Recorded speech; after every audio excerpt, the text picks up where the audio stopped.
Many insects have a compulsion to follow the light, and humans are the same. Except we call that light hope.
Oh.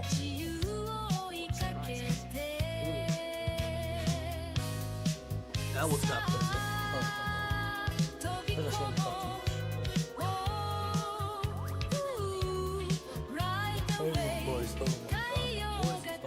Oh shit.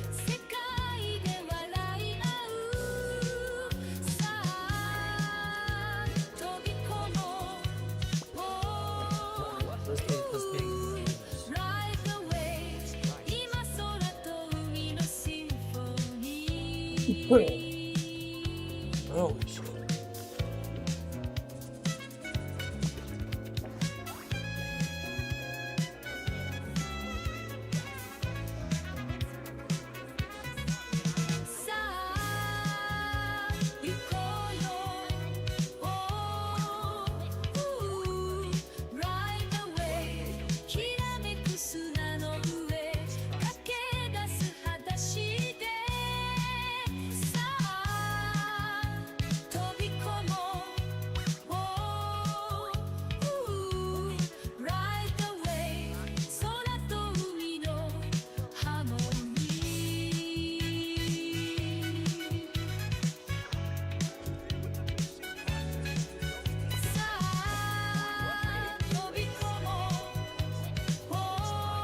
Not doing right.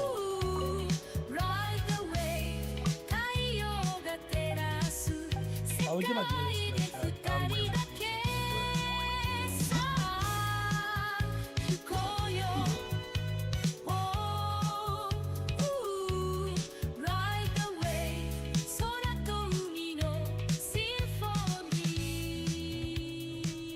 oh, I'm going to do it.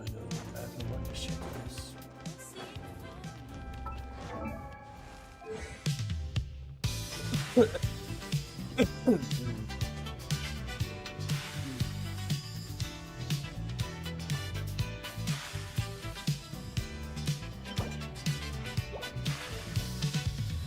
Can't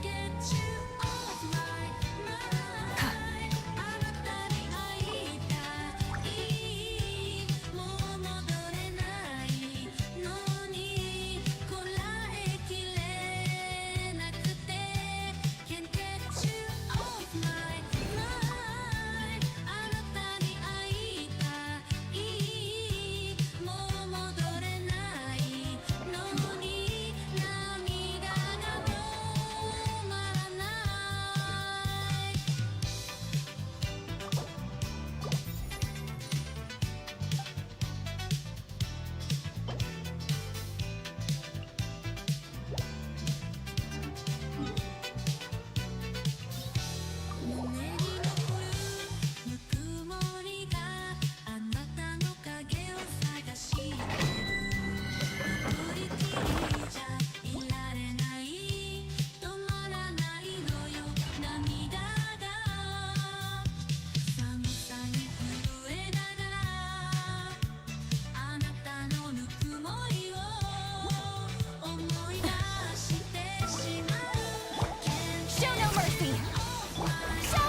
Fulfill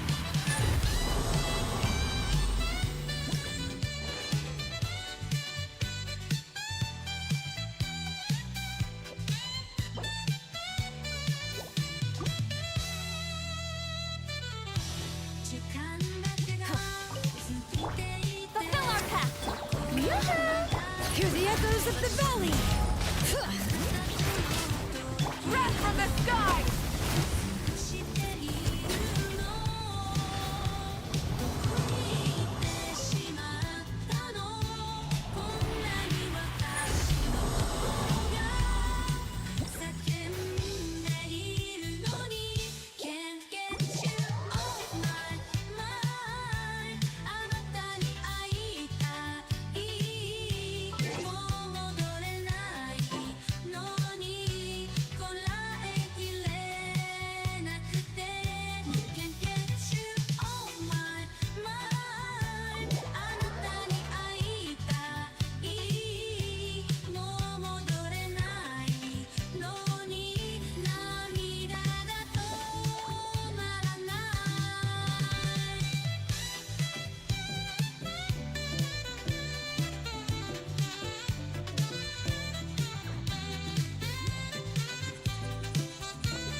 Rev the engine!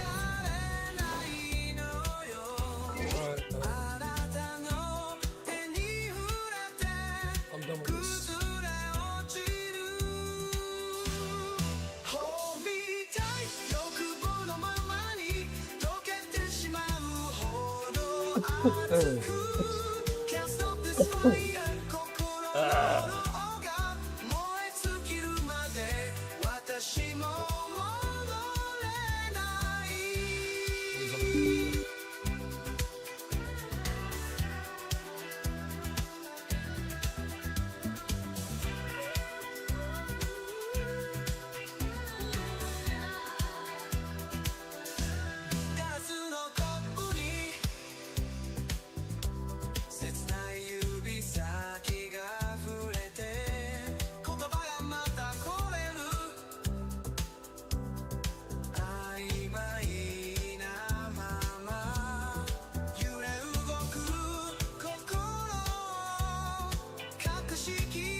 Go!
Okay. I have to get some lozenge. Let me grab some lozenges.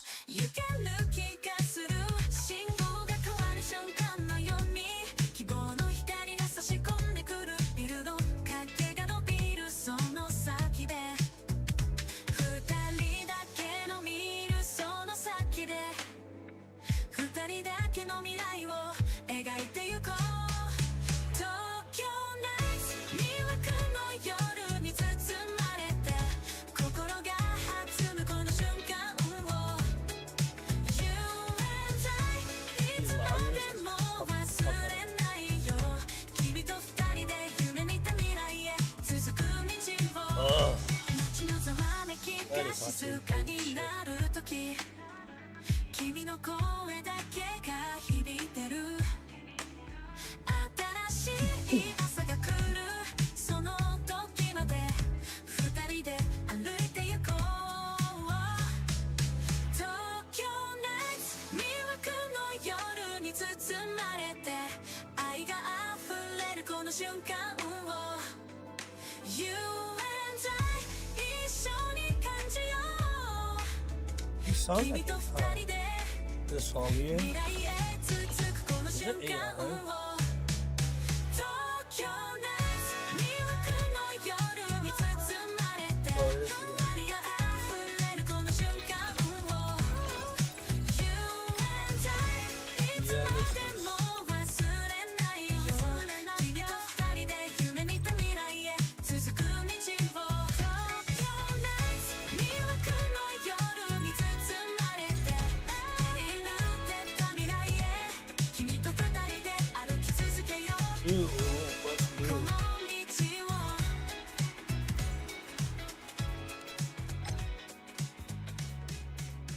How long is this gonna be?「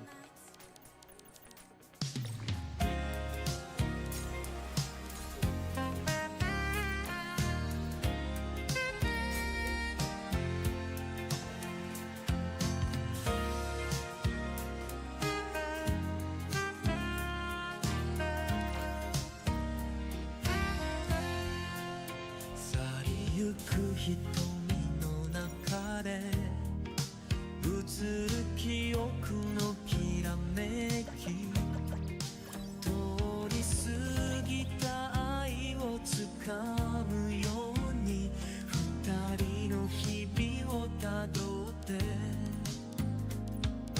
時が消えても心に残るものがある」「守りたいこの時を今強く感じている」「君をもう離さない」「悲しみはもういらない」「これからは二人のためのメロディー」「夜空に響かせるから」「君のそばで」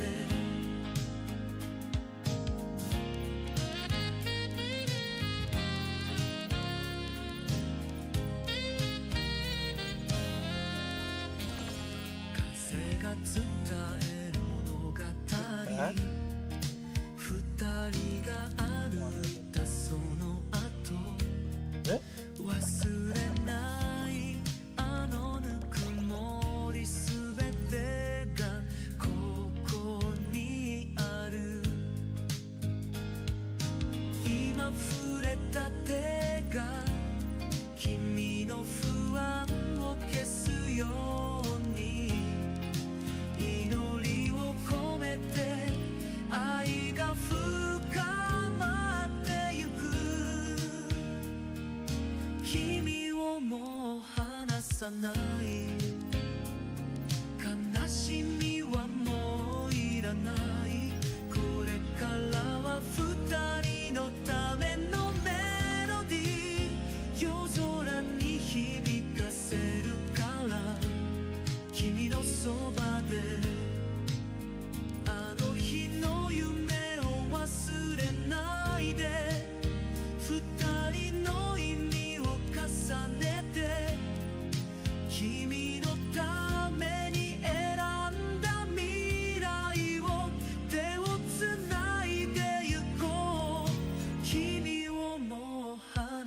ないこんなやつ乗り込んでいい？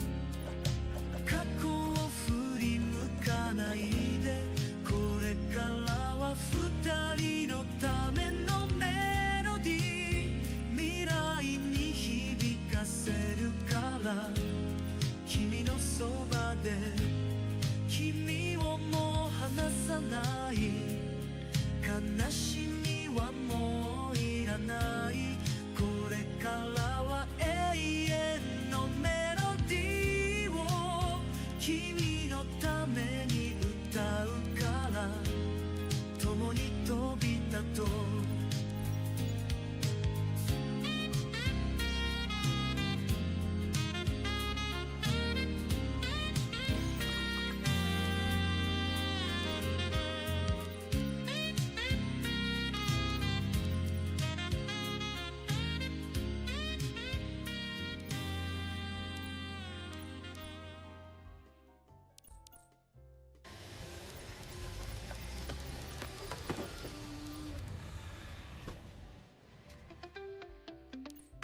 朝の光が優しくてカーテン越しに揺れる That's it? 影 You get out of the way and nothing 君 happens? の微笑みが僕を包んで静かな時間が流れてくコーヒーの香りがする部屋で何も言わずにただ見つめてる君が隣にいるだけで心が満たされて日曜日は君の色心に溶け込むよ何気ないこの時が僕の最高の時間なんだ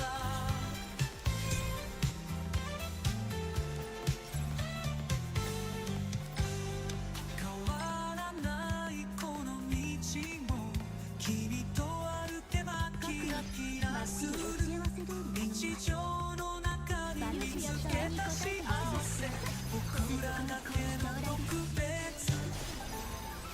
通り過ぎる人々の中で君の声だけが響いて何もいらない君がいれば全てが輝いて日曜日は君の色静かな時の中で時間を忘れて過ごすよ君と描く一日を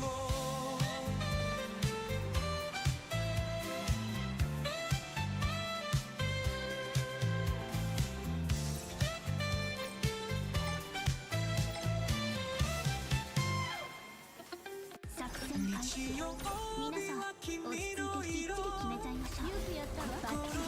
溶け込むよ何気ないこの時が僕の最高の時間なんだ僕の最高の時間なんだ日曜日は君の色心に溶け込むよ明日が来ることを忘れてそう僕は君に恋してる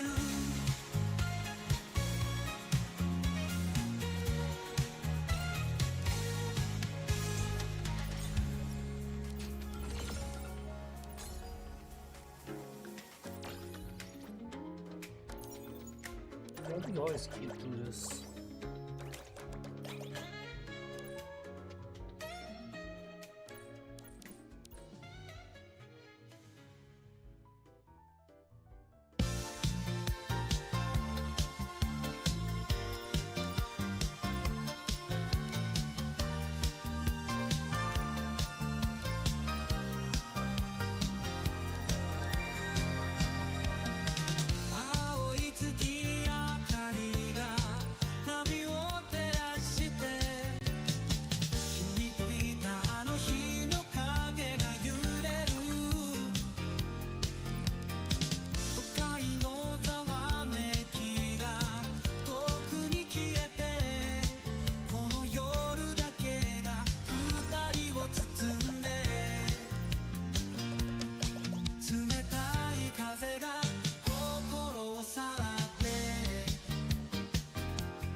んだ青い海のあの夜の約束もう一度だけ叶うのならそのままでブルーのままで海辺で見た夢を忘れない夜に何音だけ耳に残してそのままでブルーのままでどうして離れてしまったんだろう思いは永遠に揺れて夜空に浮かぶ星屑のように君の記憶が輝いてるよそのままでブルーのままであの時の君が変わらない夜の海に記憶を映してそのままでブルーのままでどうして手放してしまったんだろう消えない想いが永遠に揺れてそのままでブルーのままで海辺で見た夢を忘れない夜に何音だけ耳に残して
け背中が寒くなる名前をつぶやいて風がさらって消えていった近くにいるのに遠い距離がもどかしい触れられない想いが月明かりに溶けてくこんなにも静かな夜にあなたを強く抱きしめたいこんなにも静かな夜は胸の奥で叫んでる星たちが見守る中で二人だけの Secret Time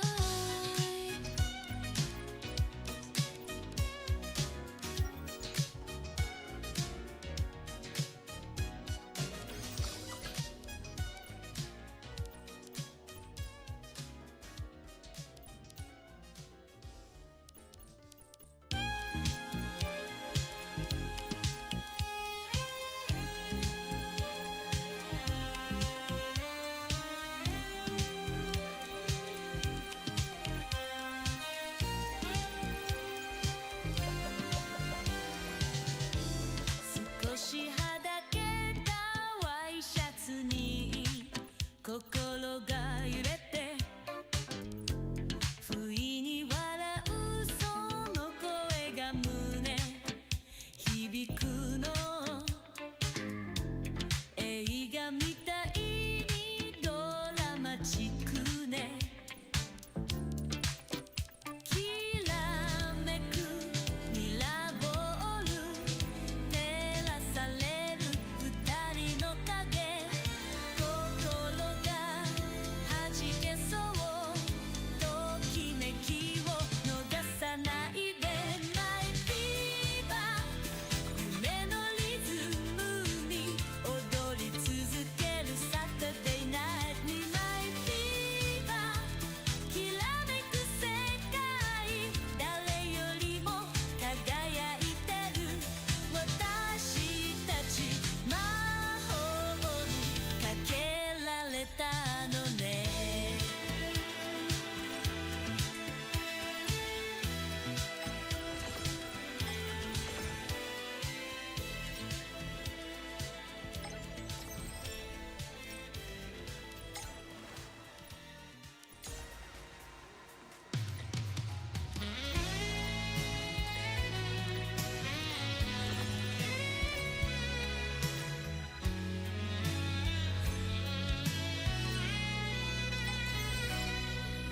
秋の風が吹いて君を思い出す落ち葉を踏んで歩く道が懐かしい少し冷たい空気の中で君の声が心に響いてく見上げた空オレンジに染まって胸がキュンと痛くな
が巡るたびに思うよ君と過ごしたあの日々が未来につながっていると信じて僕は歩き続ける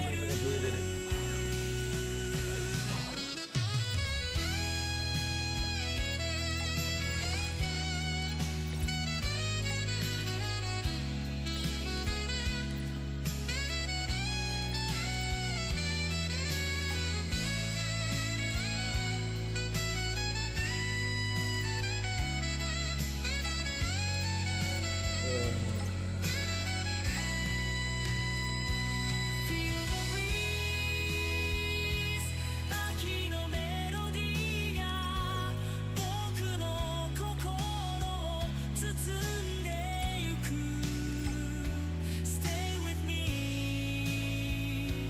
もう少しだけ君といた日々を感じていたい Feel the breeze 寒さに震えながら君との思い出が風に舞う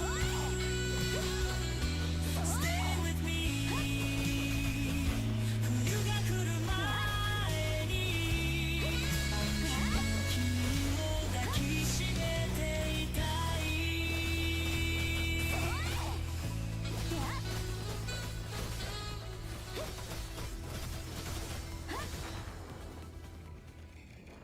うまくいったね。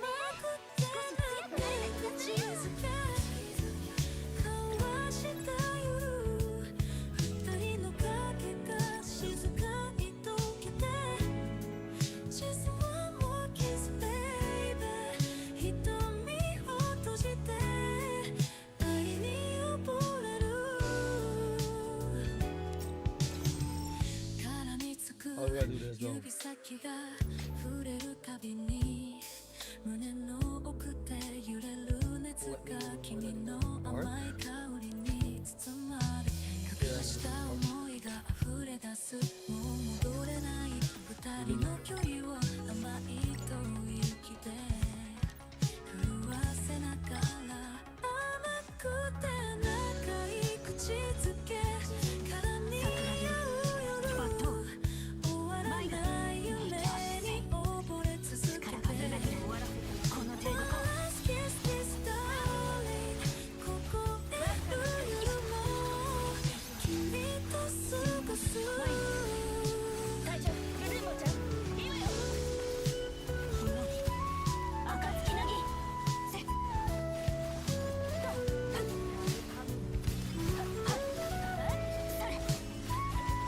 髪を撫でながら熱い視線で鼓動が早まる甘く長い時が流れてゆく感じる愛が濃くなるたび求めて止まらない全てを預けているのならこの時は永遠に甘くて長い口づけ交わした夜二人の影が静かに溶けて Just one more kiss baby 瞳を閉じて愛に溺れるこの夜が終わる時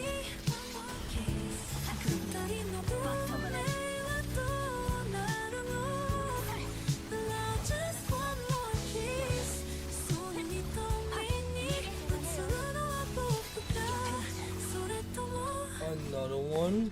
甘くて長い口づけ今夜の果てに暑い夜に溶けてゆく Last kiss darling 終わらない夢の中で君と僕が長い口づけ交わすたびに二人の愛は深まるばかり Just one more kiss baby 交わ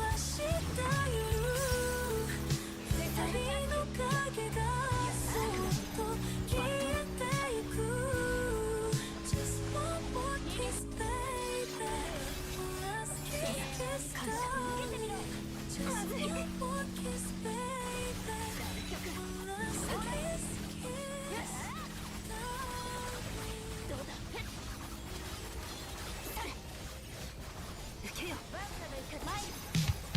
目と目が合うたびあなたに引き寄せられる気づかれたくないのに目と目が合うたび抑えられないこの想いがあなたへと加速していく Let's go. Let's fucking go. 街角のショーウィンドウが Fucking actually take off. Holy shit.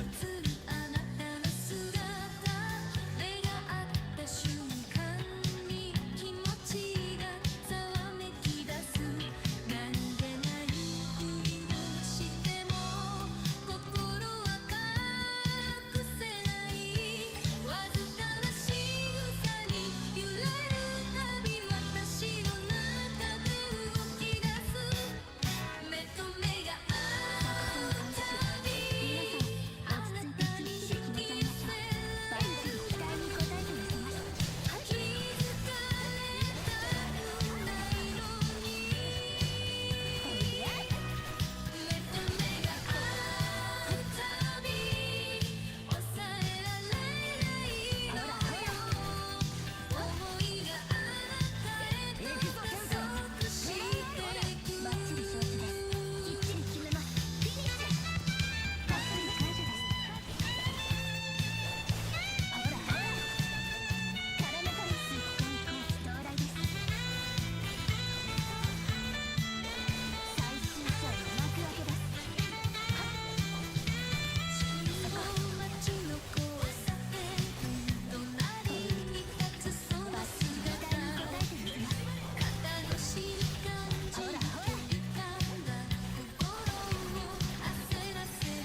強水全ての力がみなぎるミヤヘビのために無駄なことを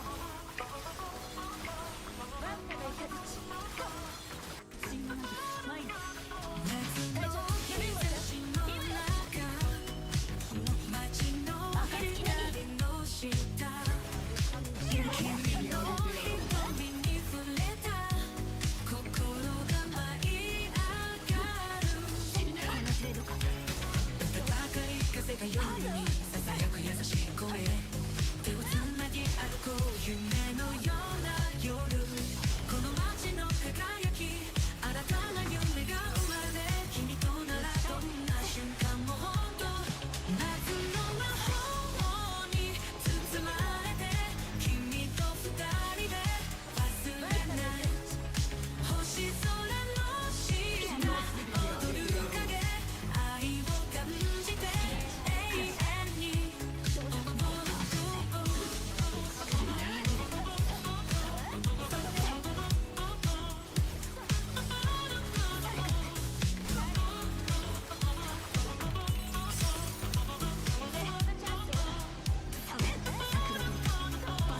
日が沈む中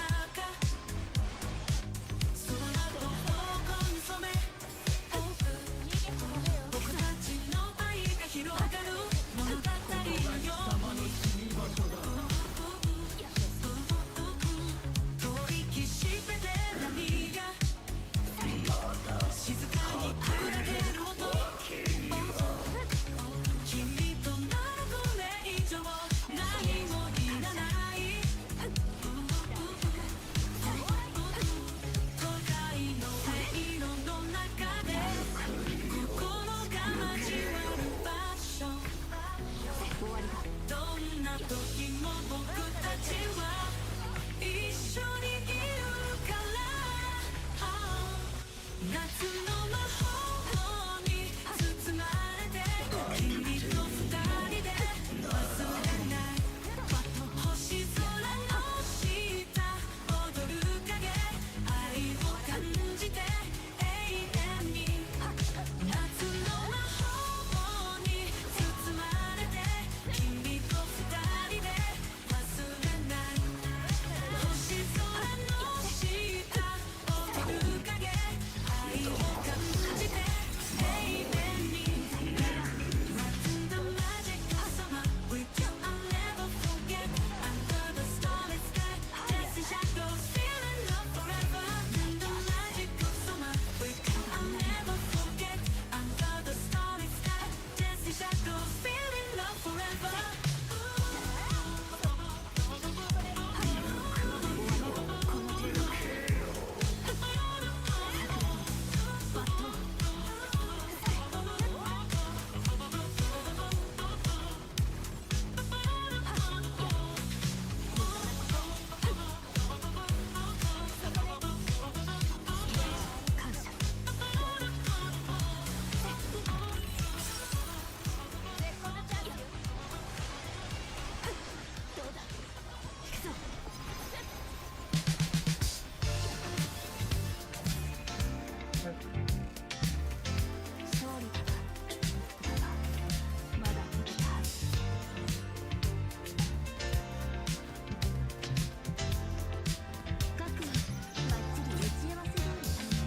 君と過ごす Friday night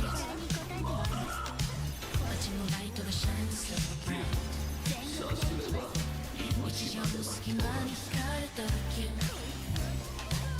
思い出して start again Just a little glimpse is enough for me Every time I see you I feel so free 交わす言葉が少なくても心はそっとつながってる Stay on my mind, can't get enough Every little thing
うん計画通りでしたね夜が明けてくその瞬間一緒にいたいもっとそばで Ayaw ito niya. 君といればどんな日で Ay, も magpapagod niya.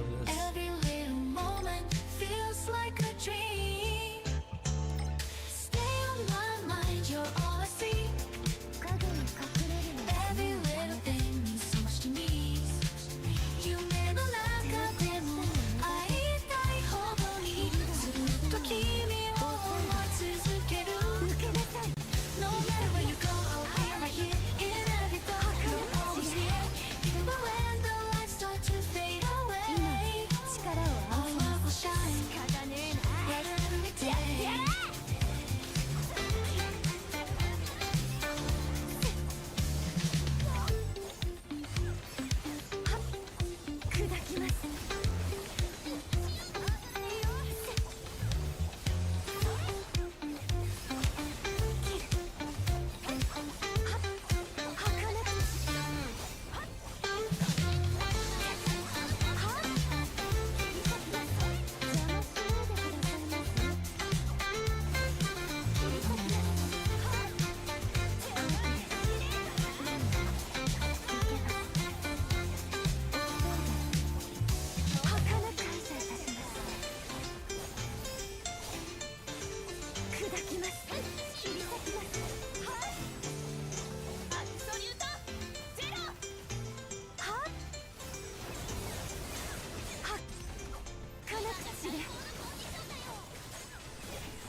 She's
trying to find this. Oh, it's on stage button.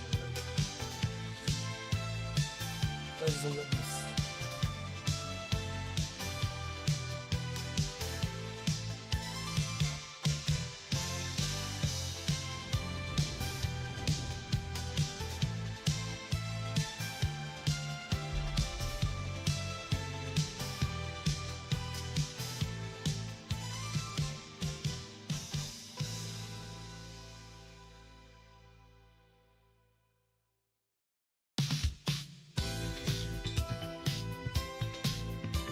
아, 밤이라는 건 알고 있었답니다. 야간 근무를 하는 분들이 가끔 막 들렸다고 싶거든요. 不思議ねもうあなたはいないのにいつも聞いてた声が胸に残るわ見覚えがある帽子タバコの匂い染みついた部屋昔は好きだった涙はもう枯れたわ Remember you 毎日眠れないのあなたのぬくもりがまだ残っている You're far away いつものあの口癖も今では心に刻まれて消えたはずの愛がまだ残っている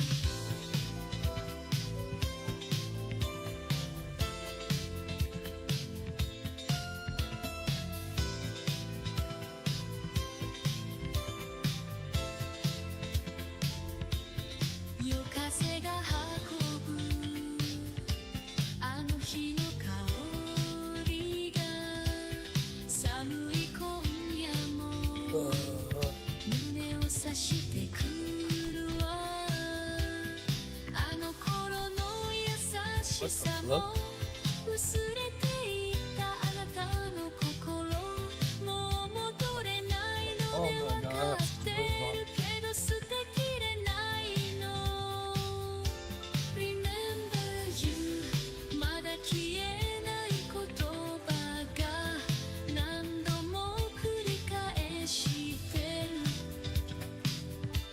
心に刻まれてる You're far away 今も追いかけて Trying to remember, but 消えたはずのこの愛がまだ未だに心の奥に oh, 残っている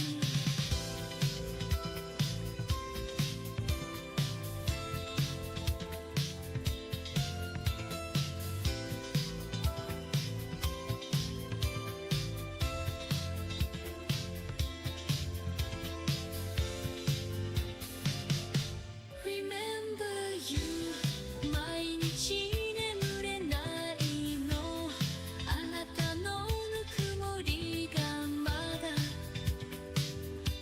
何度も聞いてた You're far away いつものあの口癖も今は心に刻まれて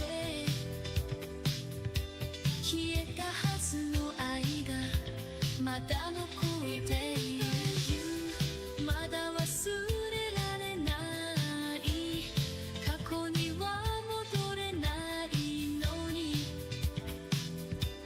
思いは消えないの You're far away 今も追いかけてる夜の中に浮かぶ影をあの未だに消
さが胸を締め付ける Hold on, Chuck, give me a second. この夜が終わる前にあなたと消えてしまいたいアイコンタクトだけで全てがわかるの手に入らないのならいっそ得てしまいたい I can't resist your touch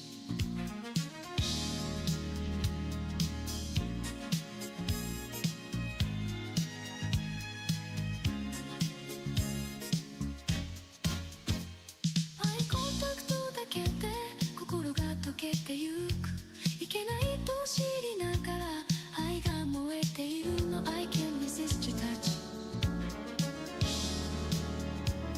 アイコンタクトだけで全てがわかるの手に入らないのならいっそ得てしまいたい I can't resist your touch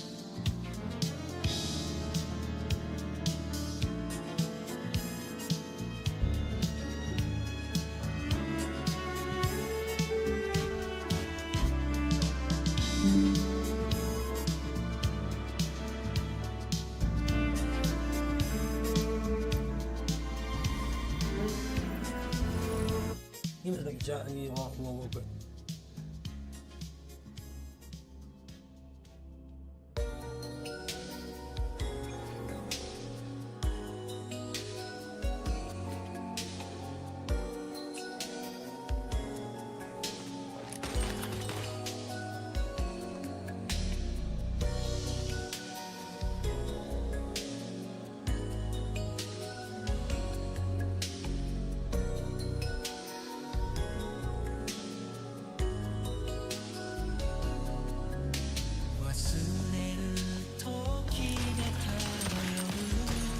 I alone will decide whether it's for show or for battle 不意に思い出の影を追いかけて心が迷子になる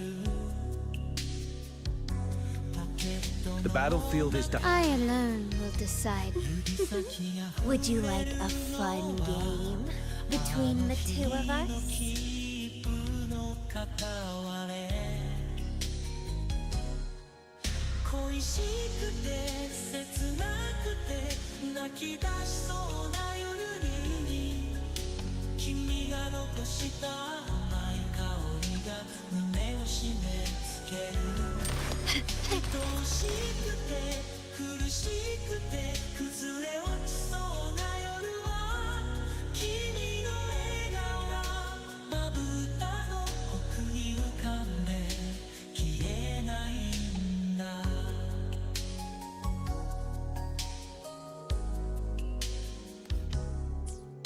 信号待ちの交差点胸に染みついたあの香りがふわりまるで君がいるようで伝えたいことは言えないまま風がさらっていった忘れたはずの記憶で今も君を呼んでる恋しくて切なくて泣き出しそうな夜に君が残した甘い香りが胸を締め付ける愛しくて苦しくて崩れ落ちそうな夜は君の笑顔がまぶたの奥に浮かんで消えないあの曲がラジオ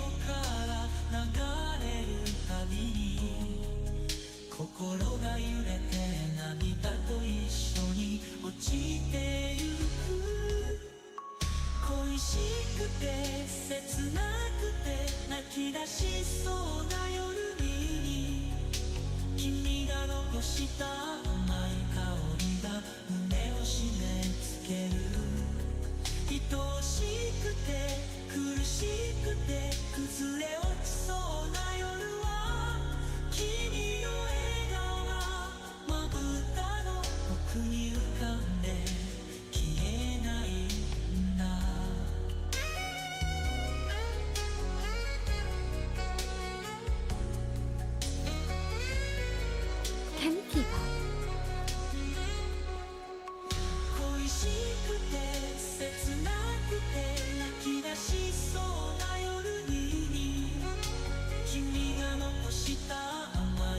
battlefield is dynamic. Do not let your guard down.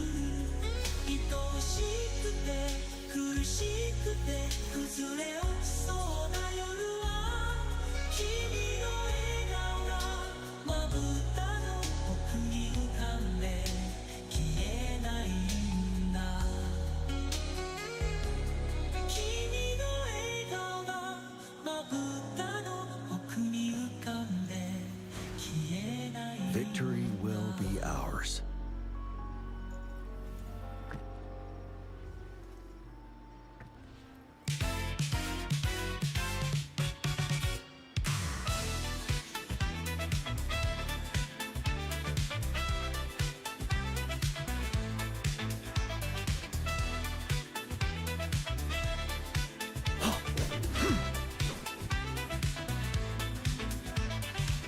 ひらめく夜の街を君とクルーズする」「自由が僕の背中を押して」「走り続ける止まらない」「心の中で熱く揺れながら」「明日へ向かうこの道を」「Ride don't take me high」「 Victory 今を will be 感じて ours.どこまでも行けるさ夢を追いかけて Fly don't take me high 今を感じてどこまでも飛べるさ今解き放って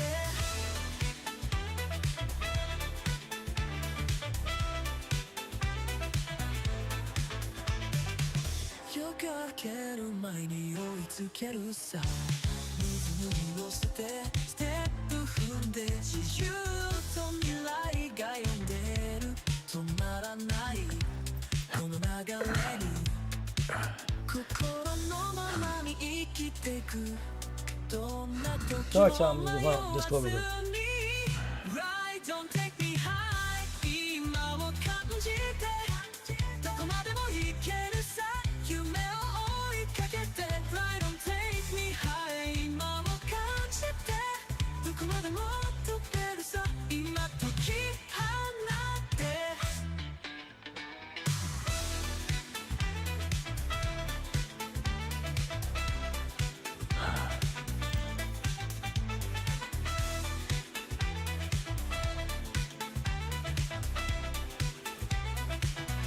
Ride don't take me high 止まらないこの想いを乗せて夢に向かって Ride don't take me high 今を感じてどこまでも飛べるさ Ride don't take me high 今を感じてどこまでも行けるさ夢を追いかけて Fly don't take me high 今を感じてどこまでも飛べるさ今解き放って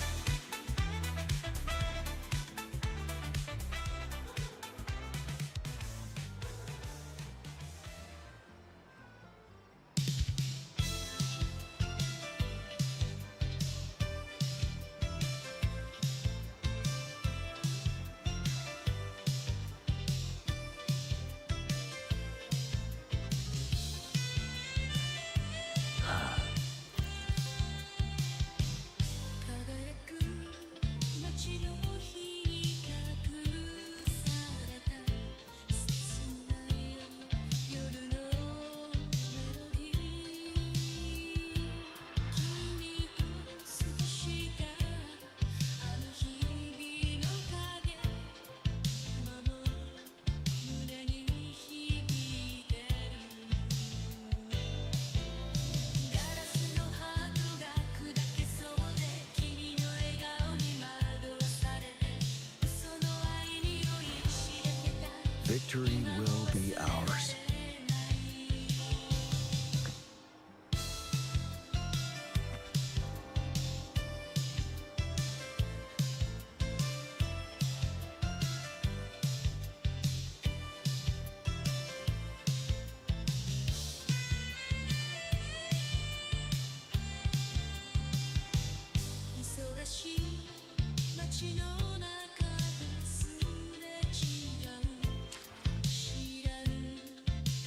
Oh yeah, I could just always fluff it up.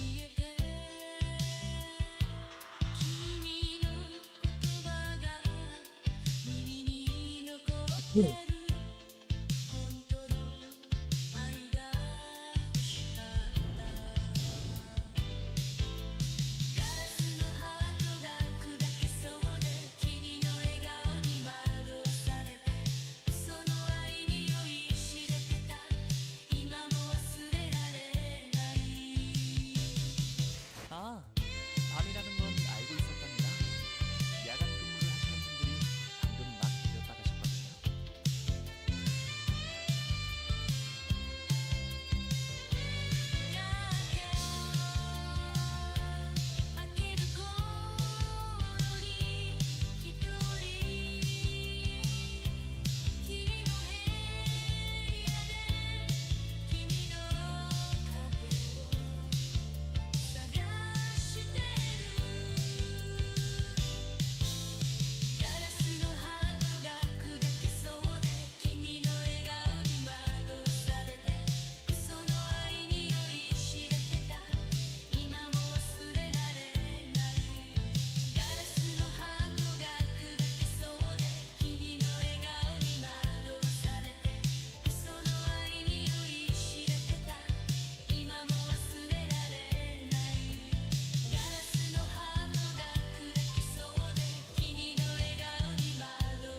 말동무는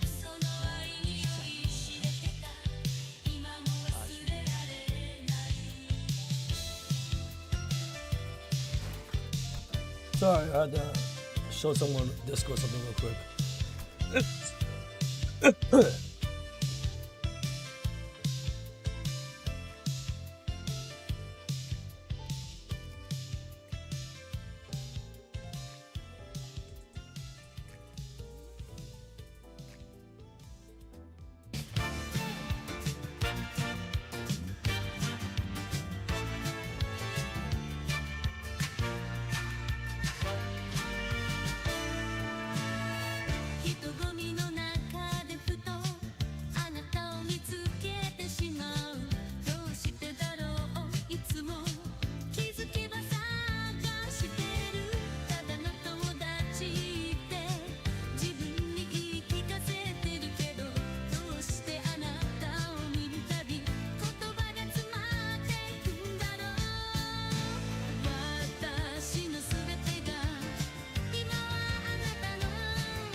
I ain't even realizing.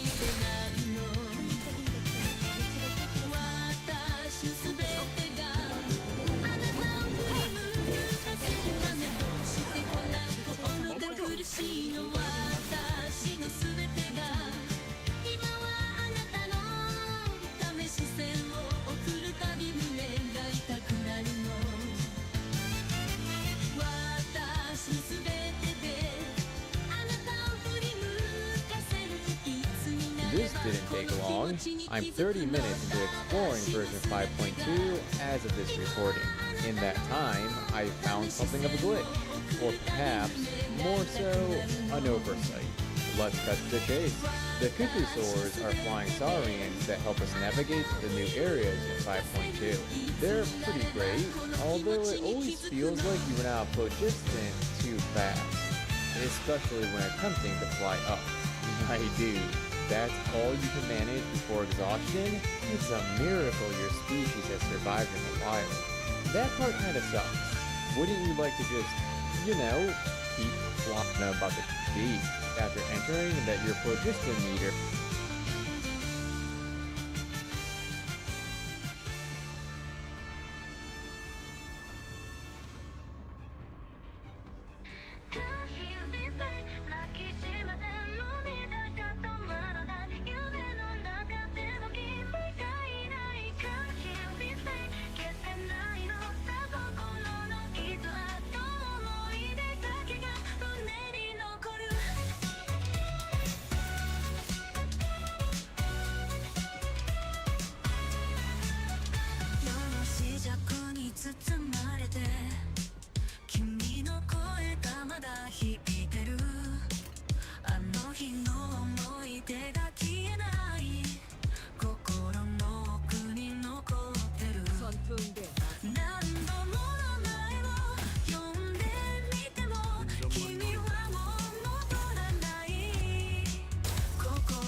매우 착수.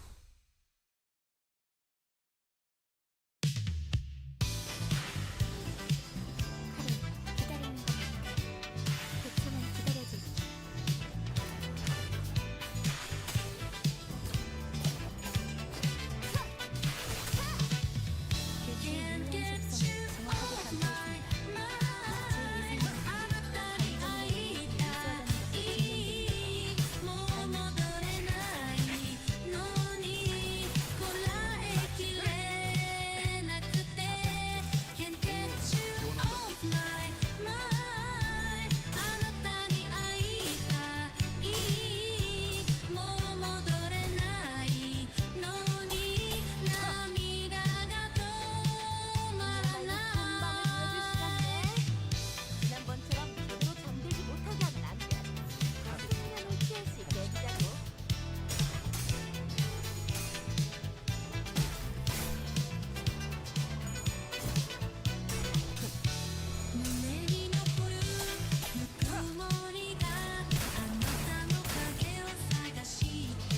Yo, I like this game. What chapter are you in? I already finished all of them. I already finished all of them.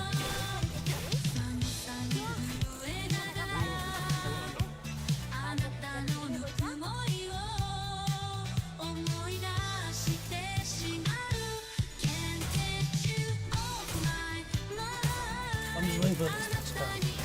Oh, my books. Oh, I'm still sick.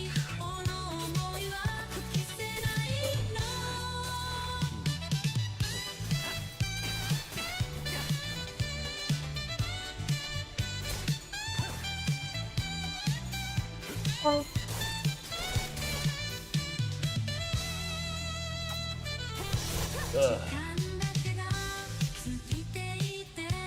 心はまだあの場所であなたとの時を過ごしているのどこに行ってしまったのこんなに私の心が叫んでいるのに Can't get you off my mind あなたに会いたいもう戻れないのにこらえきれなくて Can't get you off my mind あなたに会いたいもう戻れないのに涙が止まらない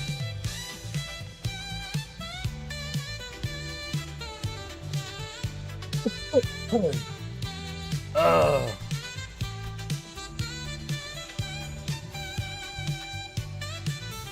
Can't get you off my mind あなたに会いたいもう戻れないのに涙が止まらない Can't get you off my mind あなたに会いたい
最高の時間なんだ僕の最高の時間なんだ日曜日は君の色心に溶け込むよ明日が来ることを忘れてそう僕は君に恋してる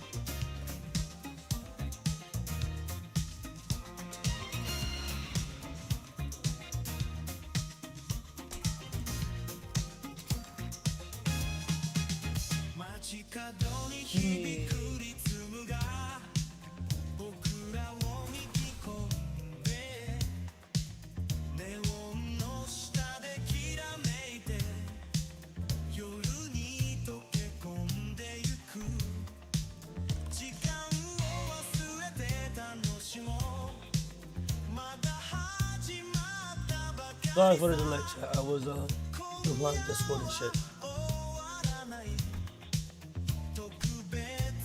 Is this good? No.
I could take this. 昔は好きだった涙はもう Take this as well.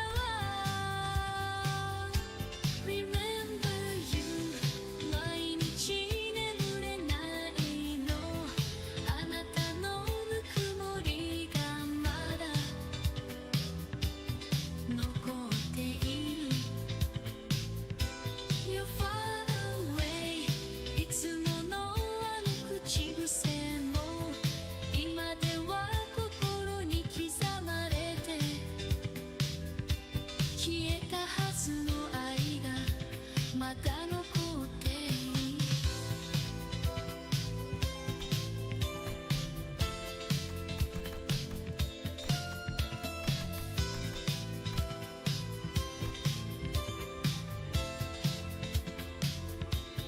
夜風が運ぶあの日の香りが寒い今夜も胸を刺してくるわあの頃の優しさも Actually, hold on. 薄れていったあなたの心もう戻れないのねわかってるけど捨てきれないの Remember you まだ消えない言葉が何度も繰り返してる心に刻まれてる You're far away 今も追いかけてる消えたはずのこの愛がまだ未だに心の奥に残っている 저녁만 설명회를 맡아버린 손님들처럼 감사하게 먹어줄까? 개체에게 일격을 가하는데 성공했습니다. 샴페인을 가져오기 위해 너무 이른 타이밍이긴 하겠지만 이 전투가 성공적으로 끝나면 모든 희생을 부리며 Remember you 毎日眠れないのあなたのぬくもりがまだ何度も聞いてた You far away いつものあの口癖も今は心に刻まれて消えたはずの愛がまだ残っているまだ忘れられない過去には戻れないのに思いは消えないの You're far away 今も追いかけてる夜の中に浮かぶ影をあの未だに消えないまま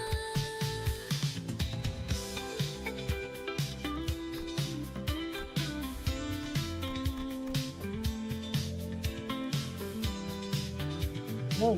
So, out this way.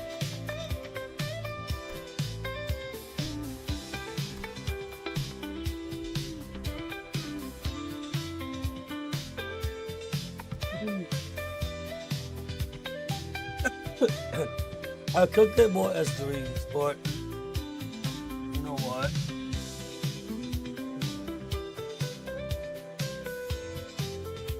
Let me look at the list. Let's look at the list.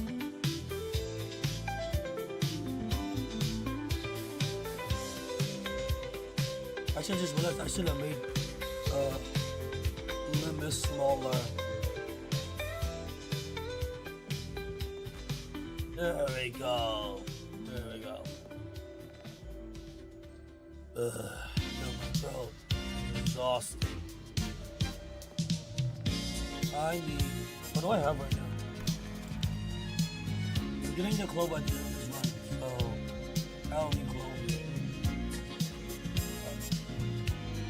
I've gotten clove. I'm getting a barrel. I need horseshoe. A pocket watch. And brain. Okay. 私の心は揺れる誰の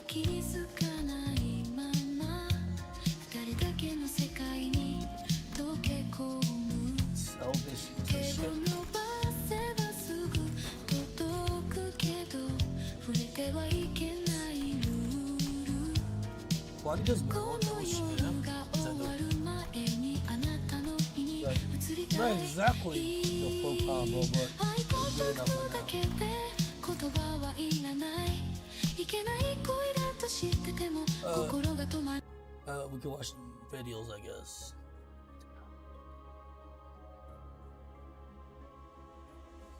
꽃을 피워볼까요? Grab a blanket.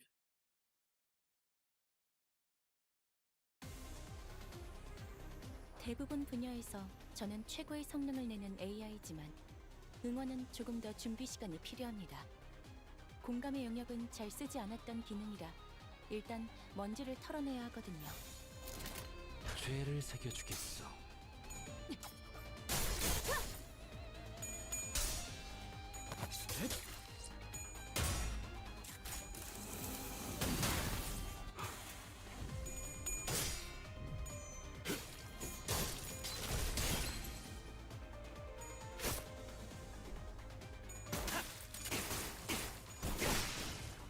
적에게 치명상을 입혔군요.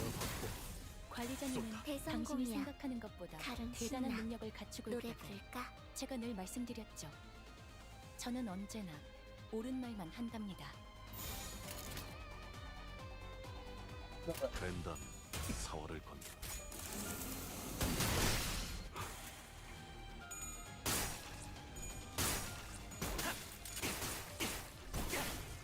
기사이다. 지금 지어받고 쏜다. 육청. 효율적인 대처로 대치를 꿰뚫었습니다. 참고로 기계는 입에 발린 말 따위 쉽게 하지 않아요.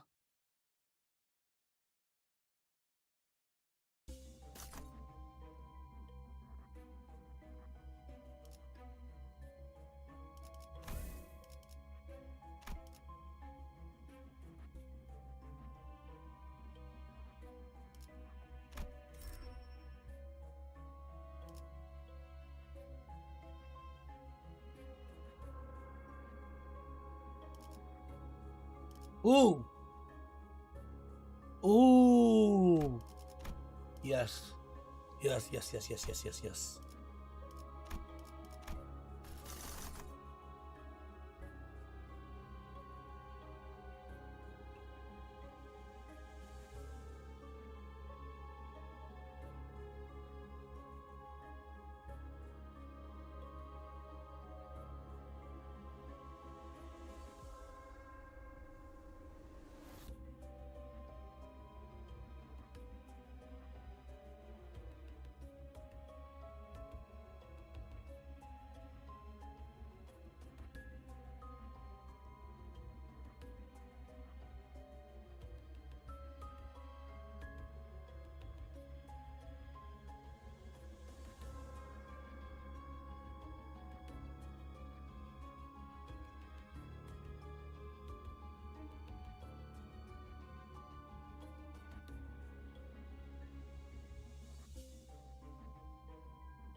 I need this, don't I? Let's check the list. Let's check the list. Is that the right one? Oh, that's the wrong one. Oh no, it's the right one. No, it's the right one. It's the right one. I do need this. We can make this early. Okay, we'll make this.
Oh wait, poise.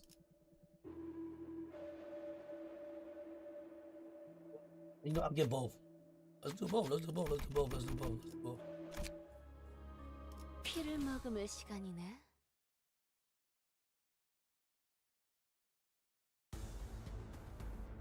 카론, 기다리는 거 못해. 100초만 기다려줄게.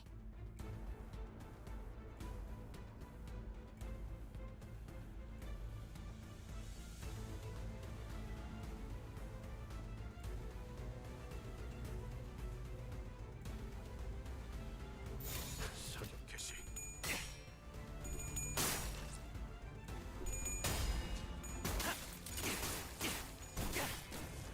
이러면 쏠 수 있죠? 공로 지원한다.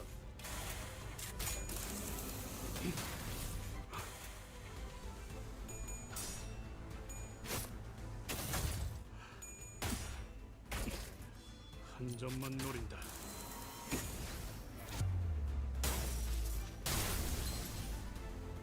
무얼 잘못했는지 아는 것부터가 시작이랬어.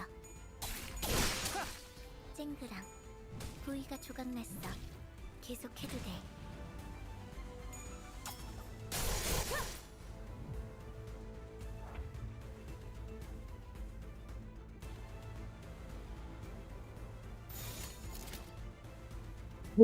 죄를 새겨주겠어.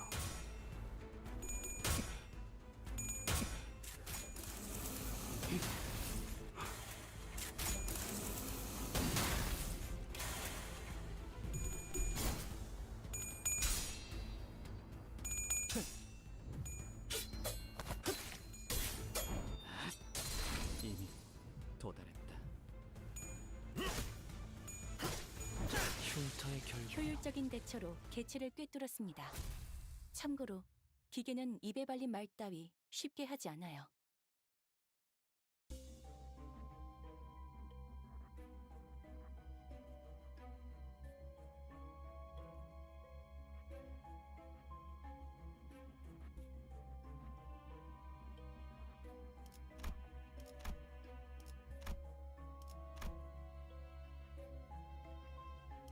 검 끝을 바라본다.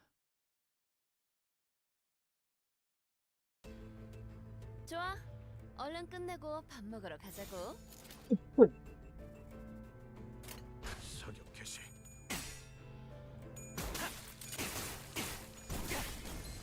사선이 비었어요. 공로 지원한다.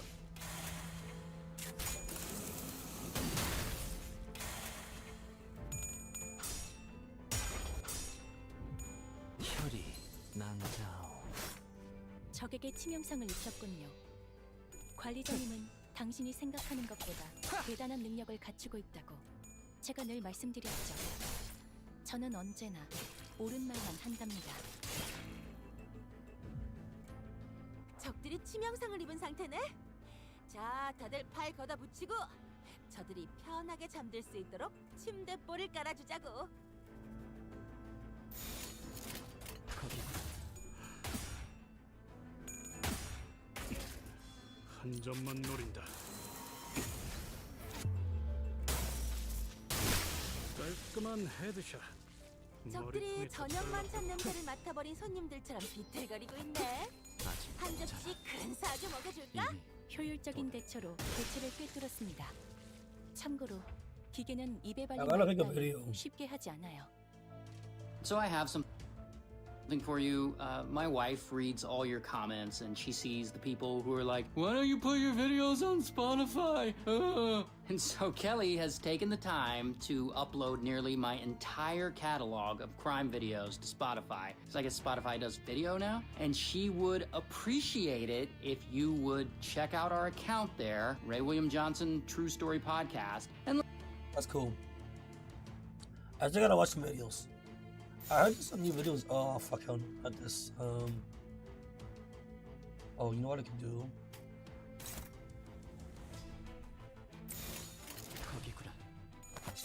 This Austin Powers actors in prison now. Wait, I love Austin Powers. What 개체를 happened? 구성하고 있는 부위 중 하나가 파괴되었습니다. What happened to Austin 이 영상을 Powers? 한번이라도 좋을 것 같군요. I watch more of this. 노래 부를까?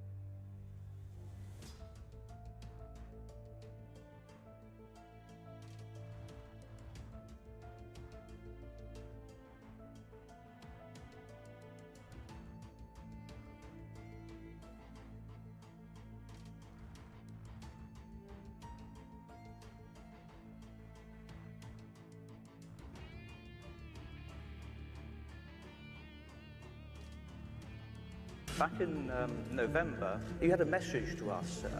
You told us to sort of go ourselves. If somebody's gonna try to blackmail me with advertising, blackmail me with money, go yourself. Go yourself. Is that clear? Why? It's a serious question. It's a serious question. Yeah. Why did you say that, and what did you mean by that?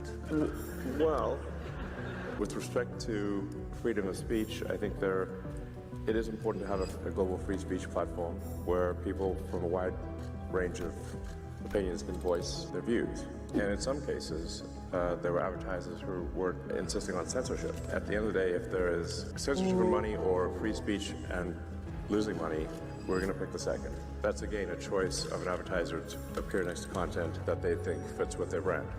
That's totally cool. What is not cool is insisting that there can be no content that they disagree with on the platform. Back in I November. mean, honestly, as many L's as Elon Musk has taken, I feel like this is one of the few W's where he remains consistent about, free speech. Oh, hey, look, a new Devil Artemis video. Let's check it out.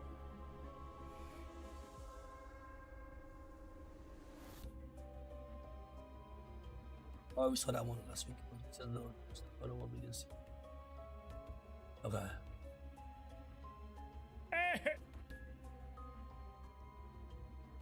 I would like to watch that in ACL. Actually, you know what I want to watch?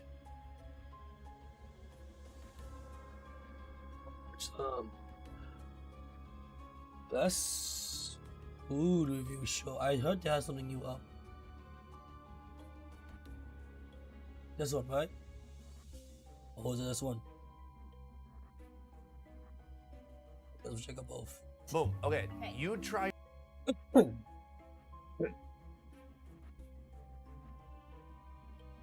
You remember the Austin? I noticed the volume is low.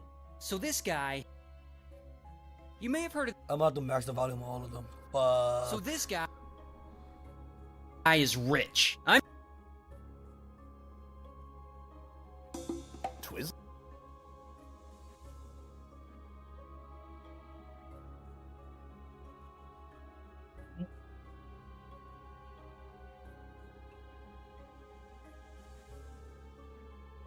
I thought interesting. Let's check out something else.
What the fuck is this?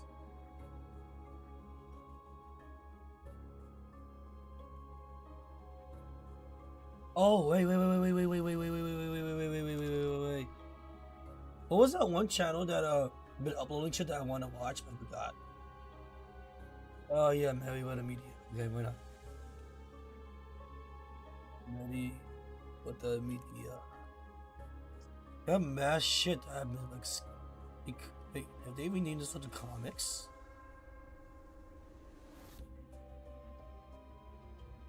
They have.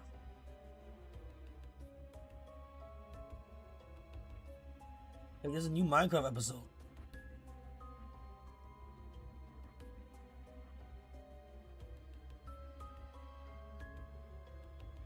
What's 1 HP Club?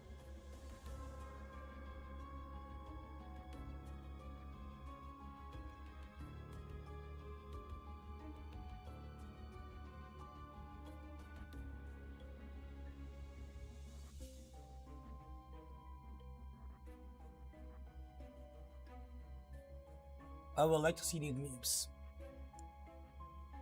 Alright. Let's continue.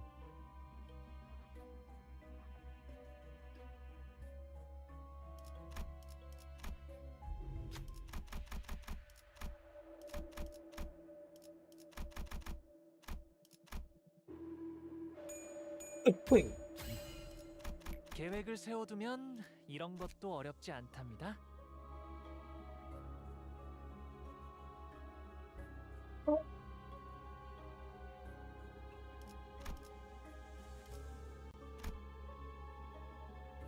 Hold up. I need a blanket. I'm getting cold. I'm gonna get a blanket real quick.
Ooh.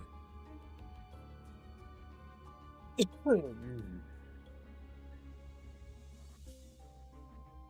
do this.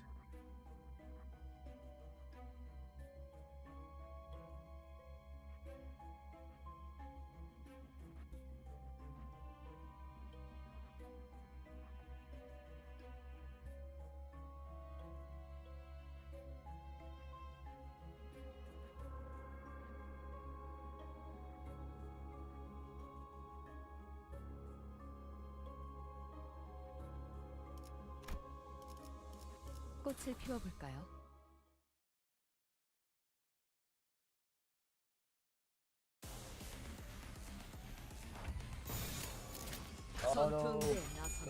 Powers movies? Well, one of the actors is now in prison for life. And it all starts with this 19-year-old woman. And we don't know her name, so we'll just call her Shelley.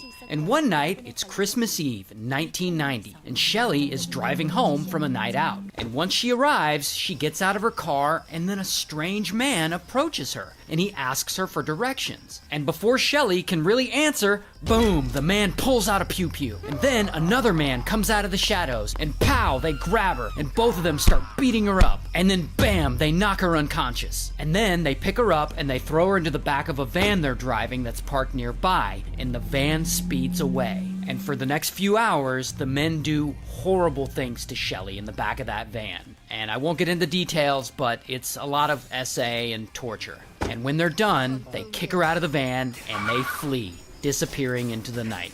And Shelley reports them to the police, and they get some composite sketches of the men, but that's all they can do. I mean, the men got away, and poor Shelley is left feeling absolutely hopeless. And 4 years go by, and the men still haven't been identified or caught.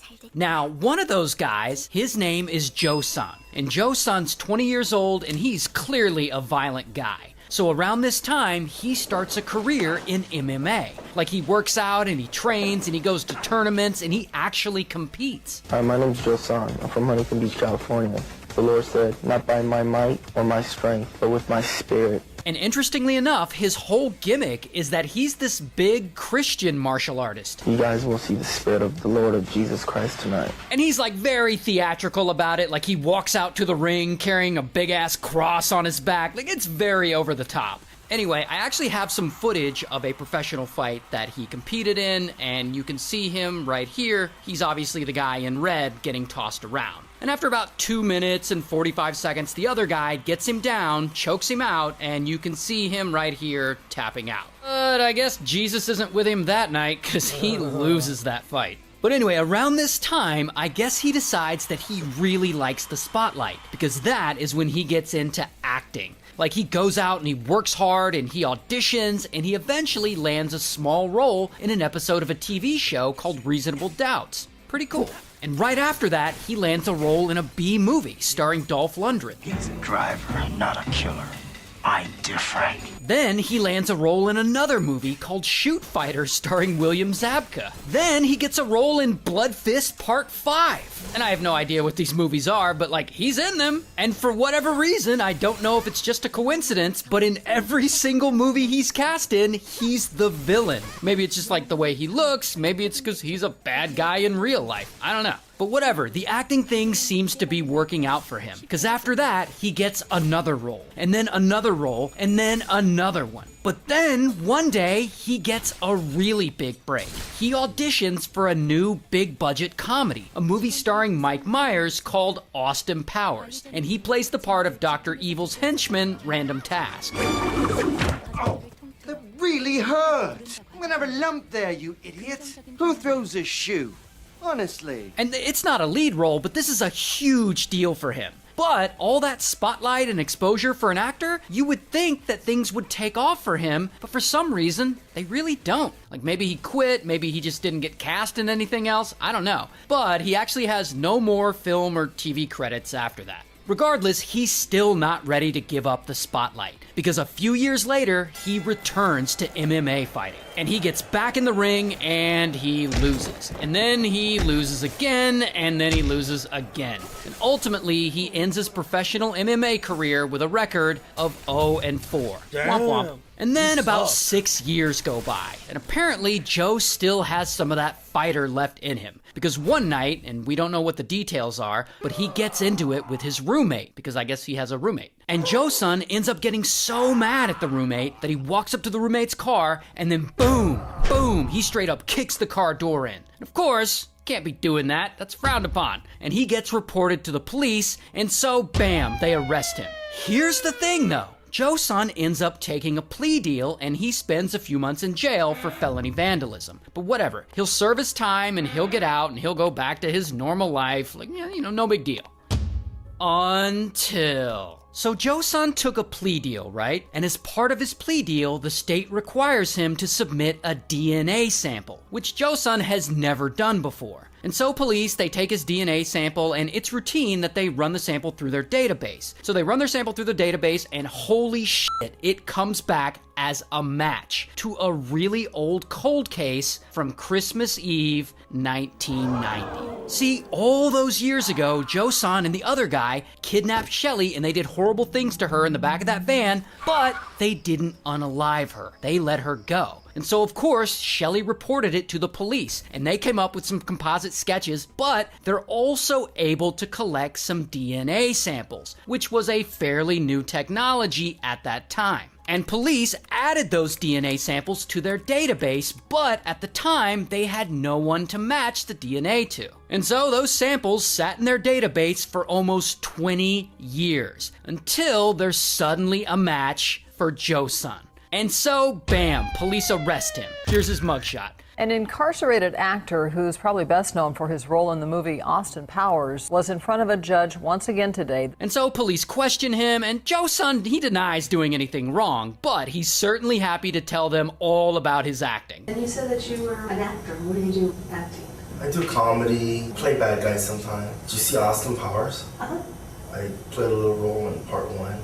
Okay. You can find me in Wikipedia, believe it or not. And he actually legitimately does have a Wikipedia page, by the way. Anyway, so police have Joe-san, but he isn't admitting to anything. He doesn't care what DNA evidence they have, he ain't talking. And so police are like, all right, we'll just find your accomplice. Because remember, there were 2 men that attacked Shelly that night. And so now that they have Joe-san in custody, they start looking at his social circle, his old friends, his friends of friends, and they end up finding a guy who looks somewhat like an older version of the composite drawing they got from back in the day. And that guy is this guy, Santiago. And so they bring Santiago in and they question him, and he doesn't admit to anything either. But then they get a DNA sample from him too. And of course, his DNA matches the DNA they collected from the crime scene back in 1990. And so, boom, they arrest him. Here's his mugshot. And Santiago eventually caves and he ends up confessing to the crime, which then really screws Joe-san over because it implicates him as well. Regardless, Joe-san is found guilty and he's sentenced to prison time, and while he's in prison, he ends up unaliving his cellmate. And so they sentence him to more time. So now he's serving 34 years to life, while Santiago gets 17 years in prison.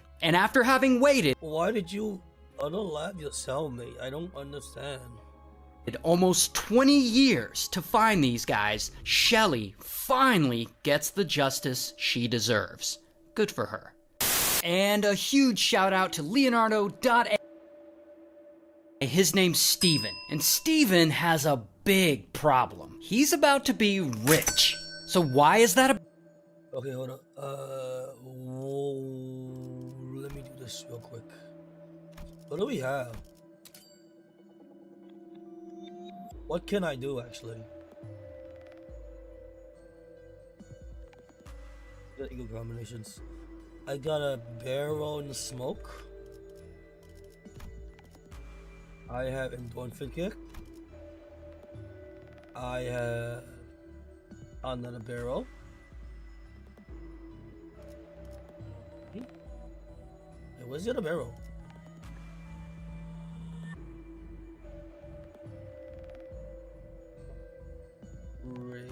Crazy.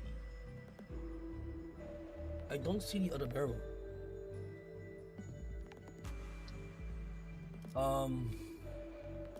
What?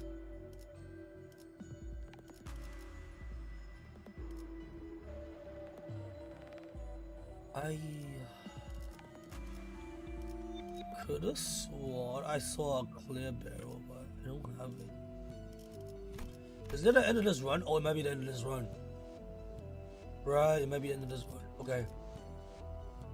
I need horseshoe pocket. Okay. I can try to make that a one.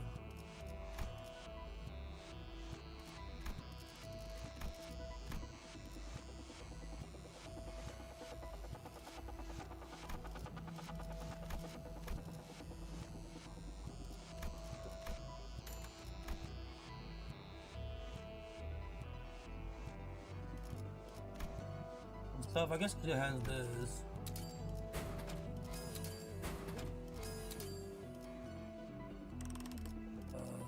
Alright. Should we fuse to try and get it manually? I got the horseshoe.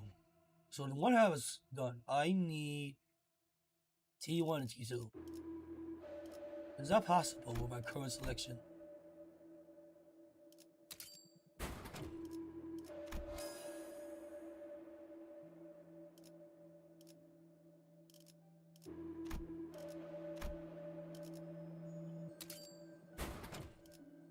Oh, I got one of them. I need the pocket watch. This is T1.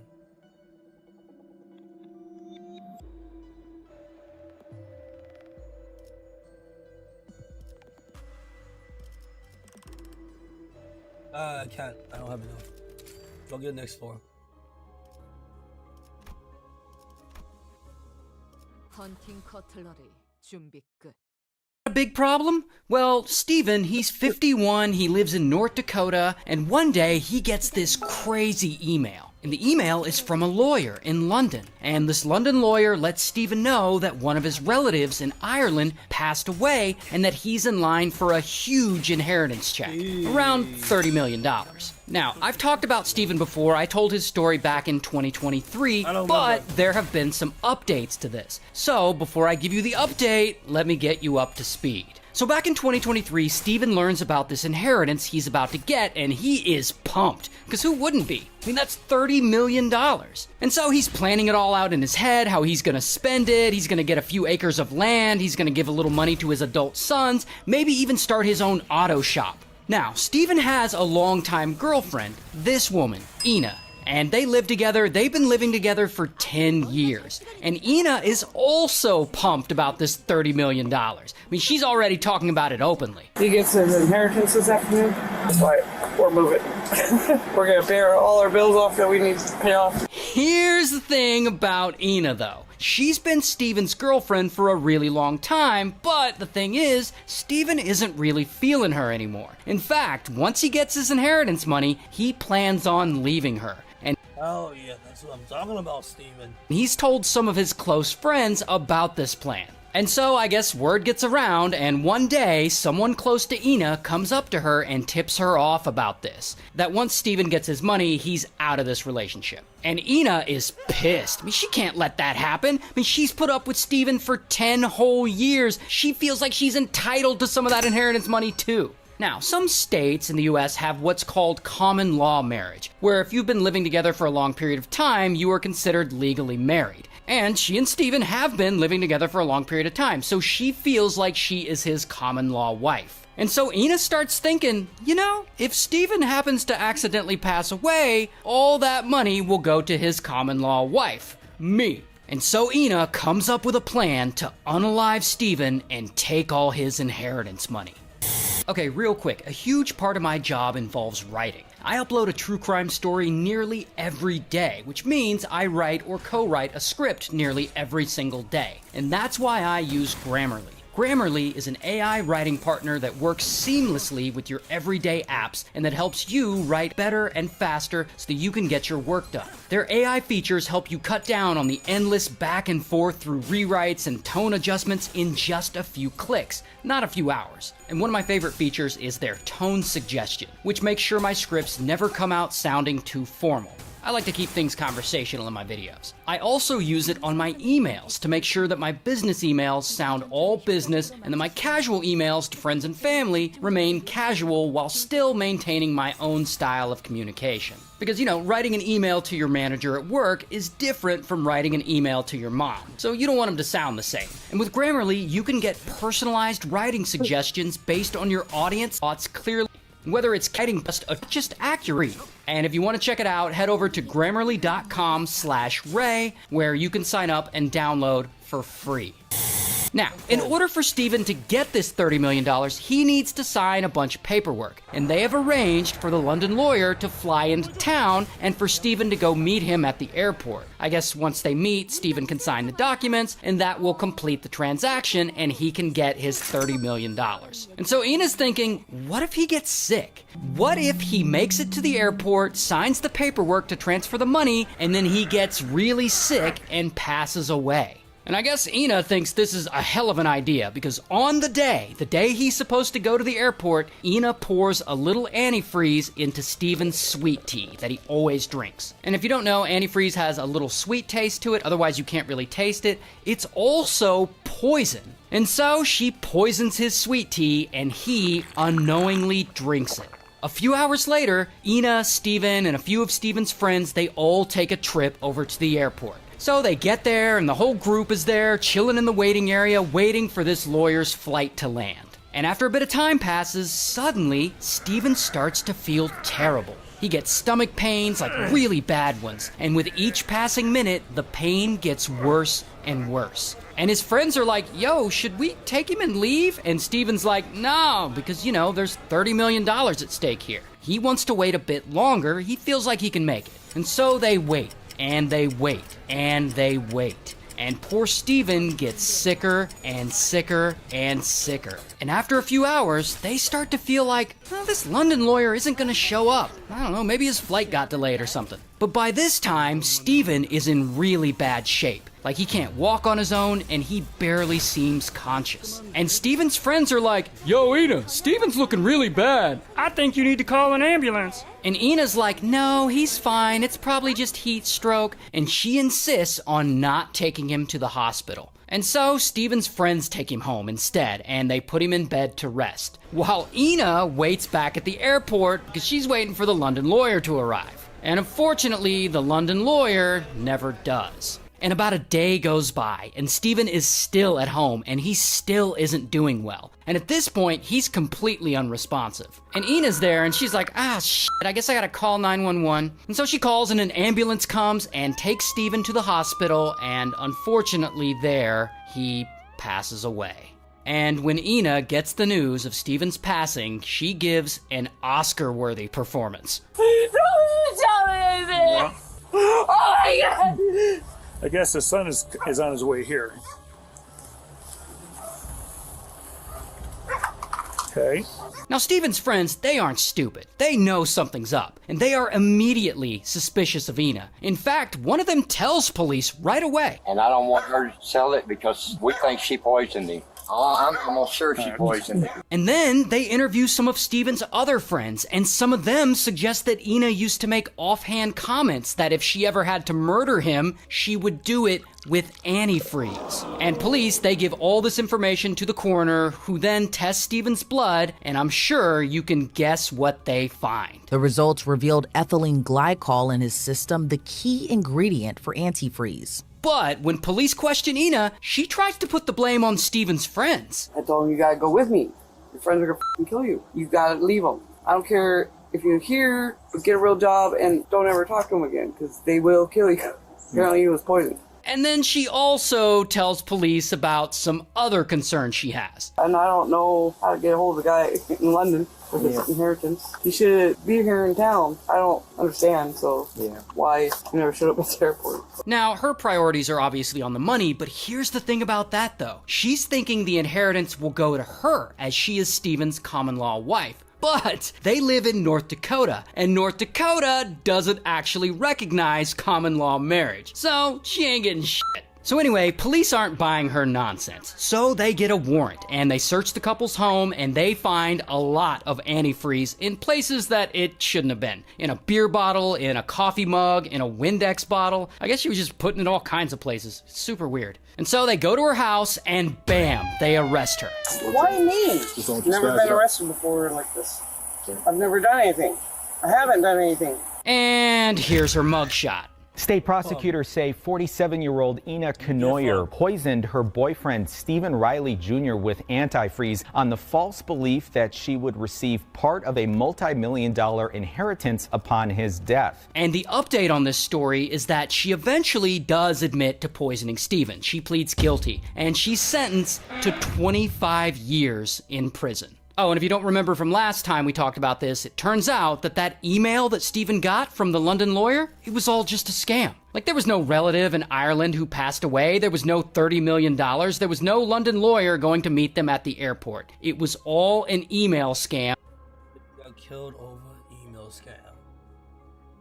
That Steven and Ina fell for. And unfortunately, she was dumb enough to unalive him over it. Actually kind of sad. You may have heard of this. Just close. You may have heard of this show from the 60s. Oh, it's the same one.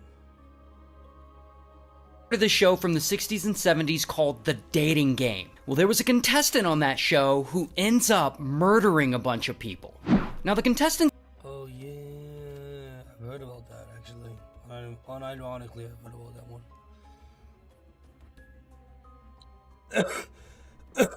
What's this?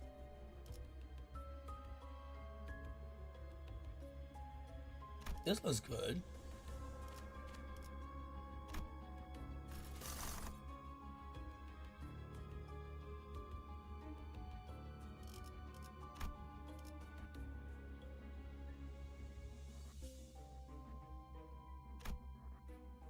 Not much I want here, yo.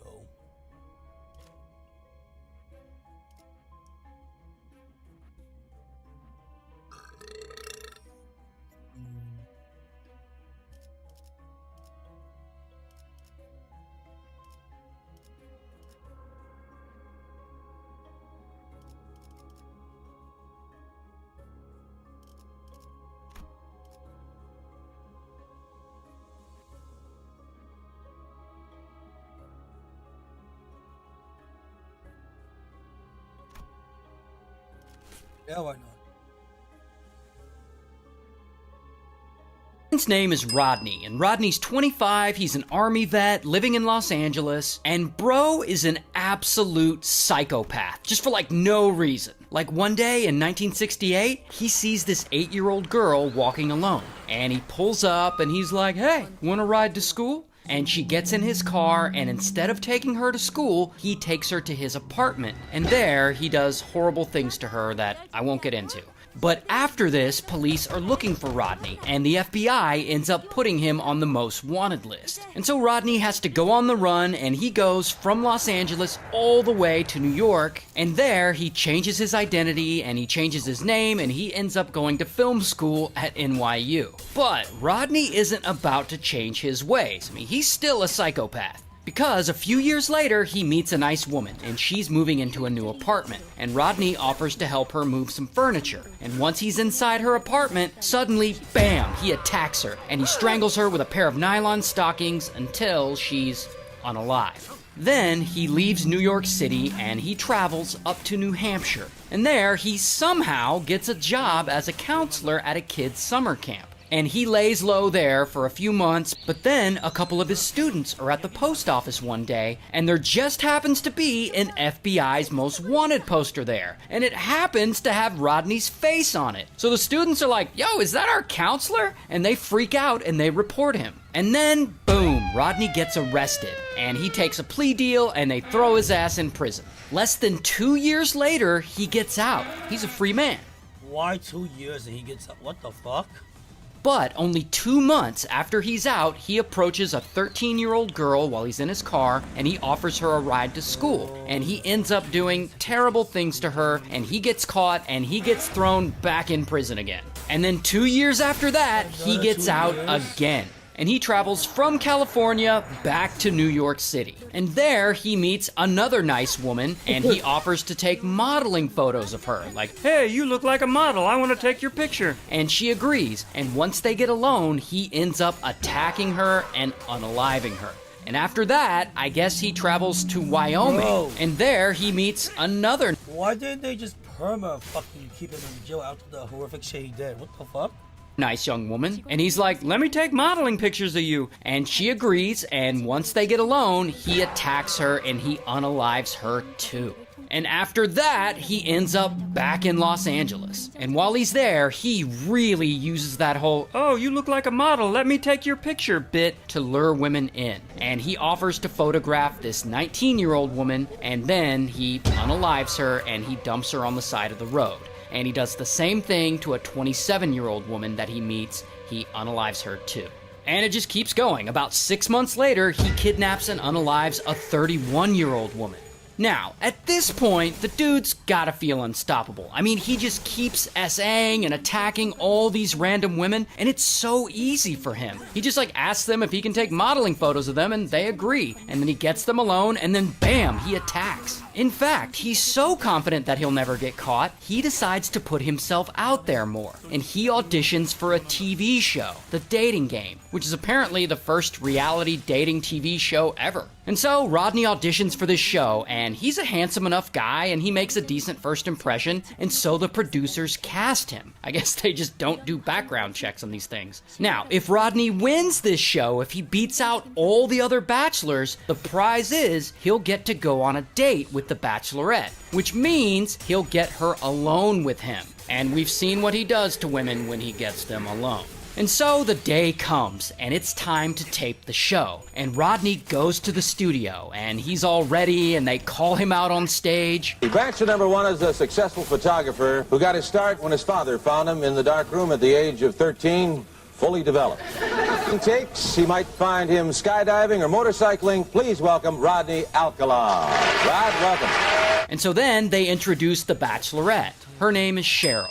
And then Rodney introduces himself to the Bachelorette. We're gonna have a great time together, Cheryl. And then as part of the show, she asks him some spicy questions, and they seem to have a little bit of chemistry. A bachelor number one, I am serving you for dinner. Oh. What are you called, and what do you look like? I'm called the banana, and I look really good. Can you be a little more descriptive? Peel me. Gross. So anyway, ultimately, Rodney ends up winning the game as Cheryl chooses him for the date. Well, I like bananas, so I'll take one. Number one. That's your number one. All right. Say hello to Rodney Alcala. Rodney, come on and say hello. Congratulations, Rod. You did it with the one answer. And so the show ends, and then the contestants, they go backstage. And Rodney is there, and Cheryl is there, and they're like chatting, and I guess he's trying to like riz her up or whatever. But for whatever reason, Cheryl starts getting really weird vibes from him. I imagine he comes across as creepy. And so later, she ends up telling the producers that, yeah, I don't want to go on a date with that guy. He seems weird. And so the producers, they end up canceling the date, and she doesn't end up going out with him. Lucky her. Because not long after that, he goes right back to assaulting random women. He goes to the apartment of a 21-year-old college student, and bam, he SAs her and he unalives her. And if you're wondering how long this guy's gonna keep going, finally, Rodney ends up screwing up. Because one day, he meets two 12-year-old girls at the beach. And he's like, hey, let me take modeling photos of you. And I'm not sure if they end up taking the photos, but a bit later, he spots one of the girls alone. And she's riding her bike to class. The girl's name is Robin. And so Rodney pulls up on Robin and he offers her a ride and she's like, sure. And once he gets her in his car, instead of taking her to class, he drives her out to a nearby canyon and he ends up unaliving her. Here's the thing though, remember how I said there were two 12-year-old girls at the beach that day? Well, once everyone finds out that Robin's gone missing, police start investigating, and they end up interviewing her friend, the other 12-year-old girl. And this girl has a really good memory, and she's able to give them a detailed description of what Rodney looks like. And from that description, they're able to make this police sketch. I guess this is supposed to be him. It doesn't really look like him to me, but whatever. Because it does look like him to Rodney's parole officer. Rodney's parole officer sees it and he recognizes him immediately. And so, bam, Rodney gets arrested. Here's his mugshot. And from all that, police end up getting a lead and they go search a storage locker that Rodney had rented in Seattle for some reason. And so they search this storage locker and they find hundreds of modeling photos that he had taken of women. Some of them were women that he later ended up murdering. But most importantly, they find a bag of jewelry. And in that bag are the earrings that belong to Robin. Earrings she was wearing the day she disappeared. And this is evidence that they end up using against him. And so Rodney goes through several different trials and appeals, but eventually he gets found guilty and he's sentenced to death. And by the way, finally.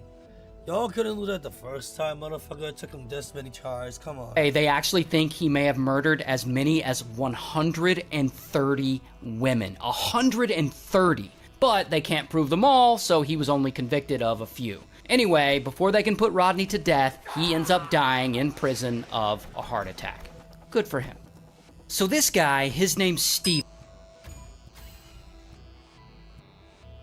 I mean, like $230 million rich, because he stole it, and then he went wild.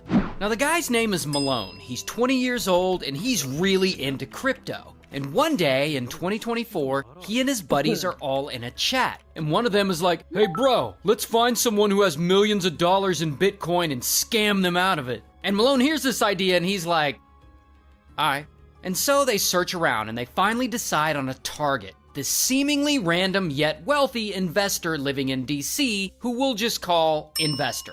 And so the guys deep dive and they get investors' information and they get his phone number and they call him from a spoofed number pretending to be Google tech support like, "Hello, sir, your personal accounts have been compromised." Then afterwards, they call investor from a different number and they say they're from his cryptocurrency exchange. "I'm calling to alert you that your account has been hacked." And once investor believes he's been hacked, it's easy to convince him to reset his security information. Then the boys get him to share his screen, which exposes the private keys to his Bitcoin wallet. Once they get investors' private keys, they use them to access his Bitcoin wallet and... How the fuck? This is why I ignore calls. I mark them as scam. Well, my phone marks them as scam. So I never pick up.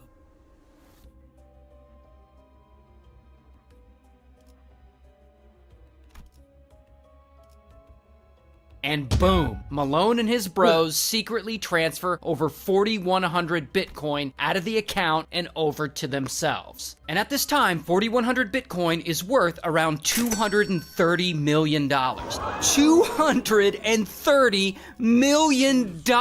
Oh, I gotta leave. And of course, Malone and his friends are like, holy shit! They can't believe this actually worked. And so they're freaking out and they're celebrating in the chat. And for some reason, one of their friends is recording the whole chat. We did it! Oh my god! Way. Oh my god! No way. $243 million! Bro, I'm gonna spaz out. Do you know how much money that is? Now, this recording of them celebrating is gonna be very important later. Wow, you fucking idiots. But whatever, right now, these guys are suddenly richer than they've ever imagined. Not only that, they're smart enough to know they gotta cover their tracks. Since every transaction on the blockchain is publicly viewable, they make all this really hard to track by splitting the coin into different accounts, and yeah, blah blah blah, boring crypto stuff. They move the money around to make it untraceable. That's all you need to know. And so Malone and his bros suddenly have this insane amount of money, which they've never had before. So now it's time to start spending it. Now Malone's friends, they don't really do all that much with it, not right away. Oh, but Malone does. Malone goes wild. He becomes like a cartoon parody of a rich person. Like he gets some fancy new drip, including diamonds embedded in his glasses. He and his friends are flying around on private jets, and he starts renting this huge waterfront mansion in Miami that costs, wait for it, $68,000 a month. $68,000 a month for rent. And of course, he buys all the cars he's ever wanted. No, really, like bro buys like 30 exotic cars. Like, damn, how much is he driving? He even got a Lamborghini with his name painted on the side. He also goes out to clubs and gets bottle service everywhere, just because he can. Oh, and he doesn't buy the cheap bullshit bottle service. No, let me tell you how much this guy spends. Dude regularly goes out to the club and drops anywhere from $100,000 to $500,000 a night. A night! He buys the most expensive champagne, he tips everyone, the staff's putting his name up in lights. I mean, they love him because when the dude's there, he buys drinks all night. Why did a table come in tonight and spend $300,000 on bottles like it was nothing? And he always tips the staff well with money and alcohol. Why did a table come in tonight and spend $300,000 on bottles like it was nothing? And he always tips the staff well with money and alcohol. He even tipped me $2,000. When I tell you the amount of bottles he sent me that I took home, brand new, everything sealed. And of course, Malone doesn't forget about the ladies. I mean, he's got to try and buy their love too. I mean, he'll buy a $50,000 Birkin, which is like a purse. He'll buy $50,000 purses and go to the club and just hand them out to pretty women like, hey, this is for you. I guess he's hoping they'll smash with him. I mean, some of the women later made TikToks about it. He comes towards me and he's like, I got this for you. Guys, I can't even make this up when I say that I just woke up to a Birkin in my bedroom because a man gave it to me in the club last night. But I guess poor Malone ends up learning the hard way that not everyone can be bought, because at one point he tries to buy a pink Lamborghini Urus for some woman supposedly they had dated before, and so he buys it and he texts her a picture of it at 2 a.m. I got you a present. We'll call it an early birthday gift, a thank you gift. I appreciate you so much. I'm taken, once again. I don't care. I'm not gonna lie, for some reason, I love that she rejected him so hard, like something very satisfying about it. Anyway, despite that one L he took, he is still absurdly wealthy now. I mean, he has the house and the cars he wants, and everyone at the club loves him. Bro is just living the dream. Until... Okay, real quick, there's one person in the story I forgot to introduce, so let's rewind. So Malone and his bros have just stolen $230 million worth of Bitcoin. Bro, I'm gonna spaz out. You know how much money that is. And they make it really hard to track by splitting it into different accounts and blah blah blah boring crypto stuff. And at some point during all this, a guy gets a notification on his phone. This guy, Zach XBT. So Zach XBT gets an alert on his phone because I guess he gets an alert every time there's a larger than average crypto transaction.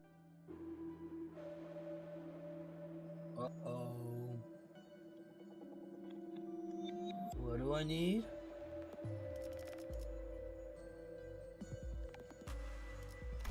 I have pocket watch. I have window.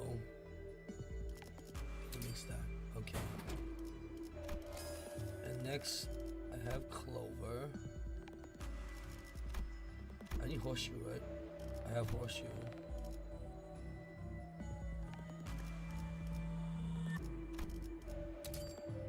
This. Nice. Okay, what's next? Endorphin kit, barrel and barrel.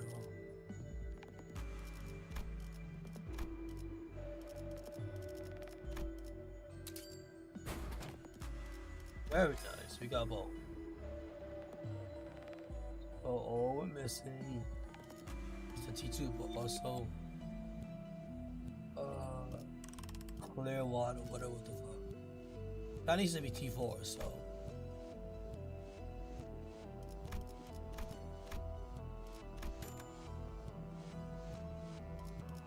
Let's use T4. ET3 don't hold that shit. Do we have any T3s?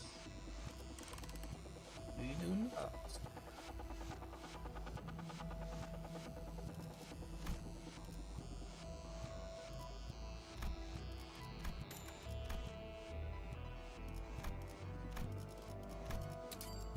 You try to use it.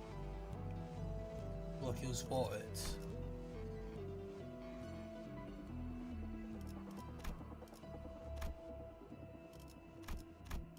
So I'm gonna need to like make it, I guess.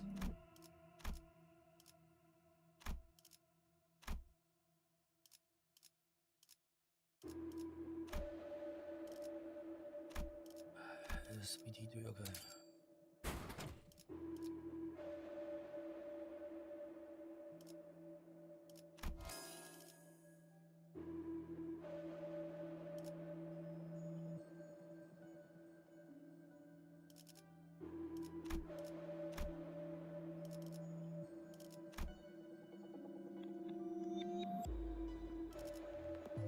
Not use this, or just use for something else specific.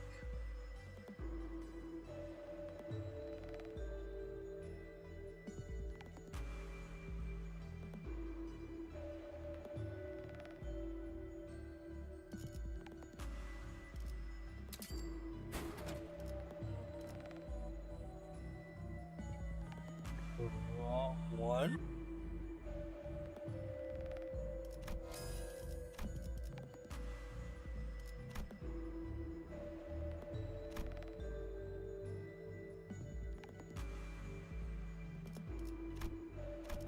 He's a T3.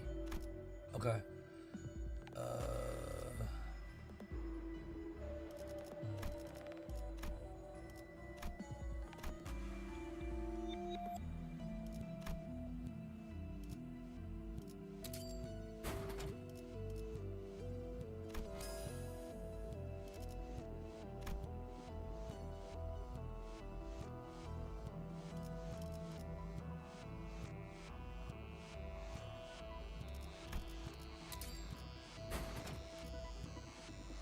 Again, I got the wrong one.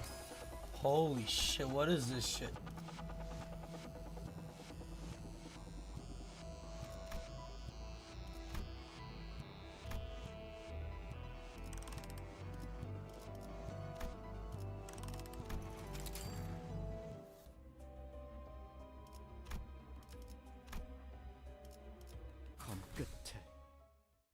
transaction on the blockchain. Now, who is Zach XBT? Well, Zach is a bit of a crypto enthusiast himself, and he's kind of a big deal on Twitter. 740,000 followers.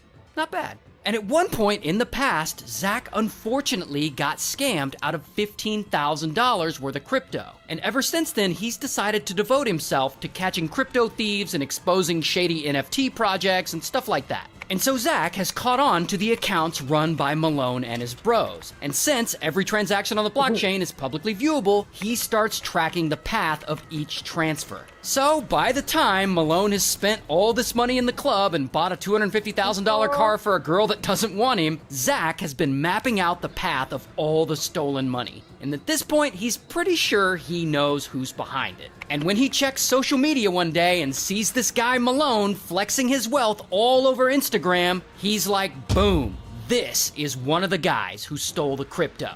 Now, remember that screen recording of the chat I said would be important later? Well, one of the guys in Malone's friend group, and I don't know if he was snitching or what, but he actually sends that recording to Zach. And of course, it's audio of them celebrating stealing all that money. Bro, I'm gonna spaz out. You know how much money that is. Not only that, the screen has information on it that identifies Malone and his bros. So this becomes very important evidence. And anyway, Zach XBT gets sent this information, and I imagine he's like, sweet! And so he collects all of it and he sends it over to the FBI. And the FBI, they start investigating. And only a month after the heist first took place, boom, federal agents swoop in and they raid Malone's home. And bam, they arrest him. And this is actual footage of him being arrested. And also, here's his mugshot. And they also arrest one of Malone's friends who was involved, but I couldn't find his mugshot anywhere. And one of Malone's other friends who was involved hasn't been charged as of yet, so maybe he flipped on the others? I don't know. Regardless, Malone is charged with conspiracy to steal and launder over $230 million in crypto, and he faces up to 20 years in prison. However, he hasn't been found guilty as he hasn't been to trial yet, so all of this is alleged. I'll keep you updated. So this YouTuber really wants to get out of the United States, and unfortunately, he ends up somewhere really 4 days ago. Okay, we can check it out. Dangerous. Now his name's Eastman, and Eastman's 26, he's American, but he's not really doing much here. Like, he's an Uber driver sometimes. Bro really wants to get out. He wants an adventure. So one day he says, fuck it, and he leaves. And he flies from the US 8,000 miles away to the Philippines. And there he travels over to the mountains in Zamboanga del Norte. Here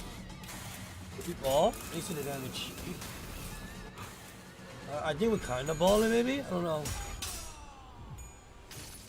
Here's the thing about that area, though. It's really nice looking, but some parts of it aren't exactly safe. Some even refer to it as the red zone. Even the State Department warns American tourists to exercise increased caution when considering traveling there. But whatever, Eastman wanted a little adventure and he seems to like it there. So there, he meets a local woman and she speaks decent English, and so they start talking and they hit it off, and Eastman thinks she is fine, and eventually she becomes his girlfriend. So we'll just call her Girlfriend. And so Girlfriend takes him to her village to meet her family, and everything seems to be going well, and they end up getting engaged. And eventually, they even get married. And this is actual footage of their Muslim wedding. I guess he converted to Islam for her. Now, Eastman has a YouTube channel, and there he starts documenting living in this new place that few foreigners will ever go to. What up, you guys? I was just cooking, so that's why I got some charcoal on my face. I burnt my hand a little bit. Now, on this channel, he mostly just does live streams and just talks to his audience, and he also has a TikTok account. And you can see one of his TikToks here. It's just him and his wife, and they're just like goofing around. Now, Eastman isn't necessarily rich by American standards, but in the Philippines, in that specific area, US dollars go really far. So in pesos, he has a small fortune. I am renting this apartment here for 3,000 pesos each month. And so he's renting this little apartment for like $52 a month. And eventually he decides to open a little grocery store right on the beach. And so Eastman, he starts building the store himself with his own 2 hands, and he stocks it and he gets his Wi-Fi set up, and soon enough his business is up and running. But yeah, bro, we got this huge store, massive store. I think we spent 43,000 pesos on all of it. But despite how much he likes it there, according to him, the area he's in actually isn't very safe for foreigners. I've never seen any other foreigner here. Because it's dangerous. It's a dangerous area. And sometimes when he and his wife are out and around, he has to hide from strangers. Up and down the mountains, and now I gotta hide. Because maybe it's a kidnapper. Like being scared here of dangerous people. I always have to hide. Looks like the guy had a gun. Some sort. Regardless, he keeps living his life and doing his live streams. Now, if this were me, as an American, living in this apparently dangerous place, I would stop live streaming. Like, I would stop drawing any attention to myself. The fewer people that know I exist, the better. Oh, but not Eastman. He seems to love to stream. I mean, he just keeps going. He keeps streaming multiple times every day. Not only that, on more than one occasion, he gets on live and he talks about money. Like, he's live and he mentions loaning out pesos to some locals. We lent him 21,000.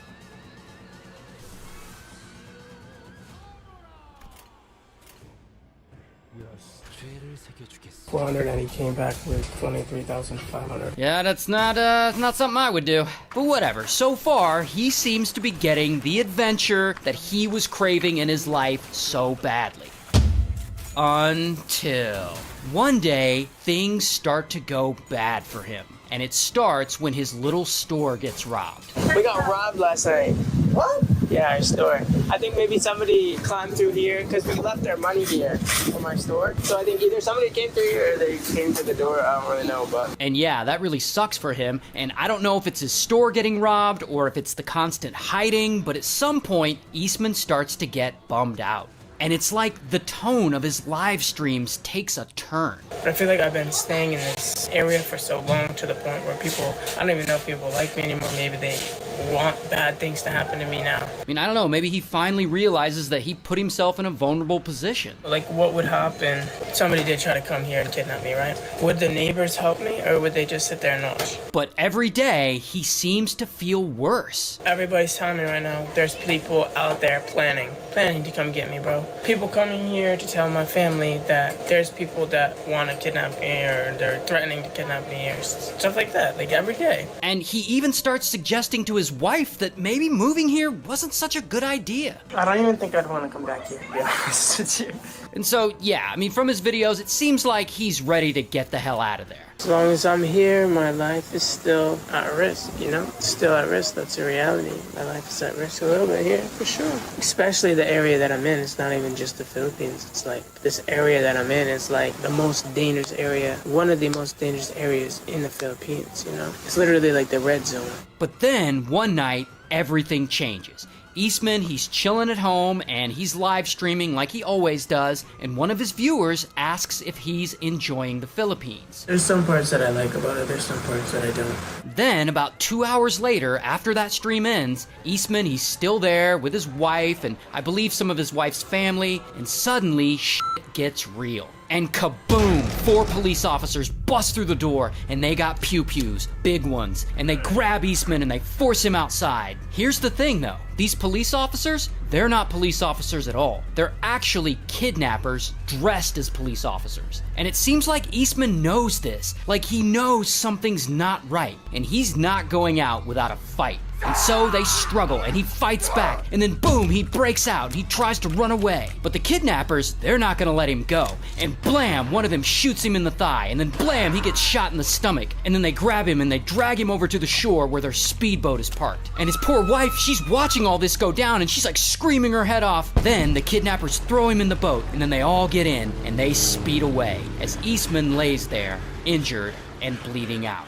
And so immediately, word gets out about this, and the local police come and they launch a manhunt looking for the kidnappers, and they're going from house to house. They send a speedboat out to pursue the captors, but unfortunately, it's too late. The kidnappers are long gone, and there's no sign of Eastman anywhere. Meanwhile, on the boat, allegedly, Eastman tries to hold on, but eventually he succumbs to his wounds and he ends up unalived. And so the men, they pick up his body and they throw it to the ocean. American vlogger Elliot Eastman, who was kidnapped in Zamboanga del Norte, is now feared dead. Now, the good thing is that local police do eventually find and arrest 3 of the alleged kidnappers, but so far they haven't caught everyone who's involved. And as of now, they still haven't recovered Eastman's body. So, why did these armed men dressed like police officers suddenly bust into Eastman's house and kidnap him only to accidentally unalive him in the process? Well, as of right now, we unfortunately don't know. I mean, we know the 3 suspects are part of a criminal group, and one of the leading theories right now is that they targeted him because he's American and they see him as a foreigner with money. The kidnappers may have thought that he was a rich foreigner. Maybe he was coming from a wealthy family that could have provided a high ransom in exchange for his return. Either way, that's a sad one, so stay safe out there. That's fucked.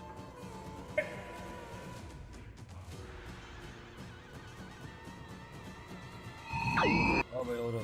I can probably save this. Oh, one of those.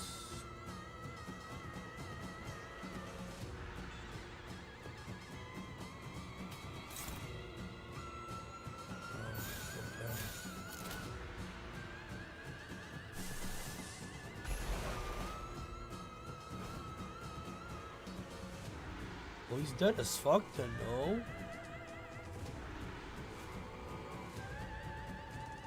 Unless I can like...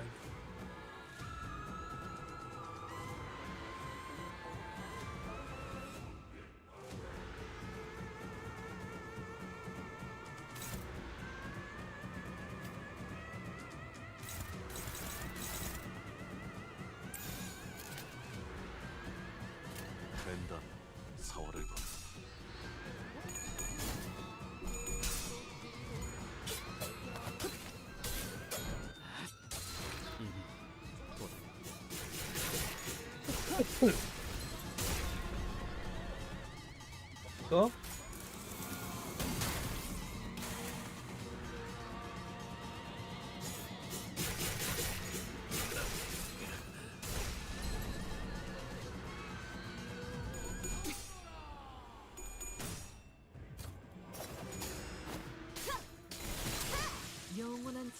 Oh, we killed him before he did anything.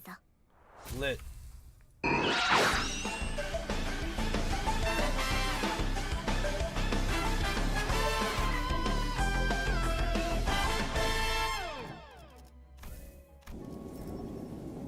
No, you know, little fool, you never can win.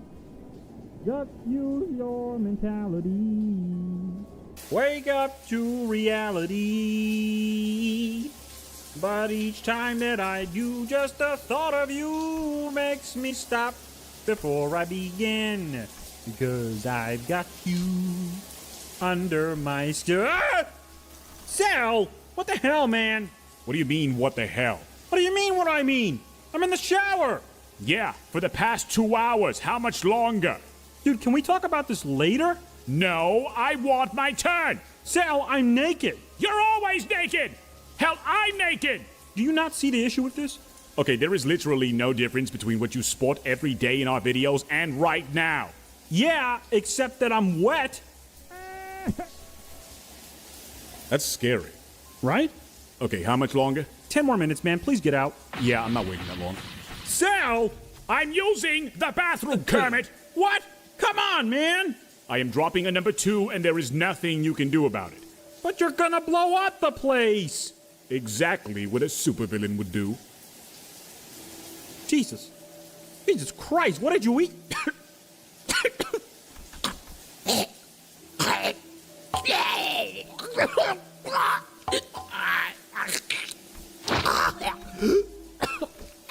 I'm joking.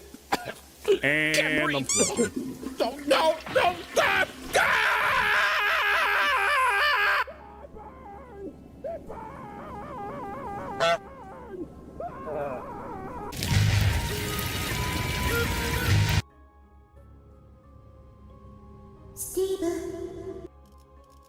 꽃을 피워볼까요? 스티브, 먹고 끝내고 돌아오는 친구는 맛있는 거 줄게. 물론 회사 카드로.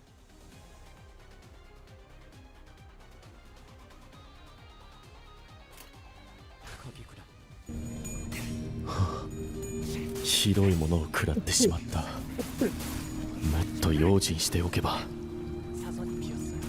ここはあの場所と同じ。俺の初めての記憶の。あ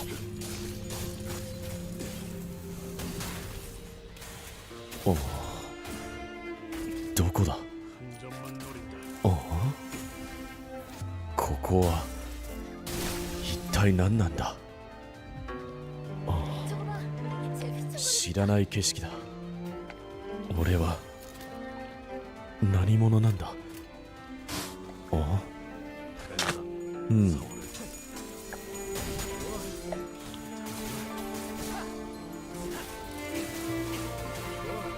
何もない。日も暮れてきた。寝どころもないみたいだ。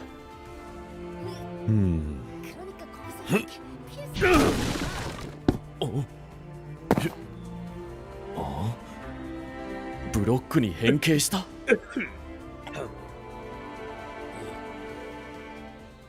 ふう、違うブロックとの組み合わせによっていろんなものが作れるみたいだ。とりあえずこれはここに。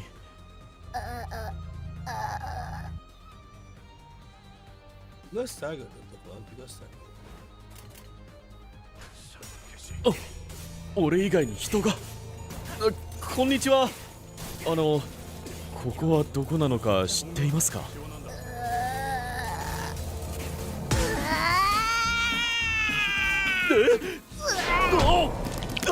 なんだこの生き物。も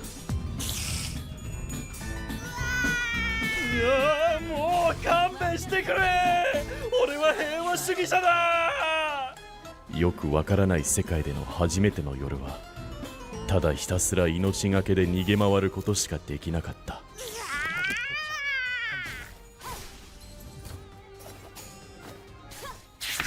いいのか、こんなふざけた話に付き合って。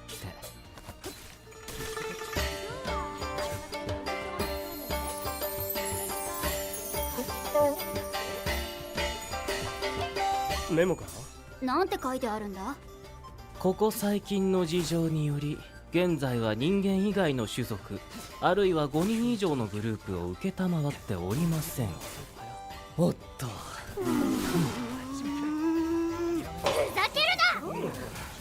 こんなんばっかり人種差別じゃん。君だって立派な人種差別主義者だろ。おい、私はみんな平等に嫌いだよ。自分の種族も含めてね。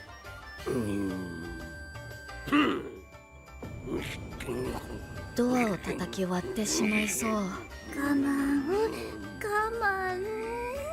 まあまあまあ、不機嫌飛んでけーってね。こんなことで怒ってても仕方がないだろう。もう一回トライしよう。僕たちを認めてくれる宿はいずれ見つかる。ダメだ、もう満室だ。うちに空いてる部屋はないわ。ちょっと。I'm gonna grab some more lozenges. 꽃을 피워볼까요? Shit, hold up. I need to grab some more lozenges. And I want to get up though. Oh, what the fuck? It's a boss? Oi! Ain't nobody said there's gonna be another boss before a boss.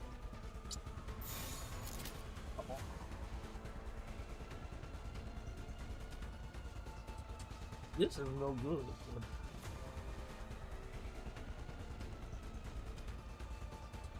What is this? Okay. Wait, hold up. Which one was that? Was the first one? Okay. So I'll do the second.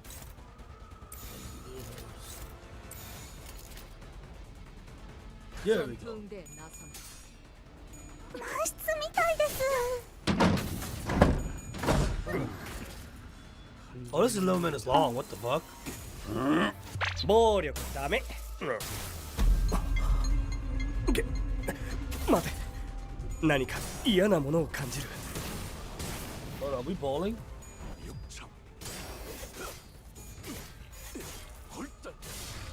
We kinda bowling. 완벽한 한방. 시원한 걸. 이미 도달했다.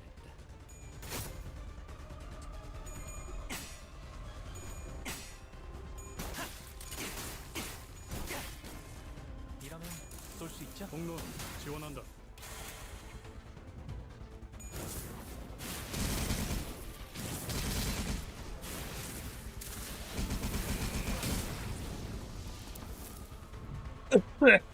대부분 분야에서 저는 최고의 성능을 AI지만 Can I tell this is bad or not? 조금 더 준비 시간이 필요합니다. 공감의 영역은 잘 쓰지 않았던 Sit down, you 기능이라 laugh. 일단 Just, 먼지를 털어내야 하거든요. さっきどこからあ、そっか僕の仲間からかバレたか目だからいい策を考えついたんだって。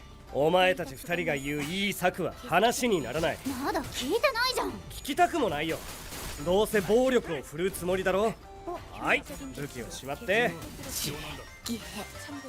え聞いて。聞いてるよ。ふわふわなベッドで寝たいんだ。人を刺してでも。ほら、そっちこそ疲れてないの？俺たちに任せなって部屋を取ってくるからさ。この辺の宿もう調べ尽くしたんだろ？他の選択はない。Well, we won somehow. So that's nice.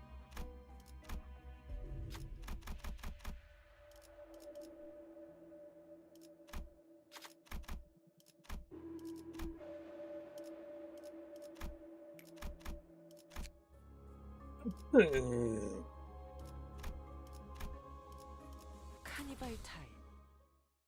仕方がない。うんうん。だから山の上にもう一つ宿があるんだって今聞いたのよまだ希望が残ってる。行ってみよう。私らの方が絶対早いし山登りもしなくていいしいいから刺させろ。ダメ。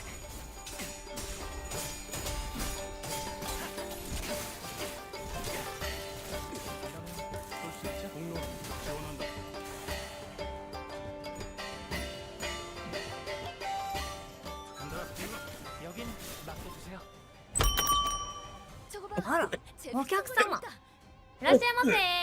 エバーグリーン宿へようこそ。それでどないするん？一晩休める場所を探していて、空いている部屋はありますか？空いてるで。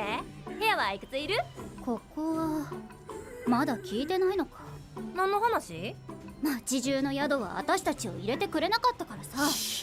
おい、ちょっと黙れって。命令すんな。本当の話してるだけだろ。絶対部屋なんて空いてたし、みんな真っ赤な嘘ばかりついて誰も入れて。 Oh yeah, I gotta go get a lozenge. Holy shit. くれなかった。まあ先週のこともあったしな。例の事件っちゅうやつや。例の事件？まあええわそないな話。うちは噂話。 관리자님은 당신이 생각하는 것보다 대단한 능력을 가지고 있다. 최근에 말씀드렸죠. 저는 언제나 옳은 말만 한다. 승객이 새콤한 방법을. Check it out. 무의감을 준비하고. 적들이 치명상을 입은 상태네. Okay. 자, 다들 팔 걷어 붙이고 저들이 편하게 잠들 수 있도록 침대볼을 깔아주자고. I'm gonna grab some lozenges real quick, chat. Give me a second. What? Police time is outside. The fuck? Late at night. Oh, I guess it's only 2 a.m. I guess I'm early for once to be here.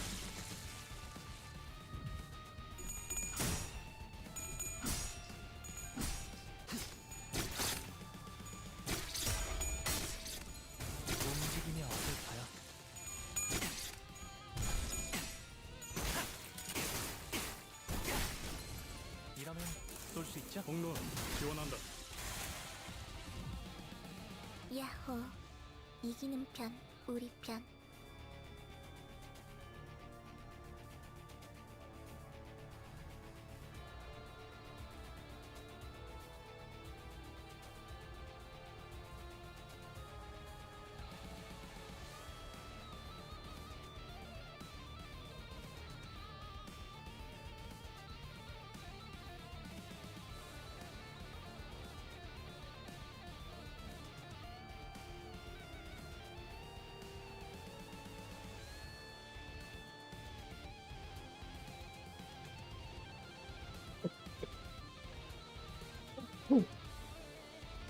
Ugh, it's cold as shit.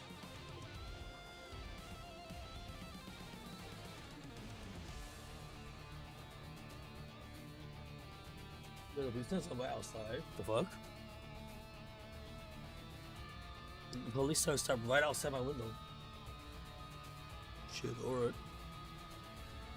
Someone's getting the message tonight. Not me though.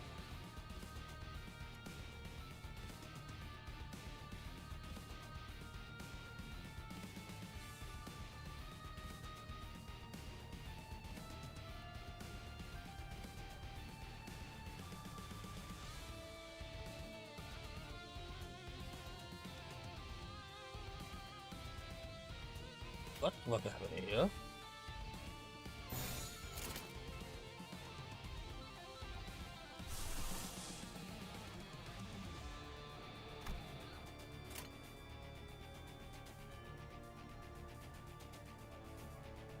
You don't.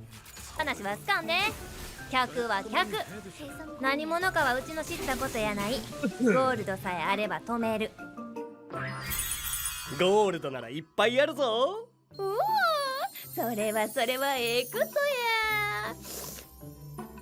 それで部屋はいくついるん？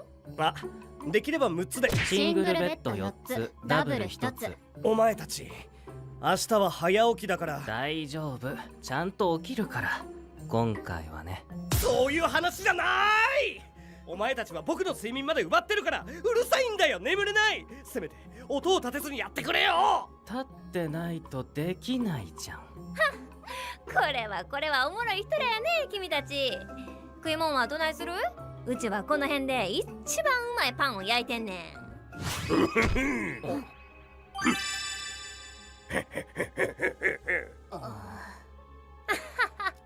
もらうってことでええか？ほなついてき。Oh, yes. Let me heal the team.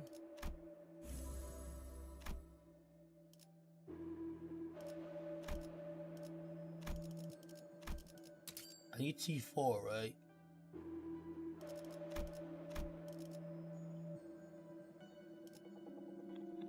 Try to guarantee it.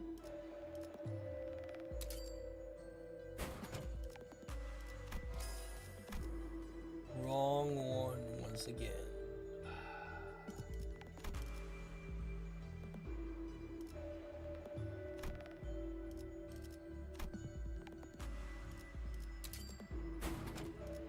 Got it.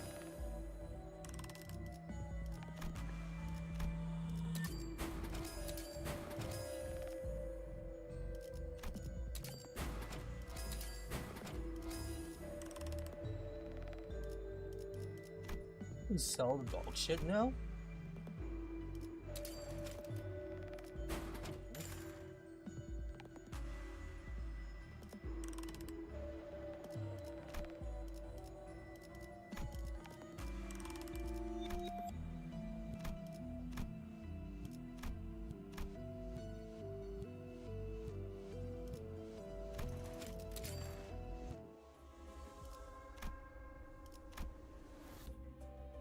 召し上がれ。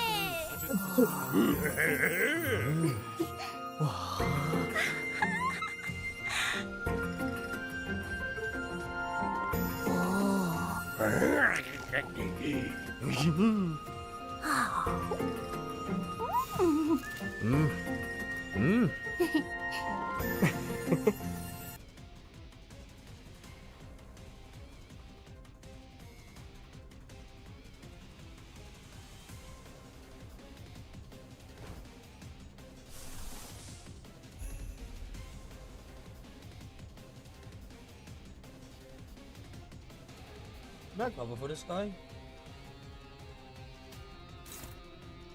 Oh no, I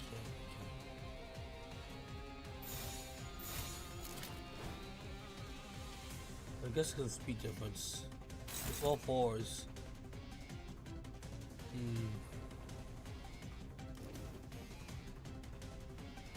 I see.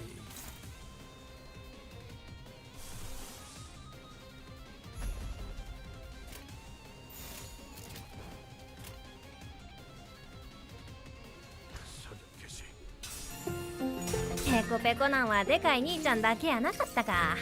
みんな腹いっぱい食うてもろて。ちゅうか気になったんやけど、聞いてもええかな。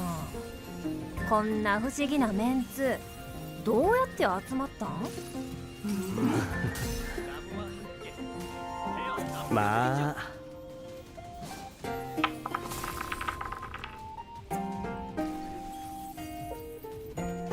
雪祭りが訪れた。街は提灯の明かりでキラキラしている。屋台もゲームもたくさん。道は楽しんでいる人々であふれている。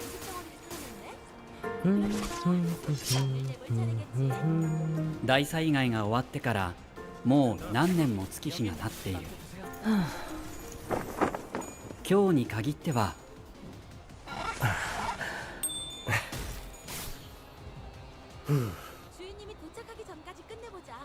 一休みを目いっぱい楽しめそうだ。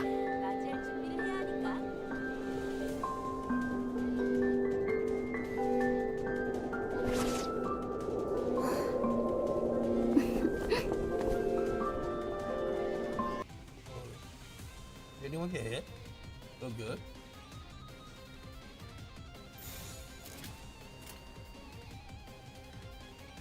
Jesus.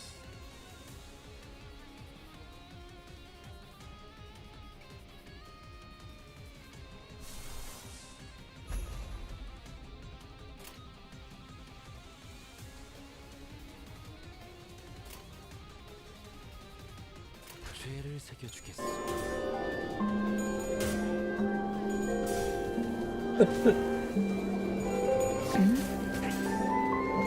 今のところ空気は落ち着いている。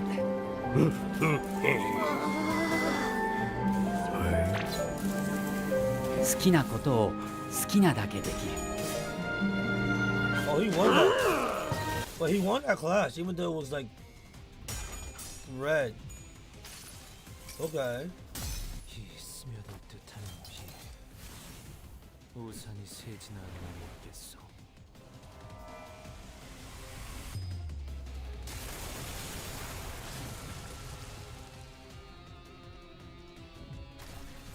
좋아. 적들이 싫어하는 음식이 뭐였는지 정확히 간파했네.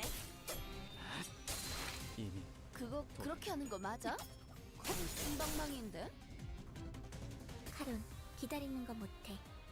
100초만 기다려줄게.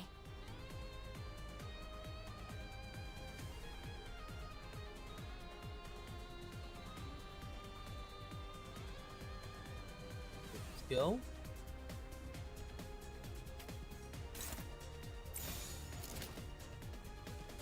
Actually, second skill. Can you do second skill?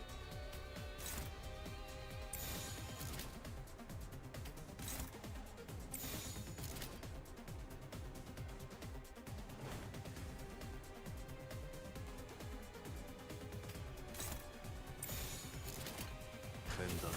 사활을 건다.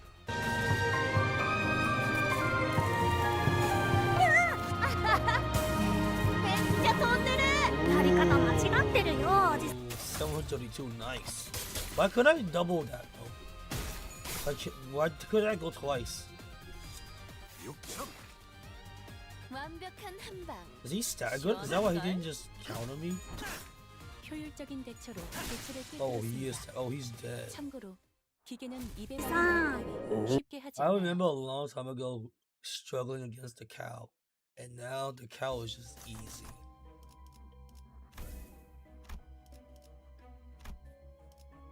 Oh. そして神様が見守っている。Wonka.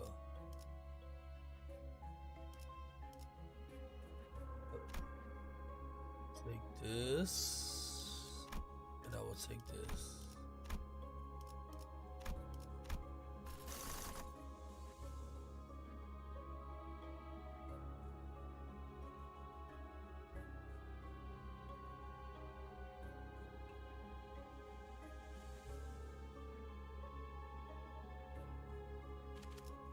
Why is this new? Yeah, I don't want to take a long time. I want to play some Digimon.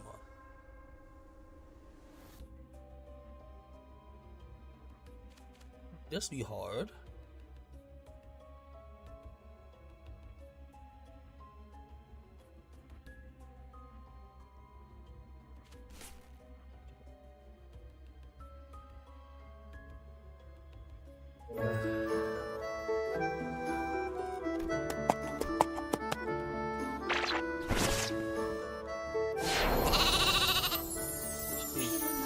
そう、私こそがこの世界の神様である。それでは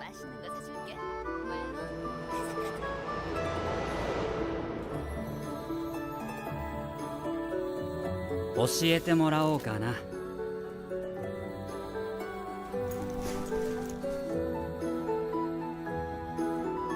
みんな、次はどうする？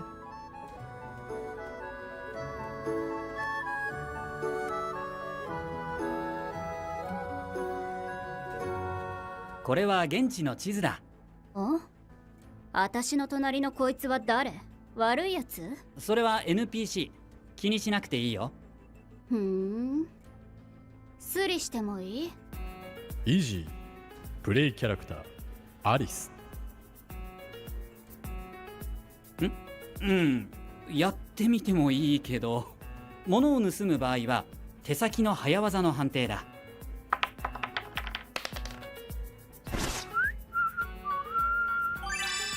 シルバー10枚を獲得した。よし。次、ティムはどうしたいかな？俺はそうだ、ちっちゃいアヒルを救うゲームで遊んでる。デカブツの手でさ。ティム。プレイキャラクターイムシュ。遊んでるところをものすごく美形なエルフが屋上から見下ろしてくれてるよ。アホみたいだなーって考えて。へえ。帯。プレイヤーセオ。でも私は個人的に可愛いって思ってる。なるほど。じゃ、美形なエルフ男子はとりあえず変なハーフオークを監視してる。この時ヘスースは何をしている？あ、僕ね。ヘスース。プレイキャラクターソレール。ソレールは街を歩いてもっと晴れてほしいなーって考えてる。太陽が大好きなんだ。うんうん、分かったよ。で、ノーワンは何をしている？ノーワン。英語じゃ誰でもないって意味。やかましいわ。知ってるよ。だからその名前を選んだ。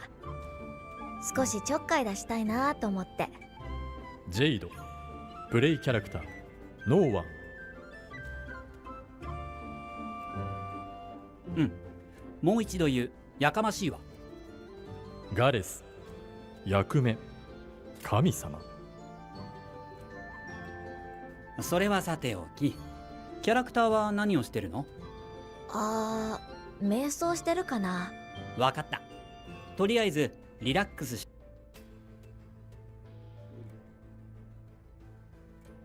How are we getting out of this situation?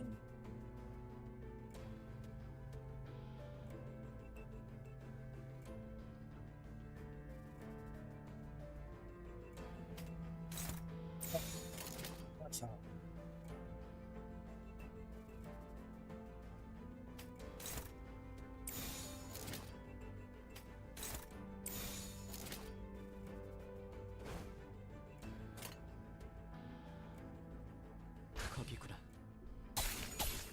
して瞑想しようとしてるんだね。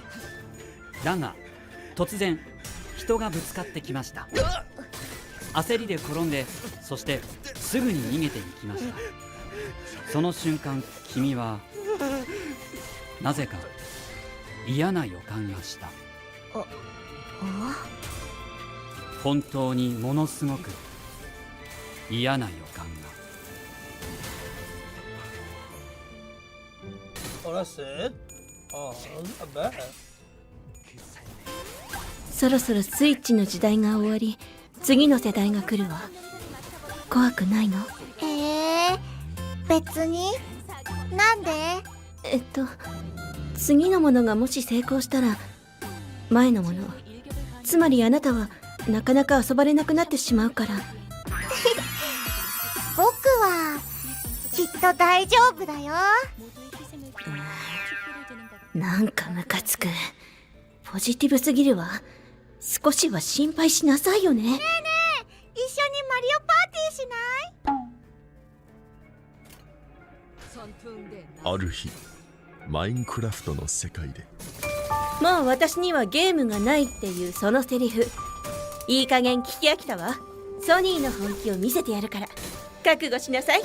皆さんご覧なさい。これこそ新世代のスター・ウォーズ、コンコード。1ヶ月後。ねえ、プレイステーション大丈夫？話しかけないでください。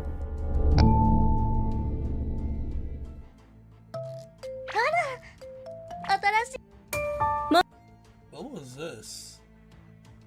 On April 14th at around 1:45 a.m., 28-year-old Katie Hawley from Florida was startled awake by a strange sensation. Disoriented, she could feel that something was seriously wrong with her ear, so she got out of bed to inspect it in the bathroom. As she staggered across the floor, there was an eerie sensation of fullness in her head. Once in her bathroom, she grabbed a Q-tip and slowly pushed the cotton bud inside her ear to check what was in there. But then, to her horror, something moved. It wouldn't be wrong to say that whatever was in her ear was alive, and that gentle push from the swab had now caused it to move deeper inside. Isn't poking around in your ear like the number one thing you're not supposed to do with Q-tips? Yes, it's... oh, Grill, you look awful. Yeah. I must have blacked out, eating myself into a candy coma in bed last night. Well, that sounds like a great way to have insects crawl inside your ear. What? Katie felt something moving inside her left ear. Her brain rampaged with all the worst possible scenarios that could unfold. With shaking hands, she carefully took the cotton bud out of her ear, dreading what creature might come along with it. And there it was. 2 skinny brown sticks. She took a breath of relief that it wasn't a creature, but when she observed them closely, that false peace was soon replaced with panic. Why? It's just some random junk. Well, Grill, what happens when you squash an insect? It breaks into pieces. Oh, God! The reason Katie started hyperventilating was because she realized they weren't just 2 brown sticks on the cotton swab. They were legs. But what kind of legs? There's so many things that have legs, Brew. In a panicked state, Katie called out for her husband, Jordan, who immediately shot out of the bed and searched frantically for his glasses. After locating them, he rushed to join Katie in the bathroom and, with the help of a flashlight, tried to see what exactly was happening inside her ear. In a short moment, Jordan confirmed Katie's worst nightmare. There was a giant roach trying to burrow its way deep into her left ear. Katie's mind immediately went to the worst thought imaginable. There was a roach trying to burrow its way into my brain. The 6-legged saboteur found a way to strategically infiltrate her ear. Speaking of tactical strikes, you know what else demands precision and strategy? War Thunder, this video's sponsor. Oh yeah, we still need a rematch. For pickup ranks of wide variants, their sales return includes Meller, just like how our Cup 1000 Silver Lions. Be sure to hurry because this offer won't last forever. Just like how our couple had to act fast to avoid total surrender, to remove the 6-legged nemesis from Katie's ear.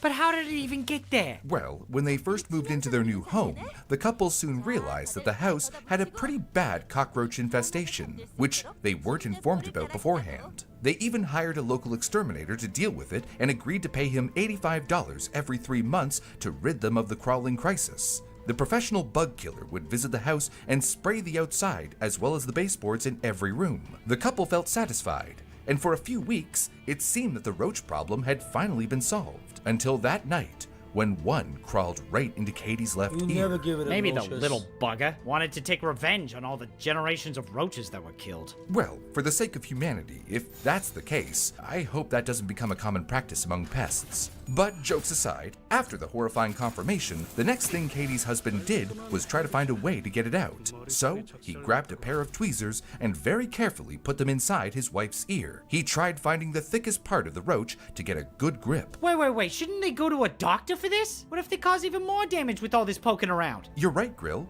In fact, the reason most bugs, especially the ones as big as a cockroach, get stuck in the first place is because when people feel something in their ear, they often instinctively insert a finger and start poking around, inadvertently pushing the critter deeper inside. The worst case is when all that squishing leads to the rupturing of the cockroach. I think I'm gonna be sick. According to an entomologist at North Carolina State University, Kobe Schall, now you have a ruptured cockroach that's full of bacteria inside the ear. That's a straight ticket to an ear infection. As unreal as it sounds, the outside of a cockroach is rather clean, unless the roach took a pit stop in your toilet bowl before creeping up in your bed. But even though these animals do spend a substantial amount of time cleaning their exteriors, they still have a concerning concentration of bacteria inside their bodies. Another critical risk that could land Katie in a much worse situation was the roach's spiky legs. If pushed in too deep with tweezers or cotton swabs, they could potentially penetrate her eardrum, in which case the bacteria from the ruptured cockroach would then gain access to her internal ear, a scenario that would not only be extremely painful, but could also result in permanent hearing loss. Although it's best to leave any digging around in the ear canal to the professionals, Katie's husband was a professional percussionist with hand dexterity that made him better equipped for precise hand movements than most. So, for them, it was worth a shot to try removing the roach themselves and hopefully avoid a midnight hospital trip. But things didn't really go their way, as Katie recounts. Unfortunately, he only managed to pull 2 of its spiky legs off. At that point, it was clear I needed to go to the ER. So the next logical action for the couple was to get ready for their dreadful midnight visit to the hospital emergency room. Jordan furiously searched for his wallet and keys. Katie, on the other hand, was struggling to get everything in order before they left. She changed into a more decent attire and put her hair in a bun before bringing their dog to the gated area in the kitchen so it could move around freely while they would be out of the house for who knows how long. Wow, the fact that she could get all that done with a roach. You try to trick where you hold your mouth and close your nose and below so your ears will pop out. That would have been nice. Roach wriggling around in her ear? There's no way I wouldn't just be freaking out the whole time. Agreed. Despite the fact that she could feel a creature in her head crawling closer and closer to her brain with every step, as Katie walked to the car, she maintained an impressive amount of composure and calmness. Although it wasn't physically painful, it was psychologically torturous. Fortunately, with the closest hospital to their home only 2 miles away and there being almost no cars present on the road at 2 a.m., their trip was pretty quick. But even the short trip felt like ages for Katie, given the restless stowaway inside her head. Katie was lucky her roach incident took place at an ironically convenient hour, since not only was the traffic light, but there was also hardly anyone in the ER when they arrived. Only a woman accompanied by 2 little girls were present in the waiting room. She mustered up the strength to calmly narrate the entire situation to the man behind the desk of how a roach decided to go spelunking inside her left ear and was now stuck inside. The man then asked a nurse to double-check Katie's left ear with an otoscope, who then confirmed that, yes, there was indeed a cockroach in her ear. Didn't she just tell them? Why do you need to double check? Just get it to a doctor and get the dang thing out. Well, you see, Grill, hospitals are the places where you'll find some of the most bizarre cases of fabricated symptoms. That's why they usually have a standard examination procedure to see what's actually happening in addition to what the patient is telling them. There is even a psychiatric condition called delusional parasitosis, where individuals have an unfounded belief that they are infested with parasites or insects even when clinical tests show otherwise. It often leads to intense distress and repetitive behaviors, such as excessive cleaning, scratching, or even self-harm to get the imagined bugs out. And it's sometimes really hard to deal with such patients, as they can be difficult to reason with and feel untrusting of the practitioner for not taking their condition seriously. But there's another harsh side to this mistrust. Studies have shown that oftentimes in the healthcare system, female patients face bias in attempting to get a proper diagnosis. Statistically speaking, doctors are more likely to simply dismiss a female patient's concerns in the name of anxiety, and in many cases, it leads to the condition getting worse. One similar case was of Gila Leon's, who woke up in the middle of the night to a sharp tone piercing inside her head. After ignoring the prickly feeling of crawling and fullness inside her ear for months, she finally decided to voice her concerns with a doctor. Sadly, due to her being clinically diagnosed with generalized anxiety disorder, the doctor dismissed her concern as paranoia. Gila insisted she take a quick look just in case, to which the doctor half-heartedly obliged. Some dry earwax, but nothing else, the doctor said after hardly examining the ear for a few minutes. Gila went home, frustrated with the practitioner's belittling attitude, and started questioning whether she should have even bothered seeking a second opinion. However, Gila never got the chance to do that before experiencing something straight out of a science fiction horror movie. A few days after the patronizing doctor's appointment, Gila was laying on her partner's chest. As he affectionately stroked her hair, suddenly she felt a sharp prickling sensation in her right ear, forcing her to scratch. Unable to control the urge, Gila jammed her pinky finger inside, only for it to come out wet. The relief she felt afterward was something she hadn't felt in months, but the situation quickly turned disturbing when something more started dripping out of her ear. She tilted her head so her right ear was facing downwards, and a second later, warm liquid gushed out along with an alien-like creature. The couple gasped at what they were seeing. At first, I thought it was blood, a dark shape falling from my head.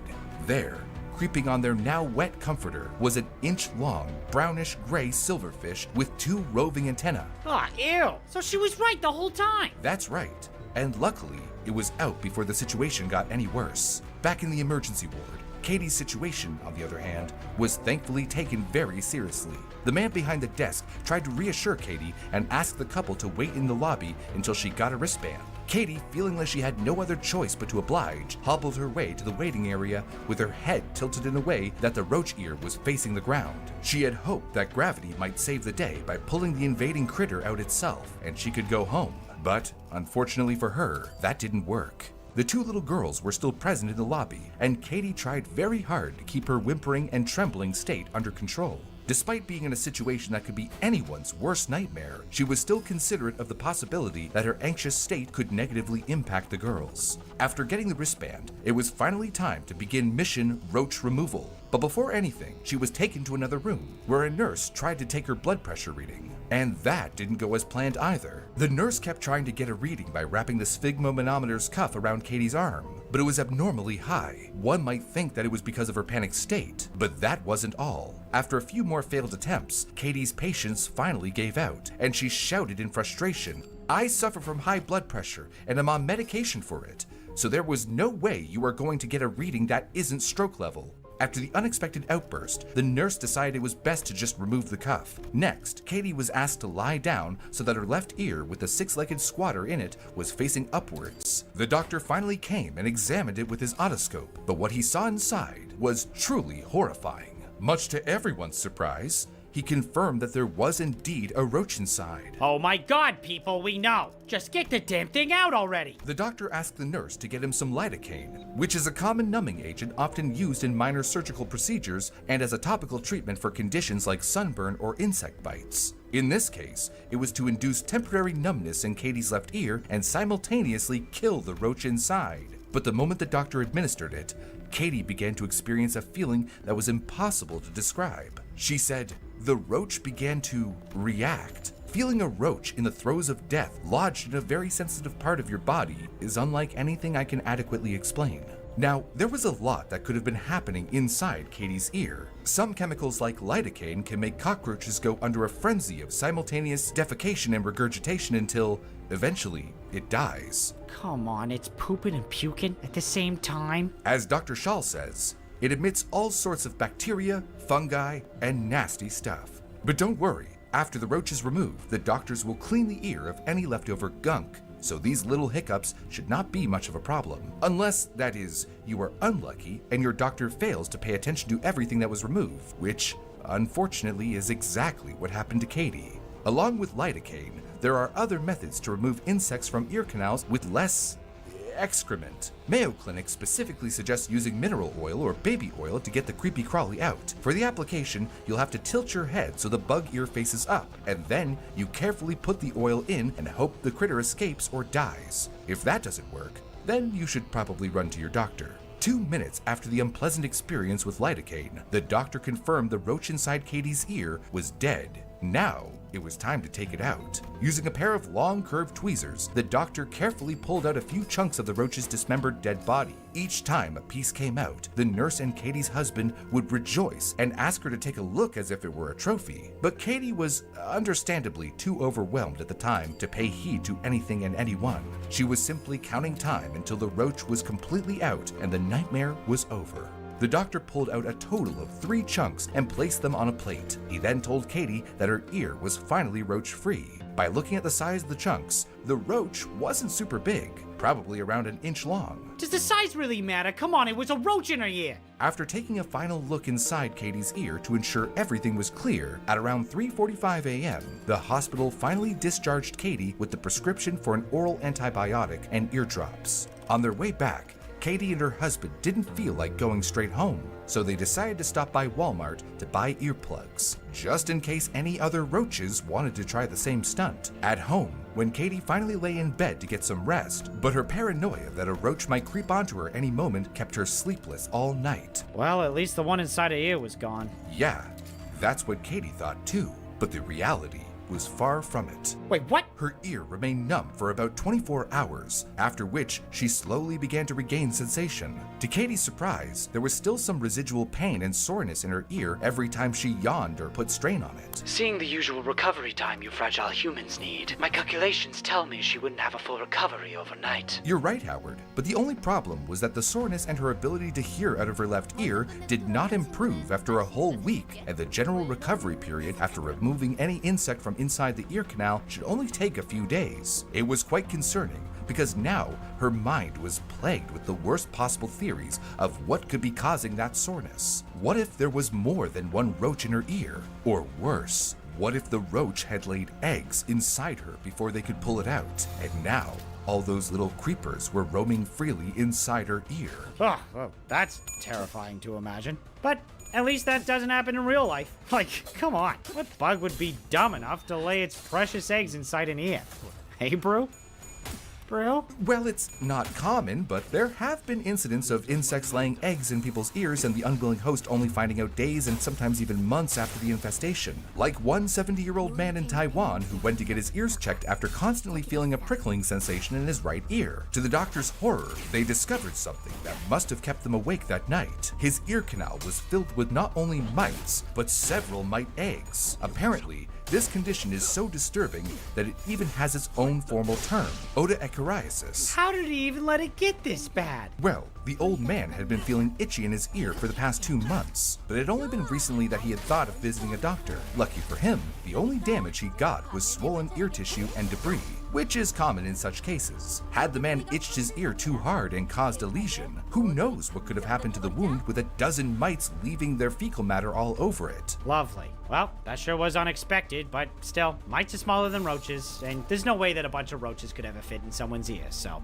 Well then, you're in for a surprise, because this next case was so horrifying that it made the headlines of the national press in China. In October 2019, 24-year-old Mr. Liv was admitted to the Sanhe Hospital in the Guangdong province after he reported feeling a sharp pain in his right ear. He said his ear hurt a lot, like something was scratching or crawling inside. Dr. Zhang Yijin, an ear, nose, and throat specialist at the clinic, told Asia Wire. When the doctors looked inside his ear, they saw something that they had never seen before. The young man had an entire freshly hatched brood of almost a dozen baby German cockroaches running around in a frenzy inside his ear. And that's not all. The mother cockroach was right inside with them. That's it.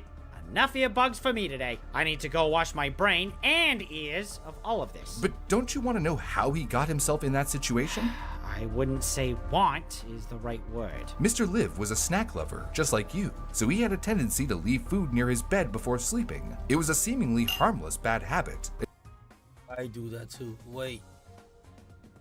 I do that too. I leave snacks near my bedside.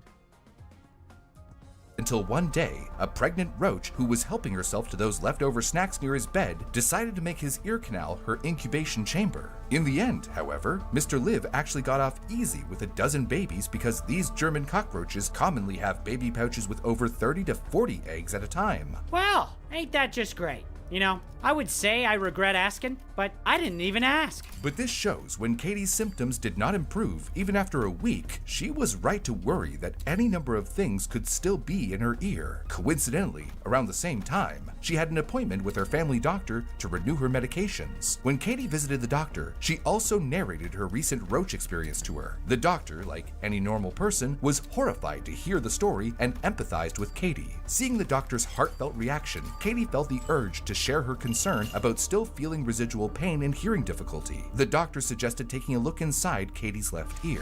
When the doctor took a peek, she saw some sort of blockage and asked the physician assistant to flush Katie's ears and remove any possible wax buildups. After 4 flushes, the PA used her otoscope and took another look. What she saw inside was a shock to both the doctor and Katie. There was a spiky roach leg sticking out that could only mean one thing. The medical team at the ER didn't actually extract everything, and Katie had been living in a false state of recovery this entire time.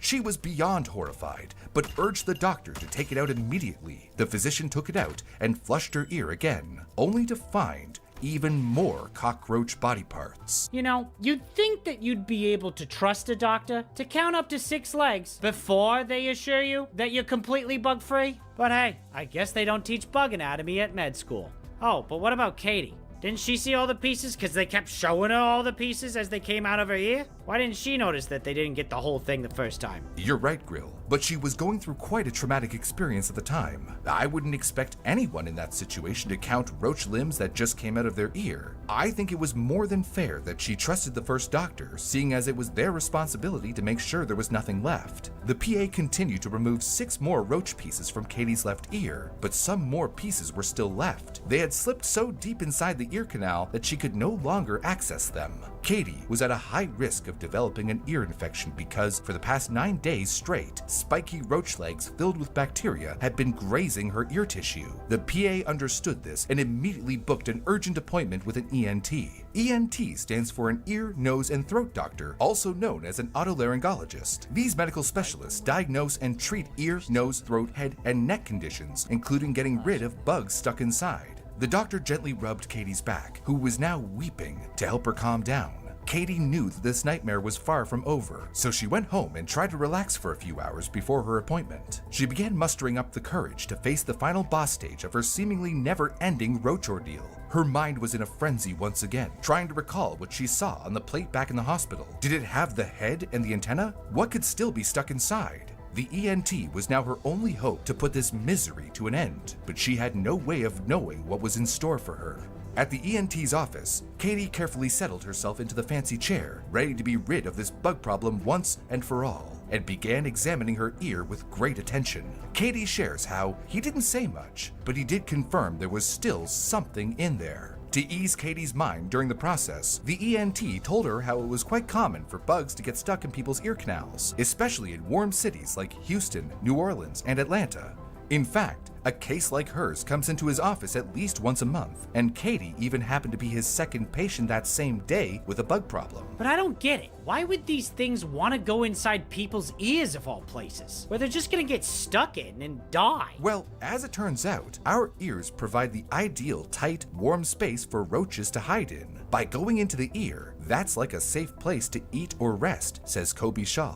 And just like a moth is attracted to a flame where he'll most likely meet his death, cockroaches are attracted by the aroma of earwax, pulling them inside in search of a possible snack. With all these inviting characteristics, a roach hardly considers the risk of getting stuck and just walks right in and makes itself at home. Amidst the ENT sharing his experience, he took out a tool shaped like large scissors and started pulling the roach remnants out one by one. And the collection of limbs he pulled out, well, they could fill up a roach mortuary. Katie sobbed as the professional pulled out an entire head with its antennas attached, the whole upper torso, and more limbs than she could count amidst the tears. Holy crap! Did the first doctor even do anything? The most disturbing part of this third extraction was that Katie was not given any numbing agent. Every time a piece was extracted, she could feel the spiky limbs slowly grazing against her internal ear. At last, with a final ear check, Katie was declared officially roach-free once and for all. The entire ordeal was something she had never thought of before. Thus, even though she physically recovered from the roach infestation, it took much more effort for her to move on from the incident mentally. After the final and complete extraction, Katie and her husband had the entire house resprayed by a pest control company. Even though the chances of such an incident happening again with Katie were extremely low, she still couldn't shake the paranoia that it would. Since then, there has hardly been a time when Katie hasn't slept with earplugs. In her words, I need therapy for a lot of reasons, but this experience blows all of those other reasons out of the water. Here are a few things you can do to ensure that you never fall victim to bug invasions. Number 1 is hygiene. As entomologist Dr. Nancy Troiano says, sleeping in a clean bed with clean sheets is a good idea. Next, if you live in a warm and humid place where there's a deeply rooted bug situation, it's best to get a thorough sweep of your house by a reputable pest control company. Along with that, you should avoid wearing perfumes or strongly scented shampoos or lotions to bed since bugs are attracted to them. And lastly, and most importantly, you should not leave leftover snacks or sweets near your bed. Well, thanks so much, Brew, for unlocking a new fear for me. Now, if you'll excuse me, I've got to go clean my room. Yeah. God damn. I don't know what to say. That's creepy as fuck. That's creepy as fuck.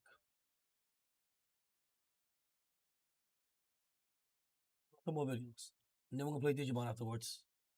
Let's watch some more videos though.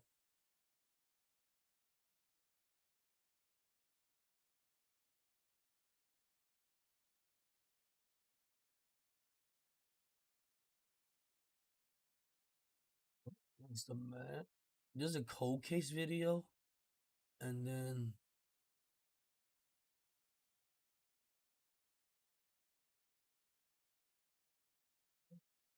stuff. Today is a very special day, and it's time to kickstart it with a cup of tea. You open up your food cabinet and grab the tea off the otherwise empty shelf. No one believed you could do it. I mean, people can't survive more than a few weeks without eating food, so how was anyone supposed to react when you said you wouldn't eat anything for the next 40 days? But that's exactly what you did. And when 40 came and went, you said, why stop now?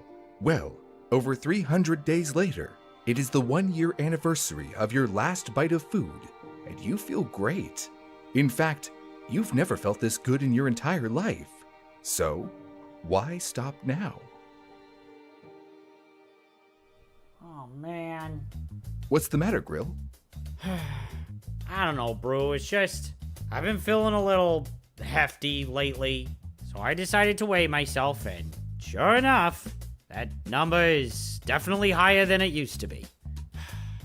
That's it. I'm going on a diet. Well, I think you seem fine, but if that's what you want, it's never a bad idea to take harmful, unnecessary food out of your diet. That's a great idea, Brew. Food is unnecessary. I'll just stop eating. No, that's not what I meant. I was thinking you could cut back on junk food or all those energy drinks of yours, or maybe even swap them out for coffee, which has virtually no calories. What? Of course not. How could anything that makes me feel this good be a problem? Incorrect statement detected. Just one energy drink contains up to 2 times the daily limit of added sugar, as recommended by the American Heart Association. Like I'm listening to you. You just want me to be a part of your Blackwater cult like this schmuck. Fat chance. I'm going on a yeet-only diet. Besides, what's the worst that could happen? Well, in 1965, 27-year-old Angus Barberi lived in Tayport, Scotland, and worked at his father's fish and chip shop. He seemed to be living an ordinary, quiet life, but there was just one not-so-little thing Angus wanted to change. Weighing in at 456 pounds, or 207 kilograms, he knew he wanted to make a change and was ready for something drastic. He started by checking himself into the University Department of Medicine at the Royal Infirmary of Dundee, not far from his home, and informed doctors of his decision to fast for 40 days. See? A fast. Just like what I'm gonna do. No, Grill. A fast as in 0 calories at all. Angus's doctors, thinking that he likely wouldn't last the full 40 days and believing a short fast would be a good start to his weight loss journey, readily agreed to monitor his progress closely. And so, on June 14th, 1965, Angus walked out of the hospital and into a strict fasting diet that would change his life forever. Well, Bean, it's been practiced for centuries, and people fast for a variety of different reasons, whether it be for their health like Angus or even religious and cultural reasons, each with different levels of intensity and duration. In Judaism, the Yom Kippur fast lasts 25 hours and involves intense prayers and a complete halt of regular activities. Buddhists use fasting for self-control, with monks refraining from eating solid foods after noon every day. Christians fast during Lent, avoiding meat on Fridays and sometimes giving up other luxuries to purify their bodies. During Ramadan, Muslims fast from dawn until sunset, aiming to cultivate piety and gratitude. For Hindus, fasting is often linked to festivals or personal spiritual discipline like the Ekadashi fast, where individuals may partially or completely abstain from food. And Jainism places a strong emphasis on cleansing the body and karma, with fasts ranging from 1 day to over a month, involving varying levels of food abstention. Like I said earlier, people fast for their health as well, often with the main goal of losing weight. One of the most common ways to do that these days is through intermittent fasting, which cycles between periods of fasting and unrestricted eating. But there are a few different ways to go about this. The first I'll mention is Dr. Walter Longo's approach, which features the fasting mimicking diet, where you reduce calorie intake drastically for 5 consecutive days each month to mimic the effects of fasting aimed at boosting longevity and health. Then there's the approach where you consume very low calories, around 500 to 600, for 2 non-consecutive days each week and allow regular eating during the remaining 5 days, also known as the weekly full fast. And though some don't consider this to actually fall under the category of intermittent fasting, the final and most frequently used method is time-restricted eating, which simply shortens your daily eating window to 8 hours followed by 16 hours of continued fasting. During the fasting period, no calories are taken in. This method is appreciated for its simplicity and centers on the timing of eating rather than the specifics of the diet, which may lead to weight loss and better metabolic health. Intermittent fasting stands out from other diets because it doesn't restrict what you eat, just when you eat, making it surprisingly adaptable and sustainable. Modern research has explored the potential benefits fasting can have on the body, and according to a 2022 case study, fasting triggers some interesting shifts in our body's metabolism. During prolonged fasting, the body shifts from using carbohydrates to burning stored fat for energy, entering a metabolic state called ketosis. This process can help lower triglycerides and may have varying effects on cholesterol levels. As the body adapts to using fat for fuel, it produces ketones, which serve as an efficient alternative energy source, particularly for the brain. Fasting also reduces blood sugar and insulin levels, demonstrating the body's ability to adapt to different energy sources. However, elevated ketone levels can become dangerous and lead to a condition called diabetic ketoacidosis, which is life-threatening for people with type 1 diabetes. Fasting can affect us differently depending on how long it lasts. In the short term, it might make us feel irritable and anxious, but over time, fasting can improve our mood and well-being by boosting serotonin, which helps with mood and pain relief. Sticking to fasting goals can make us feel more in control and accomplished, making it a rewarding experience overall. Okay, see? I'll eat nothing and I'll get fit and healthy. Well, Grill, even though there is evidence to support the fasting diet as long as it is done following certain guidelines, there are also some solid arguments to be made against it. For one thing, it may be proven to help shed those pesky pounds, but it's something you'd have to maintain to keep the weight off. Once someone practicing fasting returns to eating normally, the body will revert back and the pounds will, more than likely, return as well. It can also be dangerous for certain people, like those with pre-existing health conditions such as weak immune systems, diabetes, or gout, those who are pregnant or breastfeeding, and especially for people with any form of ED. And believe it or not, but fasting, even water fasts where the only thing consumed for the duration of the fast is water, can cause dehydration. That's right, Bean. It's because about 20 to 30% of our daily water intake is derived from the foods we eat. And some experts worry that intermittent fasting could see people turn away from eating balanced, healthy meals rich with the recommended portions of fruits and vegetables. Okay, so the jury's still out on that one. What about the other diets that are out there? I think my ma did something with some lady's name back in the day. You're right, Grill. Over the last few decades, we've seen waves of diets come and go, including structured ones like the Jenny Craig diet, which is probably what you're referring to. But one of the more popular ones these days is the ketogenic or keto diet. It is a high-fat, very low-carb, moderate protein diet that promotes fat burning and can help manage type 2 diabetes. Participants are allowed foods like meats, fatty fish, eggs, oils, dairy, low-carb vegetables, nuts, seeds, and berries, though in moderation. But the key is to avoid grains, high-carb fruits, legumes, sugar, and starchy vegetables, and to stay hydrated, monitor protein intake, and get enough fiber. However, the diet's high saturated fat content and potential health risks make it not recommended for a long-term use. The paleo diet is another popular low-carb diet that emulates a traditional hunter-gatherer's diet by focusing on lean meats, eggs, fruits, and non-starchy vegetables while excluding whole grains and dairy. It claims to have significant health benefits but lacks evidence and comes with some risks. Cutting out dairy, legumes, and grains can lead to deficiencies in calcium, vitamins B and D, and fiber, which are important for overall health. The diet is also high in saturated fats from animal proteins, which can raise cholesterol levels and increase the risk of heart disease. Plus, eating a lot of protein and fat might increase the chances of developing kidney issues and certain types of cancer. Jeez, there's bad sides to any diet then. Yeah, I mean, find what works for you and consult your doctor if you're unsure, but basically the best bet is to make healthier food choices and maintain some form of regular exercise. But let's get back to Angus and see if his extreme measures worked for him. As mentioned earlier, he decided to go the fasting route, and in his case, his plan was to consume 0 calories and ingest only black coffee, black tea, and sparkling water for the entirety of the fast with the sole focus of losing weight and becoming healthier.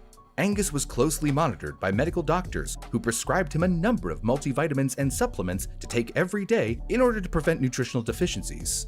So even though he was consuming 0 calories, he was still getting all the nutrients his body needed. As days turned into weeks, Angus's determination overcame his desire to eat. He experienced mood improvements and pride in his accomplishment, surpassing his initial 40-day goal, much to the surprise of his medical team. Feeling good and without any initial significant health issues, he decided to continue the fast to reach his goal weight of 180 pounds. So he wanted to go from 456 pounds to 180? Jeez. He sure did. To eliminate temptation, he even left his job at his father's fast food shop. He frequently visited the hospital and often spent the night so his doctors could continue to keep a close eye on him, since there was an extensive list of things that could go wrong while attempting to fast for the outrageous length of time that he was suggesting. As mentioned earlier with fasting, Angus's body quickly went into ketosis and remained in this state throughout the whole ordeal. So all Buddy was planning on eating was his own fat? For 40 days? Well, yes and no. Technically, his body was turning his fat into energy. He wasn't actually consuming it himself. That would be weird.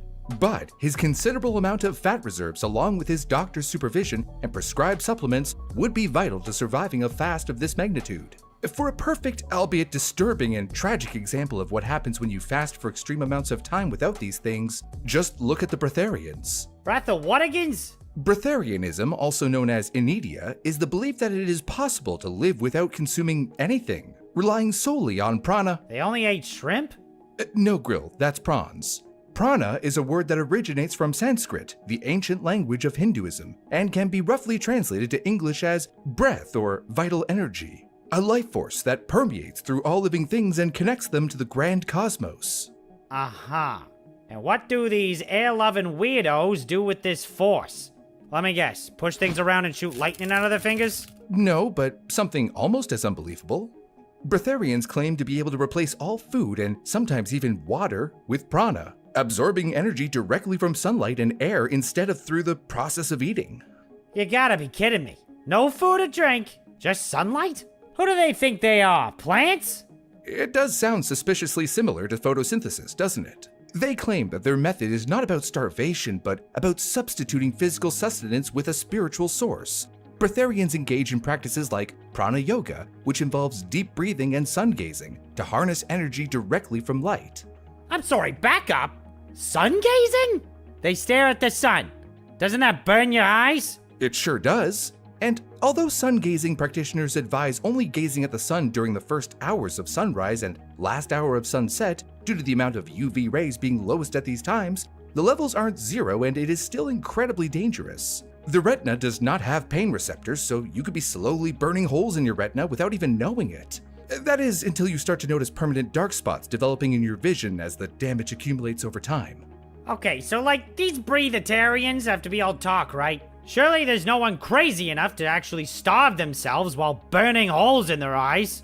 I wish I could say you were right, Grill. Strangely enough, breatharianism has actually grown in popularity over the last few decades.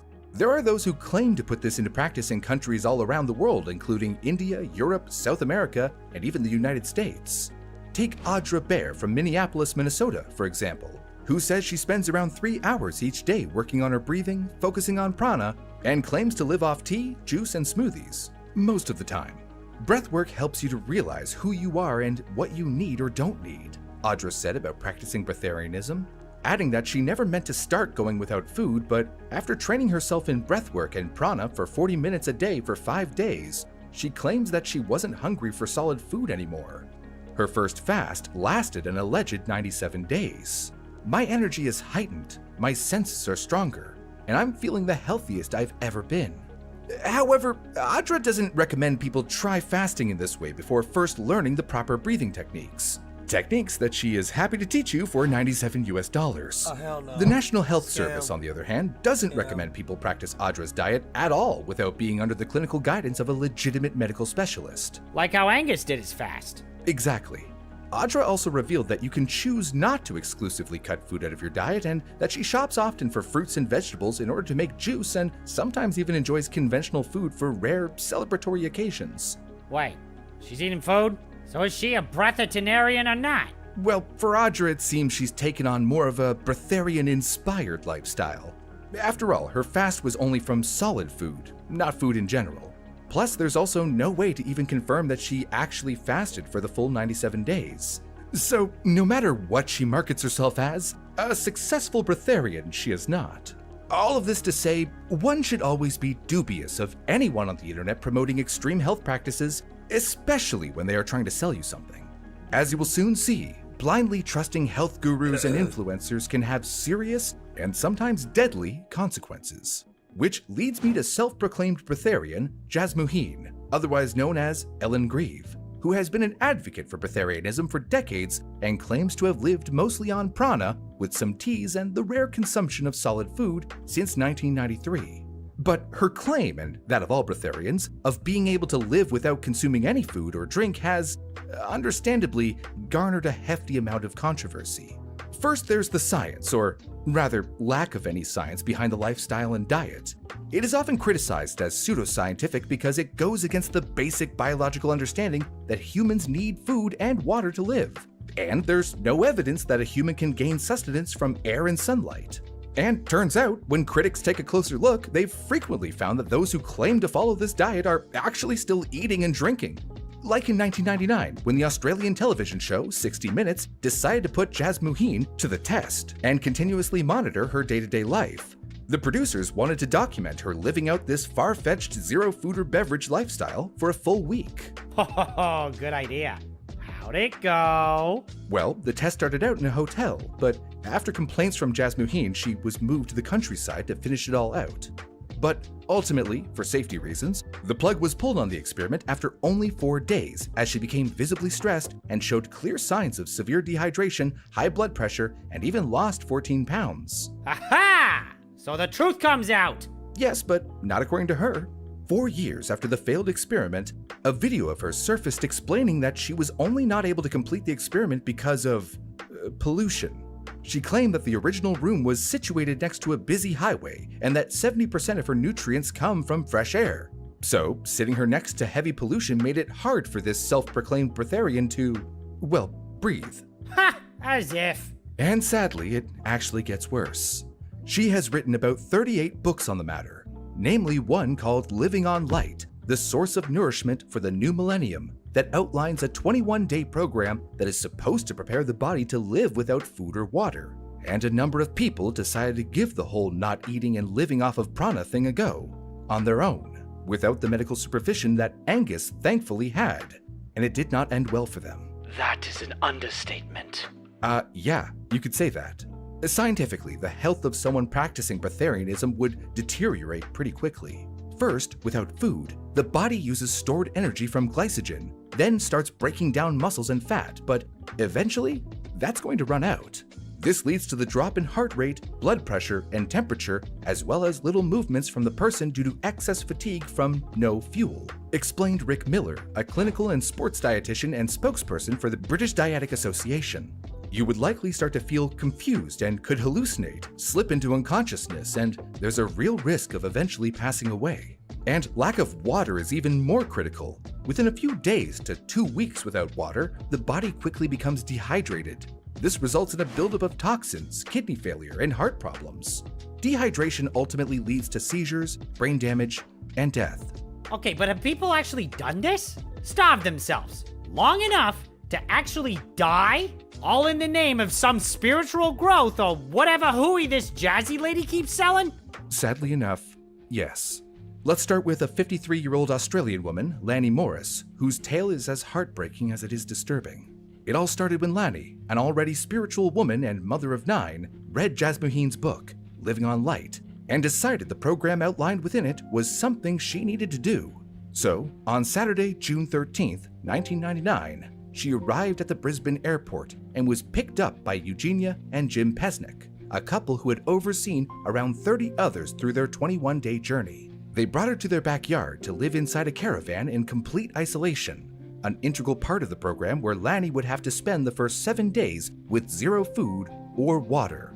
After that, she was allowed to drink orange juice and only orange juice for the following 2 weeks. Lanny wrote in her diary that she was dreaming of cakes and tea, but also that she was tasting something like bile.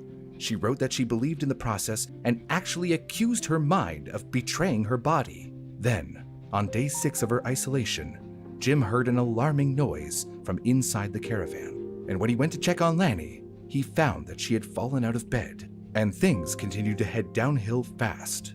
Lanny became unable to use her right arm or leg, lost control of her bladder and bowel movements, lost the ability to speak, and even began coughing up a black substance. What, she have a stroke?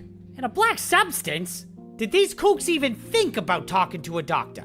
Jim and Eugenia didn't want to involve traditional medicine, as they said it would not have understood her journey and would have just stopped any progress she had made.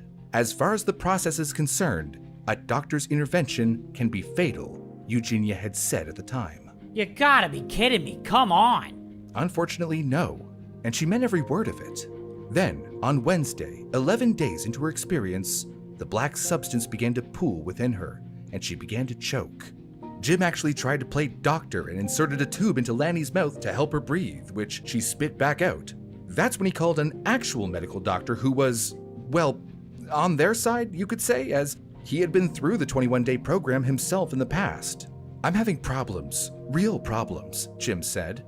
"Should I call the ambulance, and what should I tell them?" Jim finally did call an ambulance. Tragically, after coming down with pneumonia, extreme dehydration, kidney failure, and the complications of a severe stroke, Lanny Morris passed away.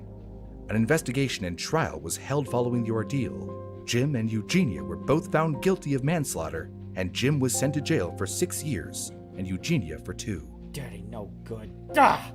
And what did Miss Airhead, Jasma or whatever, have to say for herself? Well, she later said that Lanny was basically not doing it right, and that she was not, quote, coming from a place of integrity and did not have the right motivation. Is she for real right now? It is pretty unbelievable, but Lanny wasn't the only case either. 31-year-old German kindergarten teacher Timo Deegan, an unnamed Swiss woman in her early 50s, and 49-year-old Australian-born Verity Lynn all passed away after attempting to stick to the extremely dangerous diet and lifestyle. And that's only to name a few. But how could they keep up with the fast if they were dying? They must have been able to tell something was going wrong. Why didn't they just eat something? I don't know, Grill. All I can say is that belief is a powerful thing. So powerful that it is capable of leading people down dangerous, scientifically unsound paths, or, in other cases, lead them to accomplish something nearly unbelievable and positive for themselves. Like Angus, whose determination was astoundingly strong enough to continue with his fast, with actual medical supervision, way past the 40-day mark. Like, way past it.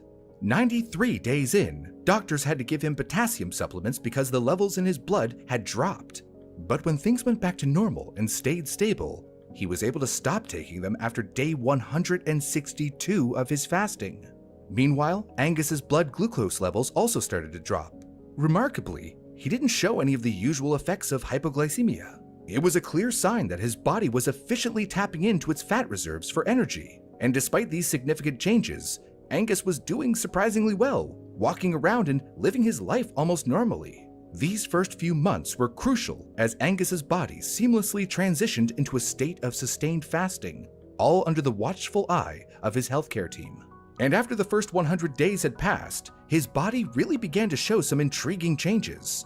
More and more minerals began showing up in his urine, like sodium, potassium, calcium, and magnesium, along with something called inorganic phosphate, which suggested that the body was breaking down not just excess fat, but possibly soft tissue and even some bone mass. A kind of deep clean, if you will. Ugh. So his body was basically eating itself from the inside out? Technically, in a way, yes. But despite the pretty big changes in his life, he was remarkably still able to continue living his life as normal, except for one pretty regular day-to-day activity. That is, in case you were wondering how not eating any food affected his toilet time. I was not. Well, now that you mention it, nothing going in, what's there to come out? Well, Grill, it's said that he only made those specific trips to the bathroom every 40 to 50 days. Man, that sure would free up a lot of time. Right? To support his body during the zero-calorie intake, Angus took yeast for the first 10 months of his fast. Packed with B-complex vitamins, yeast kept his nervous system sharp, skin healthy, and energy levels up. But he wasn't out of the woods yet, and as he approached his goal weight, Angus did end up facing a brief spike in blood calcium levels, known as hypercalcemia. Surprisingly, this normalized on its own, and was likely due to his body adjusting to the massive weight loss. He was dropping weight quickly and was losing around 22 pounds a month with an average of over a pound per day. Amazingly, even after going so long without solid food, Angus's glucose metabolism tests continued to come back normal. This incredible feat highlights just how resilient the human body is, capable of maintaining essential functions even under extreme conditions. He confessed to having forgotten the taste of food during the fast, and during the last several months, Angus started to relax a little bit on his beverage restrictions and began adding a small amount of milk or sugar to his coffee and tea. Sacrilege! Adequately brewed coffee does not require such additives. But there is a problem that we haven't touched on. When he does reach his goal and finally starts eating again, that could really be when the trouble starts. And by trouble, I mean Angus's life was actually at risk, as it is often during the refeeding process that people who have gone through prolonged fasting actually passed away. Hold on. Guy goes ages without food, no problem, and then what? Finally eats again and dies? That just doesn't seem fair. Unfortunately, it's true. If the transition from prolonged fasting to eat again, also known as refeeding, is done incorrectly, it can cause some serious problems, especially for those with prior health concerns. There are two notable cases of people dying during their transitions back to eating due to heart failure, something they both already showed signs of before the fast even began. Okay, so their hearts, that were already weak, couldn't handle the strain from fasting to going back to eating.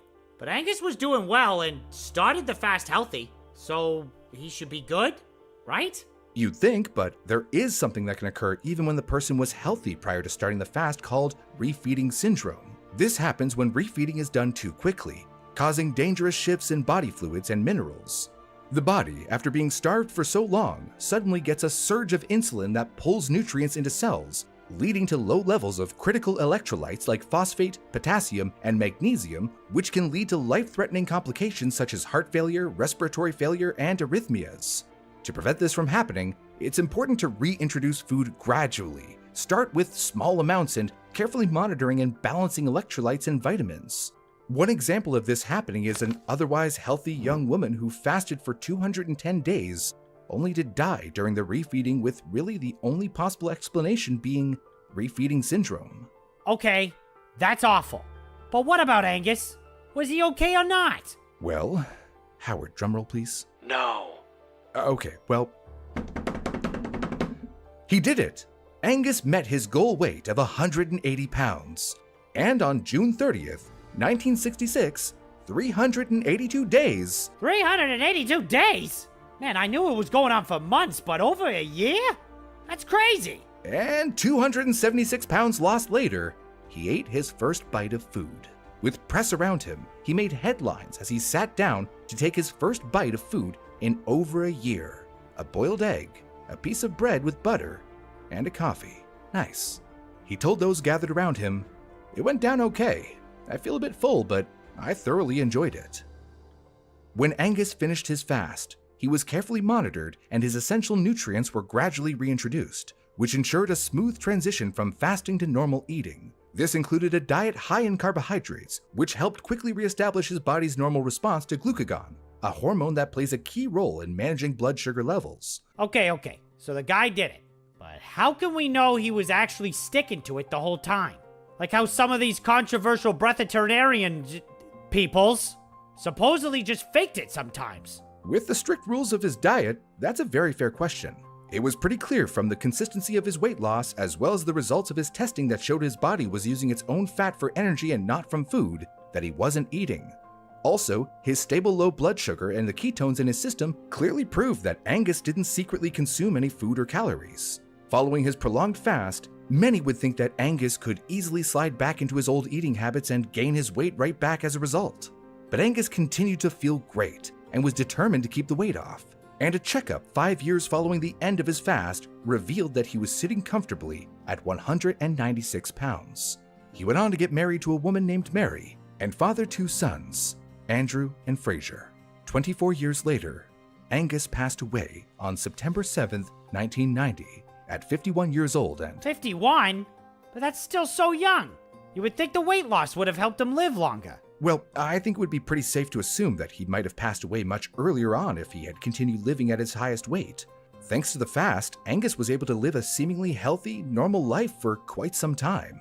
But you're right, 51 is a young age to pass away. Some people assume that Angus put the weight back on before his death, but most reports say that he had still only gained back about 15 pounds at the time of his passing. An unidentified source out of the UK officially requested Angus's death certificate and discovered that 2 of the causes of death listed were stomach bleeding and obesity, though that can't tell us if it was obesity at the time of passing or effects of his years spent in an obese state. The successful results of Angus Barbieri's fast were rare because of the potential dangers linked to cases similar to his. So, of course it must be said, don't try this at home. Okay. I won't be going on an all-out not-eating diet like Angus, or those breath is food people. Maybe intermittent fasting? Or maybe I'll just keep a closer eye on what I eat. I think that's pretty wise, Grill. Oh, but before you go, don't forget to hit the subscribe button, because just like nutrients to the body, your 1 sub keeps us healthy and thriving. This is a reconstructed image of a young man who had no name. His identity, a mystery that police believed impossible to solve. That was, until 20 years later, when amateur internet sleuths on Reddit finally cracked the case. The young man's body was found on June 26, 1995, at a gruesome scene off of US Route 58 West. Tire tracks veering off the highway led to a smoking Vanagon smashed against a pair of large trees. 2 dead young men were found partly ejected, hanging out of the windshield with their faces covered in lacerations. State Trooper Ted Jones arrived on the scene and searched their bodies for identification. The driver had ID Michael Hager, a 21-year-old student at the University of South Carolina. The other young man in the passenger seat, wearing a Grateful Dead t-shirt, had no identification and no belongings other than what was in his pockets. 4 quarters, a yellow Bic lighter, and 2 Grateful Dead ticket stubs. Depending on what source you read, a note was also found either in his pocket or in the vicinity that read, "Jason, sorry we had to go. See you around. Call me." It was signed by Carolyn T. and Carolyn O. There was a drawing on it, believed to be of Jerry Garcia, the lead vocalist and guitarist of the Grateful Dead band. And there was a number, but unfortunately, the number had no area code. The number on the note was called, probably using local area codes, but it led to a dead end. Michael's family was informed. They were distraught, but they had no idea who the man in the passenger seat was. So, Officer Ted Jones concluded that the young man was probably a hitchhiker. When the autopsy was done, there were no drugs in his or Michael's systems, which led Trooper Jones to believe that the driver fell asleep at the wheel. This lined up with how the tracks veered off of the highway so early before the crash. When the unidentified passenger's fingerprints were sent to the FBI database, no matches were found. and combining this with the fact that his face was covered in lacerations meant that identification would be very difficult. But they identified that he was between 15 and 21 years old, with brown eyes, long curly brown or dark blonde hair, dyed reddish. His teeth were well cared for, but there was no extensive dental work done, as he still had his wisdom teeth. Aside from the tie-dyed Grateful Dead t-shirt, he had on beaded and macrame necklaces, light blue Levi's jeans, and black Fila running shoes size 11.5. His left ear was pierced, but wasn't wearing an earring at the time. They found a scar on his back, a faded tattoo on his right arm, and a homemade star tattoo on his upper left arm. But with nothing else to go on, Ted Jones focused his attention on the 2 Grateful Dead ticket stubs, which were for shows on June 24th and June 25th, the 2 days before the car crash. Both Grateful Dead concerts took place at RFK Stadium, Washington, D.C., about 180 miles north of the crash site, as a part of what ended up being an important tour, as it was 2 months before the band's founder, Jerry Garcia, passed away. They traced who bought the tickets and found it was sold to a man from Pennsylvania who was very much alive and not named Jason. He was a scalper that had bought 20 tickets and resold them. But when State Trooper Ted Jones interviewed him, the Pennsylvania man couldn't recall who he had sold them to. It was yet another dead end. There were plenty of clues, but no identity found on the side of the road. So let's discover where this road leads us and bring him home. What are you doing? Oh, just going over a case where a simple fatal car crash turned into a mystery that stumped investigators for decades. Who was this young man? Did he have a family? How long were they going to be left in the dark wondering what happened to their boy? Here, let me take a look. Yeah. Oh. Aha! After carefully analyzing all the evidence, I've concluded that he was a fan of the Grateful Dead, who just so happened to be the inspiration behind my heavy metal band, the Circuit Freaks. Incorrect statements detected. Number 1, it is not your band. It is a collaboration between you, myself, and the Tardigrade. Number 2, the Grateful Dead is a band from the 60s that mixed rock, country, blues, jazz, and several other styles, none of which sound anything like heavy metal. If you're such a musical expert, then why are your vocals always so off-pitch? At least my rhythm is intact. Perhaps a drum machine would serve in your place. My cousin is available. You can't kick me out of the band, because I quit.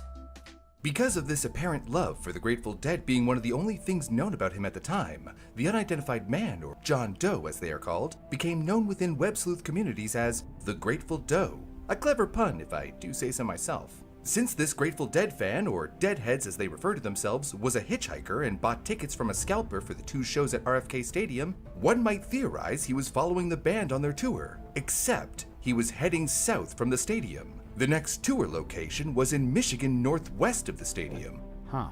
Well, where was he going then? It's not clear. To visit someone? Maybe they were making a detour. Let's look into the driver, Michael, and see if he can give us any clues. He was with his fiancée in Fairfax County, Virginia, when he left her that morning around 7:45 a.m.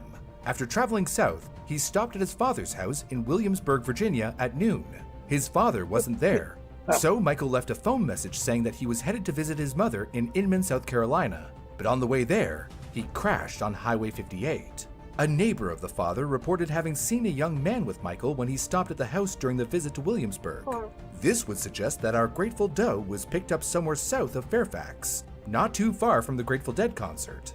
It was believed they were both Deadheads, and likely shared a bond because of that, even though Michael hadn't attended the recent concerts. But according to the investigation from State Trooper Jones, Michael was alone when he visited his father's place. That doesn't make sense. The neighbor said another man was with him. Yes, that's what was reported in a Freelance Star article from 1996. But Jones claims that was incorrect. If that's right, it would mean Grateful Doe actually hitched a ride somewhere between Gloucester and Emporia, much further south. Yep, not liking this Ted Jones guy. I mean, the Grateful Doe went to JFK Stadium for those concerts. Ain't that far from where Michael started? Yes. So wouldn't it make sense that that's about where they met up? Not way down south at the end of the trip? Well, our Grateful Doe could have already hitchhiked further down when he met Michael. Regardless of where our Grateful Doe was picked up, the crash happened at around 1:30 p.m. that day, 90 minutes after Michael left his father's place. Okay, so we got a whole timeline. Now what? Surveillance footage? DNA sequencing? Super enhanced reflections off of someone's eyeballs? With cases like this, only so much can be done. At this point, with all the dead ends, Trooper Jones needed help from the public.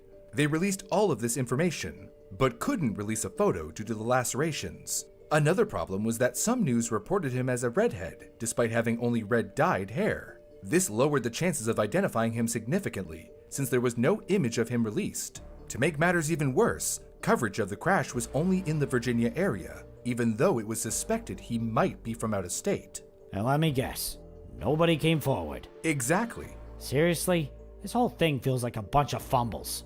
Not even a sketch or nothing? A forensic sketch was only released 7 months after the crash, at which time news did report it again.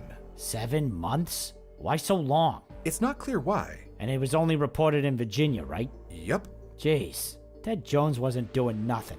While there may be some fumbles, he was trying. Trooper Jones sent the description to all the police agencies in the country and received missing persons reports from 15 of them. He also sent the fingerprints to the Secret Service, which had a larger database than the FBI. The case information and sketch were mailed by him to news organizations in hopes of more coverage. But despite the hard work of Jones, nothing came out of those efforts. Jones said in an interview, "I investigated everything from every angle, and nothing ever panned out." Okay, maybe I'm being a bit hard on him, but I still feel like there could have been more done here. Well, from Jones' perspective, all he could do now was pass the investigation over to the State Medical Examiner's office in Richmond, Virginia, to compare the young man to missing case reports. And so, that's when the case went cold, and the Grateful Doe, whose first name may or may not have been Jason, would go unidentified for years to come.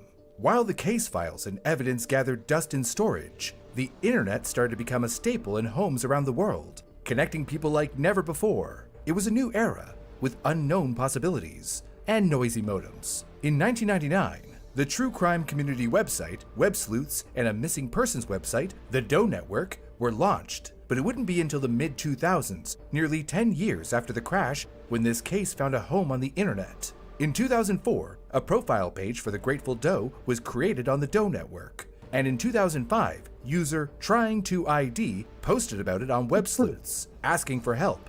People who were moved by the story investigated and scrutinized all the details from the comfort of their homes. Sounds like your kind of people, bro. They absolutely are. Theories ran rampant. Some questioned if the note was his, and if it actually said Jason on it. They also speculated that he may have been a runaway. Others wondered if his stuff might have been stolen. Which would explain why he didn't have any ID on him. User Trying to ID took charge of the investigation, a vigilante detective if you would.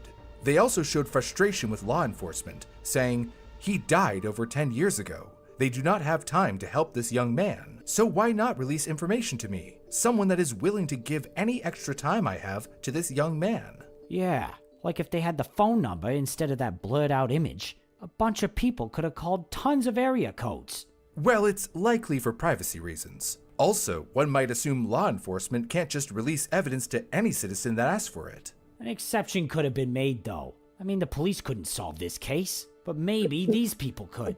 Well, they weren't the only ones to show frustration with law enforcement. A few pointed out some things that Trooper Jones could have done. One user suggested he should have gone to the next show and handed out flyers. But the sketch only came about 7 months later. Other users helped Trying to ID. Many took it upon themselves to compare the sketch and descriptions to missing person reports. When they found similarities, they posted their findings on Web Sleuths, and Trying to ID contacted the medical examiner in Virginia. But every time they thought they had a match, fingerprints proved otherwise. But one promising theory appeared.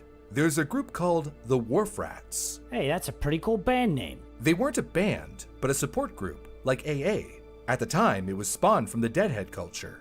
They would go to concerts and hold sessions in between sets to help members lead a drug and alcohol-free lifestyle. Oh, okay, that's cool. What's the theory? Grateful Doe was one of them? I'm not sure, but the most prominent founder of the group, the one they called Mom, her name was Carolyn Thomas. Caroline T. from that note. It did sound promising, and a few of the web sleuths pointed it out. So Trying to ID called her, and, unfortunately, she said she wasn't the Carolyn T. from the note. But Caroline T. Caroline Thomas. She's at all the concerts. She gave no reasoning, but the web sleuths believed she had no reason to lie.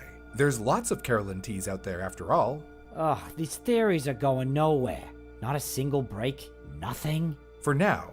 Luckily, these web sleuths were very persistent. Carolyn Thomas did agree to hand out the information to all the deadheads she knew at the time. At least that's something. Did any of them recognize him? Well, not necessarily. But getting the word out was important, and maybe they knew somebody that knew somebody. Come on, this thing is pointless. Gah! You seem angrier than usual. This meatbag demanded authorship credit on our new song, Neon Storms. Yet there was zero contribution by said meatbag. I got a drum solo in it, and I'm the face of the band. Cause I don't know if you've noticed, but I'm the only one of us with the face. Excessive diva personality traits detected, advising you to get over it. Right. Well, despite the efforts of these at-home detectives, years would pass, and hope would fade. But there wasn't anything stopping these communities from trying to solve this case. In 2012, it got another push, this time from the help of the National Center for Missing and Exploited Children. They posted a new computer-generated image of the Grateful Doe on their website, using the autopsy photos as a reference. The recreation was more clear and realistic, but people were quick to note that it looked different from the original sketch. They believed that the trauma to his face attributed to this discrepancy. Regardless of this, users spread the new image around, hoping someone might recognize him. That same year, a Facebook page was set up by users Alyssa and Leisha. Like on Web Sleuths, the members put their detective hats on and looked into missing persons reports. But with all the dead ends they faced, more theories ran wild. Some thought that he could have been an abducted child, a foster kid, or someone stole his identity while his family went on believing he was alive. That's why these two communities spent years looking for Grateful Doe's identity, driven by emotions, thinking, what if this had been their child? But despite all the effort, it was hard to hold on to hope. They needed a break in the case, or perhaps they needed to break the internet. And that's exactly what happened on New Year's Eve 2014, nearly 20 years since the crash. In an attempt to get more eyes on the Grateful Doe, a user by the name of Grey Metal put together a collage of all reconstructed images and some of the evidence, then posted it on Imager. She wrote a heartfelt first-person post laying out all of the details. Do you recognize me? I have been without my name for nearly 20 years. In June of 1995, I was involved in a fatal car accident in Emporia, Virginia. The driver fell asleep at the wheel. He had his ID on him, but I didn't, and his family do not know who I am. For 20 years, no one has come forward to identify me. I have adopted the identity of the Grateful Doe.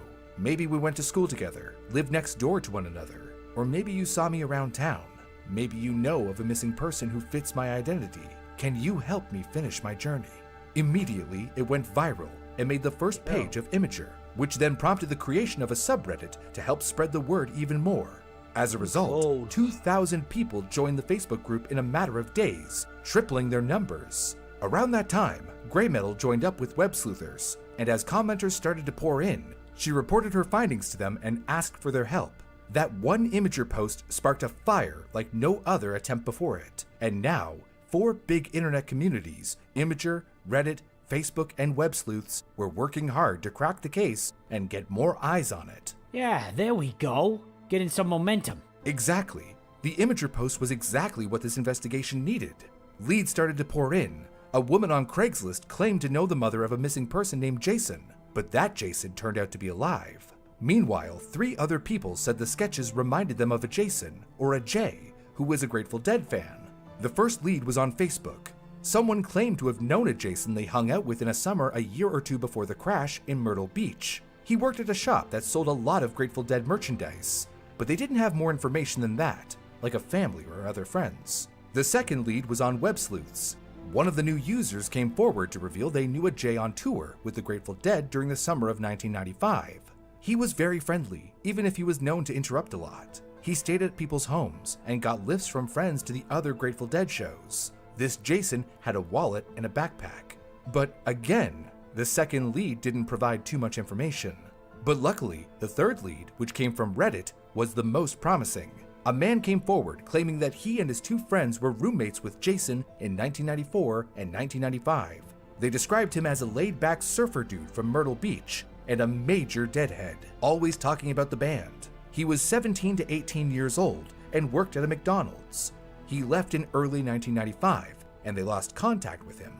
Despite all these promising leads, The problem was none of them remembered his last name after 20 years. But if this was our guy, then we would know that he went by Jay and he was from Myrtle Beach. That ain't nothing. Exactly. Every piece of information is helpful, and the search was picking up steam, and with it, a new theory emerged. He was likely following the Grateful Dead tour, but when he somehow lost his wallet and backpack, be it stolen or forgotten somewhere, he decided to return home to Myrtle Beach, if that was indeed home. Michael, the driver, would have been able to bring Jay part of the way there, as Michael was heading to Inman, South Carolina, only a 4-hour drive from Myrtle Beach. With these leads, the icing on the case was another one of the roommates submitted some photographs. The Jason from these photos had quiet eyes, half shut most of the time, with a bright smile on his face that captured people's hearts. He especially looked like the original police sketches. But they've been down this road before, with plenty of missing persons that match the sketches. This may not be the Jason they were looking for. The world is a big place. But this is definitely a good lead, no? Absolutely, and the communities believed they were so close to cracking the case. They wanted to know if this Jason was alive and well, so they spread the new photos online, and it turned even more viral. Grey Metal, along with Leisha and Alyssa, who ran the Facebook group, worked with the other users to follow up on these 3 leads and get the word out to Myrtle Beach. Plus, news outlets started to pick it up again. A few days later, a man came across this viral missing person on Facebook and recognized the photos immediately. In shock, he called his mother, Margaretta Evans, and then she posted this in the Facebook group. "Oh my God, this is my son, Jason Callahan from Myrtle Beach. I've been looking for him all this time with no luck. Today my other son saw this Facebook page, and after all the years of praying for him to just call me or come home, please inbox a message or phone number to contact me." Holy mother mackerel. Did we just find his family? Well, we confirmed that this Jason Callahan was missing, but not dead. Likely the photos from the roommate was of this Jason. However, was this also the same person as the body found? You can never be completely sure until there's something more concrete, like fingerprints or DNA. You don't want to give a family false hope. Man, imagine not knowing where your son is for like 20 years. It's hard to. Leisha, one of the Facebook group moderators, wanted to approach this carefully though. So first, she reached out and used a lawyer to confirm that this woman was in fact the mother of a Jason Callahan. Next, they would need to do a DNA test, and that could take months. But there was a lingering question on everybody's minds. If the Grateful Doe was Jason Callahan, why had he gone unidentified for so long? Eventually, it was revealed, to everyone's surprise, that the mother never submitted a missing persons report for him. The hell? Why? At this moment, it was unclear. But to get the DNA testing done, Margaretta had to officially file that report first. She described him as having wavy blonde hair and brown eyes, 5'10" to 6 feet in height, and about 160 pounds. He was 19 at the time he went missing, but strangely, she described him as having no marks or known tattoos. Oh, but a guy totally had tattoos. Correct, but it is possible that he could have gotten them after he left home. Also, it had been 20 years. Memories tend to get fuzzy. The mother then submitted a sample of her DNA. After the communities waited on pins and needles for months, the test finally came back. And? It was inconclusive. Oh, you gotta be kidding me. The problem was that the DNA given by either parent is random. Your DNA is usually comprised of half from your mother and half from your father, but Jason's father unfortunately passed in 2009, never knowing what happened to his son. It's for this reason that acquiring samples from multiple family members of both parents is useful in missing persons cases. So this time, from his father's side, 2 half-sisters, a half-brother, and a cousin submitted samples as well. On December 9th, 2015, almost a year after Grey Metal's post on Imager, and over 20 years after the crash, a post was submitted on the Facebook group. It read, "Update! The news we have been waiting for. The DNA results are back that our Grateful Doe is in fact Jason Callahan, missing since 1995. I've been sitting here for how long in shock for both the sadness of his family and the fact that here on Facebook, we are making a difference. Because of everyone here, this man will finally make his way home. Leisha and Alyssa." It continued, "On another note, I want this story to do so much more. I really pray that this story gives an important lesson to reporting your missing loved ones or even trying to check up on them if you haven't had contact in years." With it was a picture of Jason, reading, "Rest in peace, Jason Callahan." Finally. But so, why didn't his mother ever report him missing? All those people looking up missing person reports. No wonder they never found him. It was useless. That was the lingering question. The internet was divided. She was actually receiving a lot of hate online for that. What? I get it, she didn't do things the right way, but leave her alone. She's a grieving mother. But luckily, many also showed support for her, especially on the Facebook group. It turns out, the problem was that Margareta didn't know which jurisdiction to file the report in since her son was following the Grateful Dead around the country. Jason's half-sister, Shannon Mickelson, said no one ever thought to really file a report because everyone assumed he wanted to be missing. His mother hoped he was living his life, married and happy. And this news must have been especially devastating. Likely, yes, but it did give them closure. And even if she wanted to file a report, users on web sleuths were quick to point out that police often don't take missing persons seriously. One user who ran away said, when her mother called the police, they explained that she was 16 and old enough to do as she pleased. Another user stated, I get very angry when people assume that it is easy to go to the police and that they will automatically agree to take the report. Meanwhile, a user who worked in healthcare said that many parents had sons or daughters who were young adults and enjoyed a wandering lifestyle who they had just lost contact with. The sons or daughters weren't assumed to be missing or dead. Jason's half-sister, Shannon, went on to show her gratitude. I'm so incredibly grateful for all the people who kept searching for his identity. The compassion they have to search for years and years for his identity is something that can't be measured. This is not how I expected to find my brother, yet knowing so many people cared gives me some sort of peace. Meanwhile, Trisha Griffith, the owner of Web Sleuths, said in a Huffington Post article about Jason Callahan that she hoped now law enforcement would start to look at the site as a legitimate resource. In the United States alone, about 600,000 missing people and 4,400 unidentified bodies are reported every year. Luckily, many of the people are found and bodies end up identified, but thousands of cases go cold. The Facebook group and subreddit for Jason Callahan is now dedicated to helping find unidentified persons in general. This just goes to show that the internet doesn't have to be just for TikTok dances and hateful comments. Sometimes, communities can come together for the grateful good. Ignoring the lame pun, you're right. It's great when people... let's play a short Digimon game, then we'll take a nap. Because I'm still a little bit sick. I'm better now, but still a little bit sick. So let's do some Digimon.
We got new cases.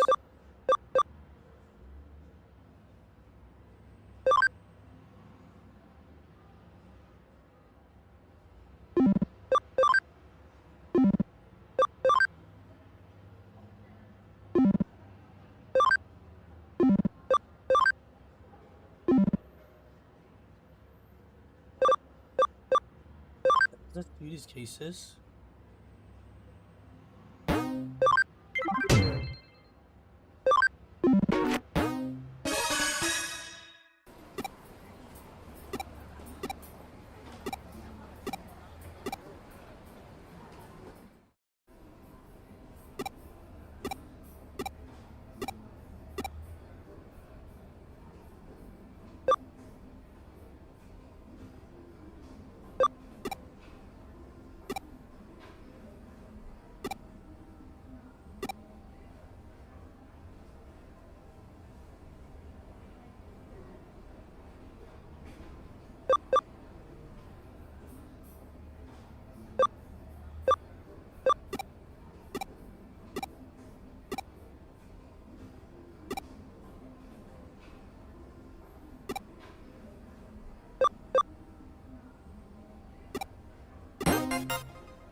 Weirdo.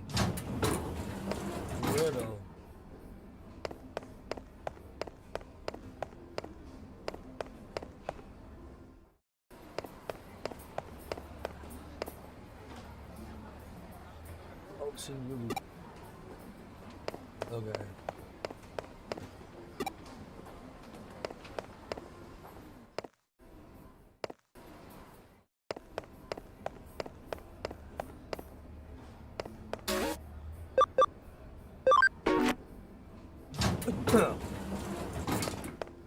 Shinjuku,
the metal Greymon.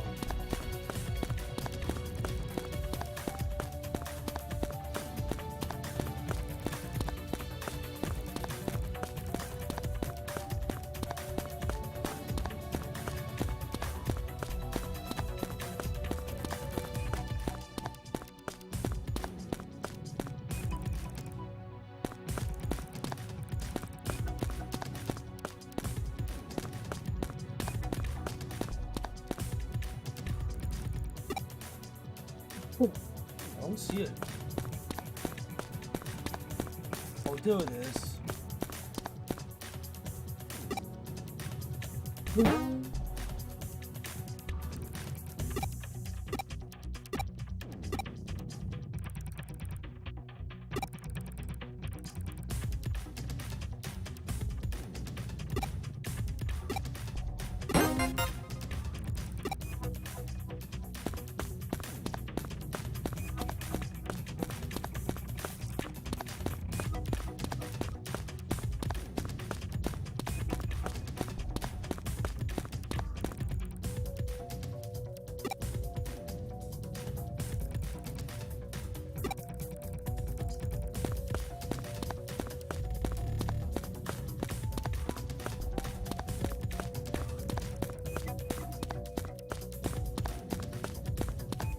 How do I leave again?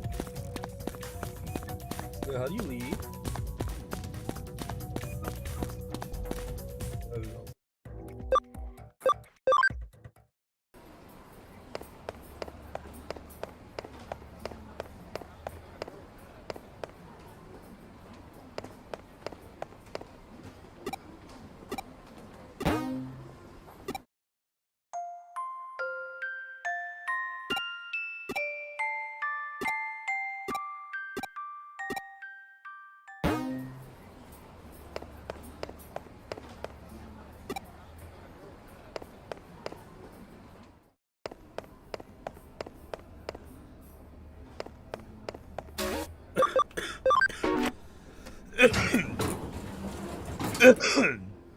I am freezing cold. God damn.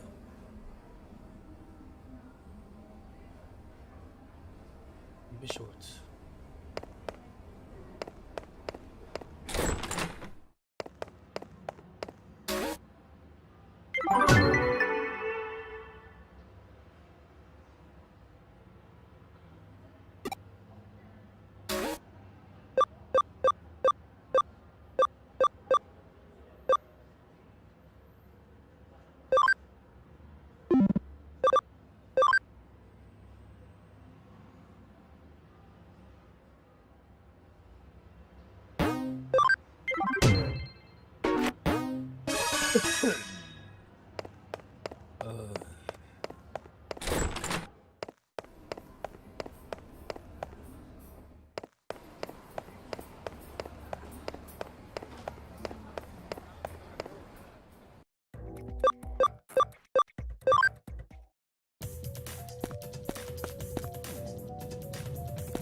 無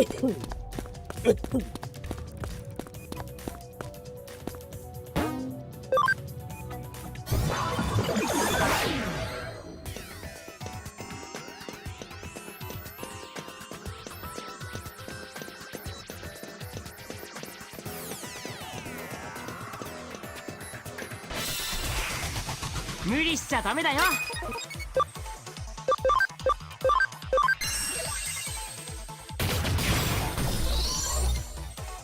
みんなよく頑張ったね。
行くぞみんな。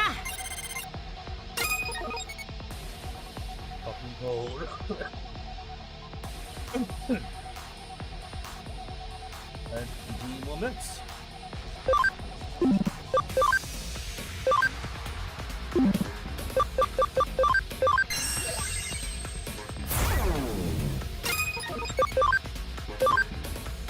T!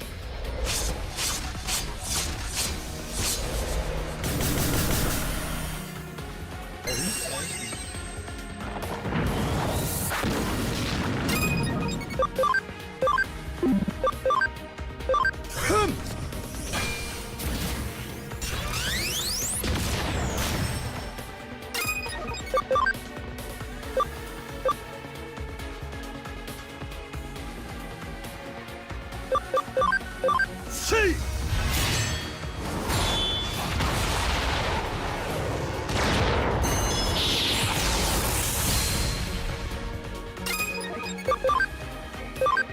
Up!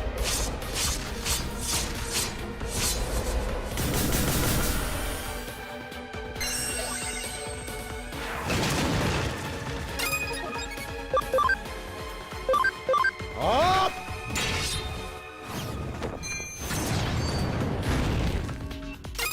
Really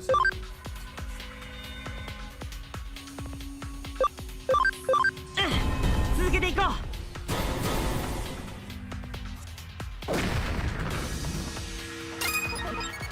We can't take yo.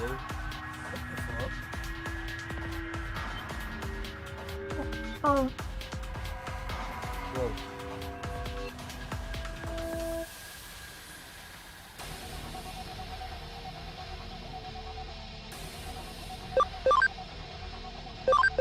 Up!「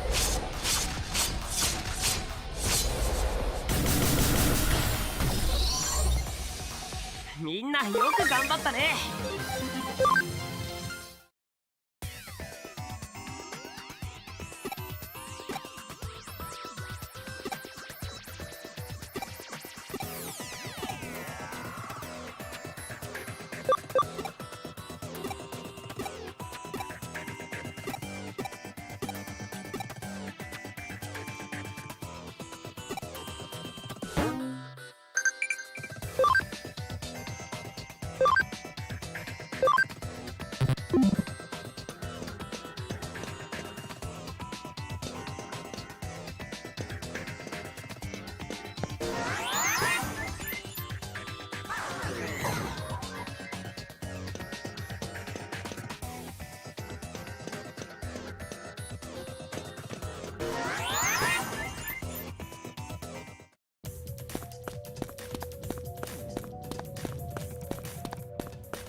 行くぞみんな。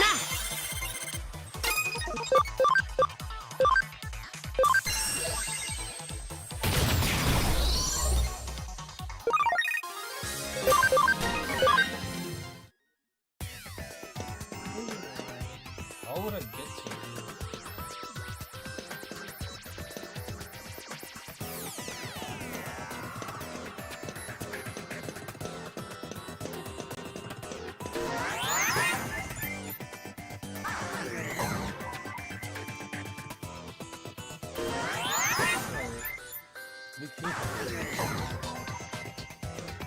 How would we get over there?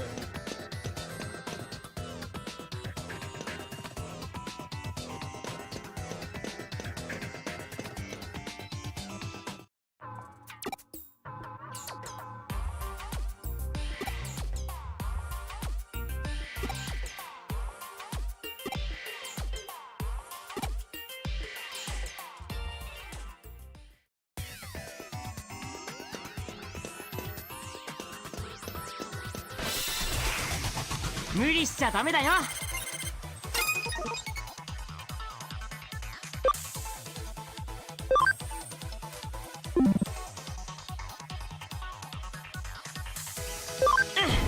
続けていこう。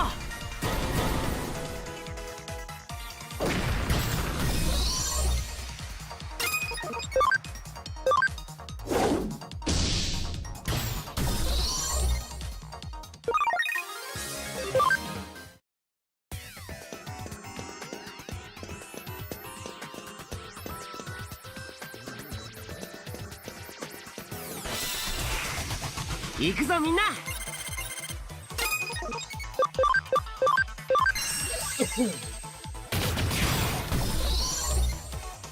君がいてくれてよかった。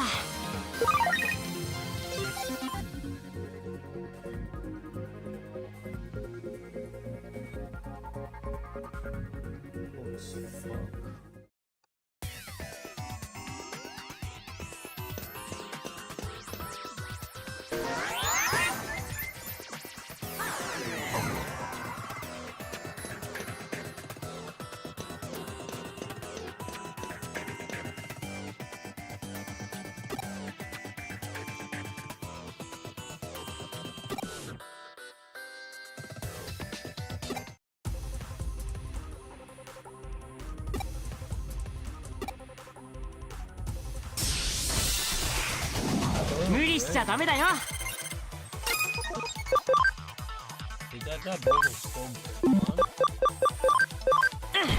続けていこう。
続けていこう。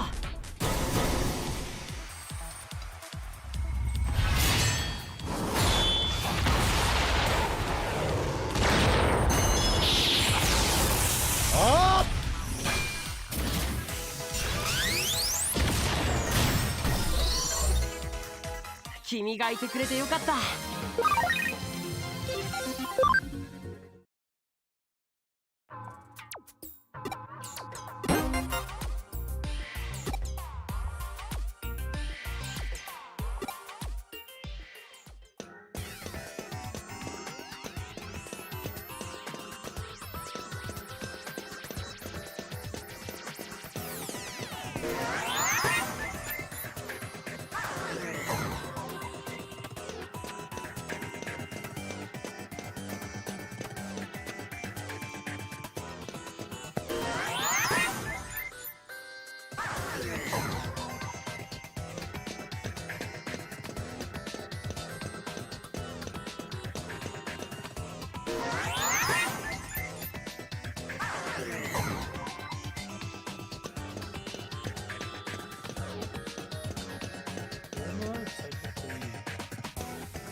行くぞみんな、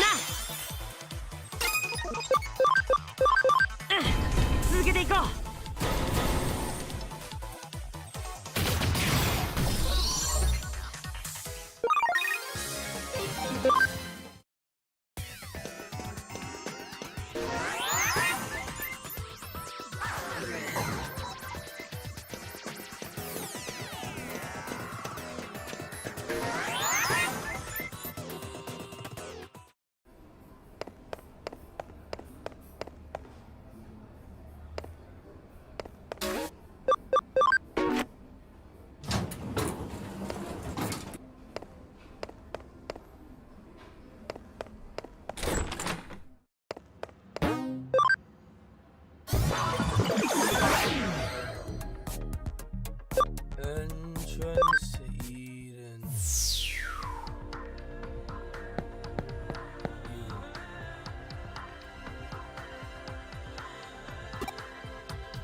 無理しちゃダメだよ。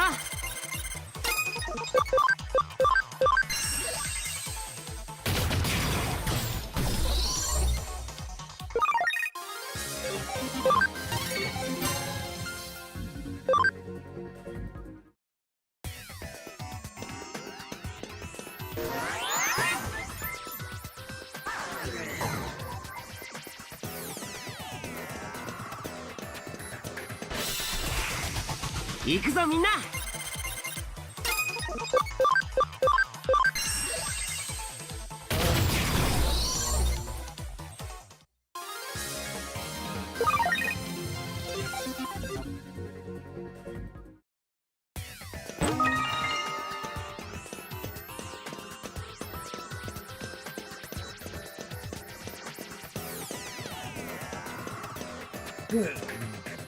What do they mean by this? 無理しちゃダメだよ。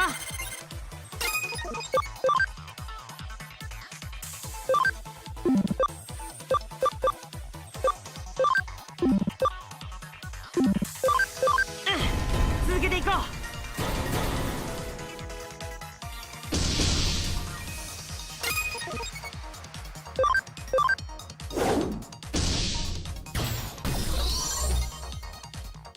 This comes smooth and easy, man.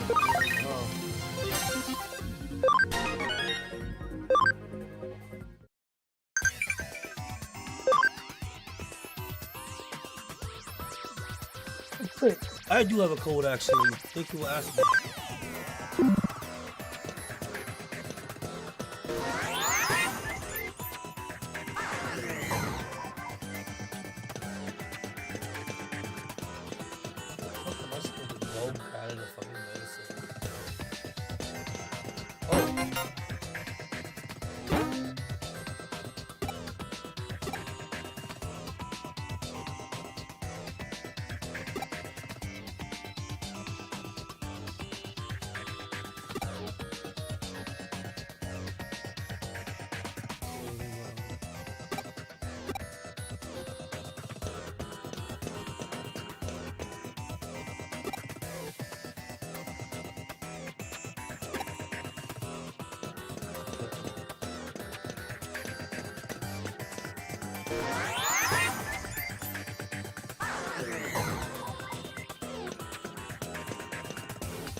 行くぞみんな。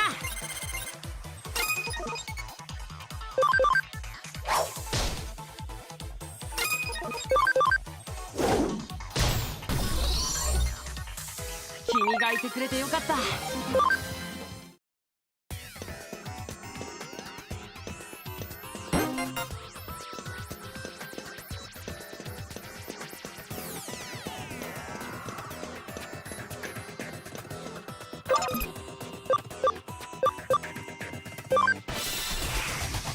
無理しちゃダメだよ。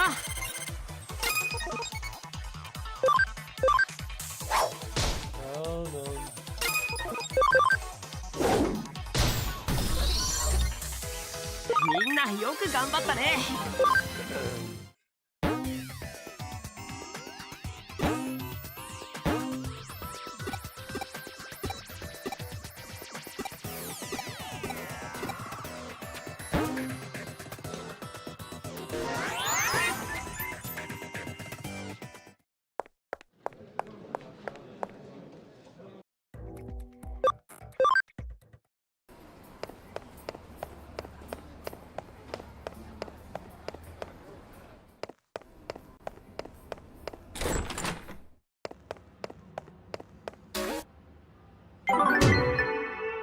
We're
2 farms down. I mean 4 farms down.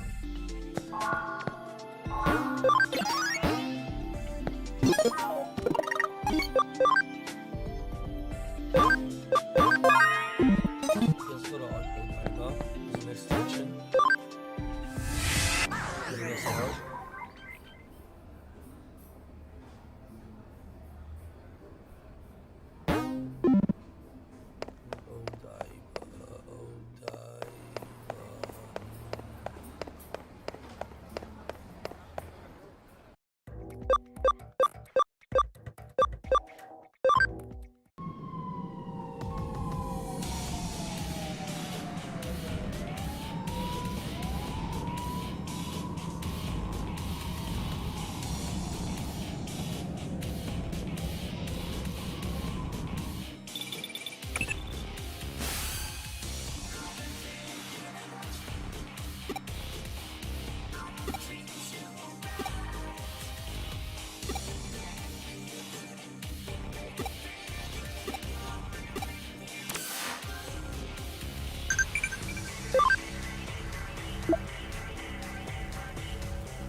行くぞみんな。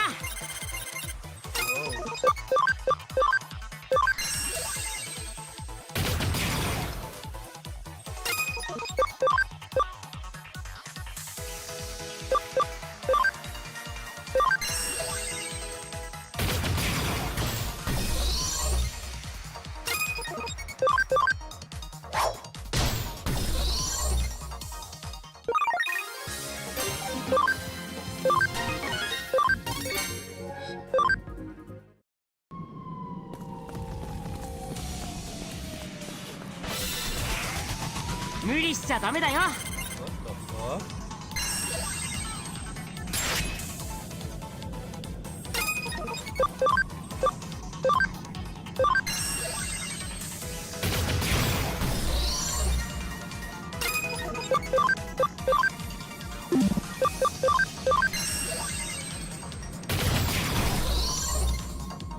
君がいてくれてよかった。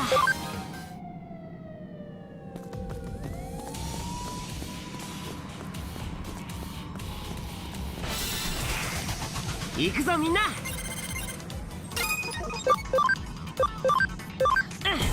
続けていこう。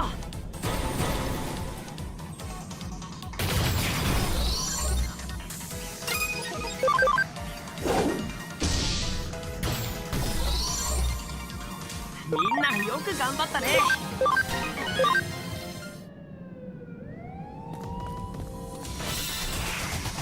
行くぞみんな。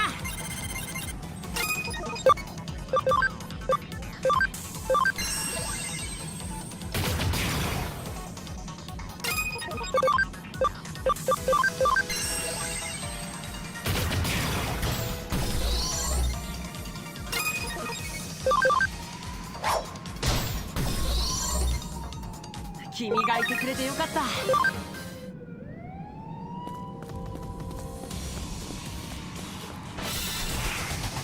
無理しちゃダメだよ。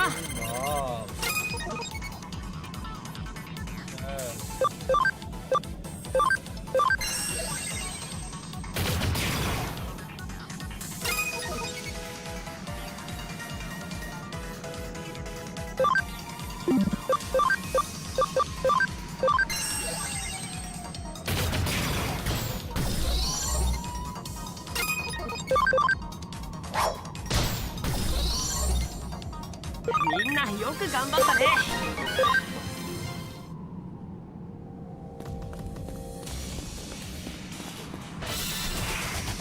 行くぞみんな。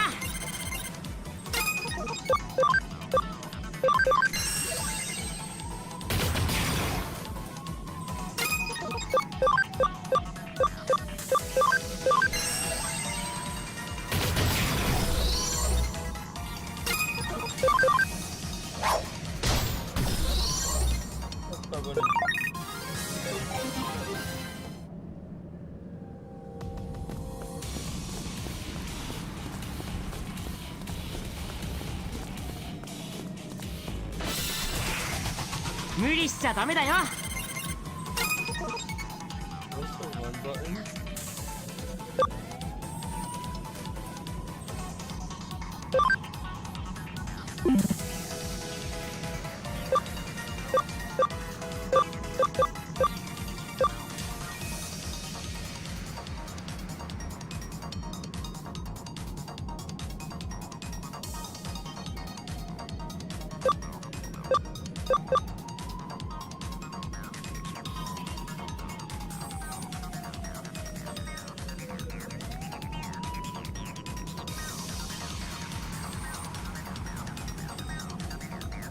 T!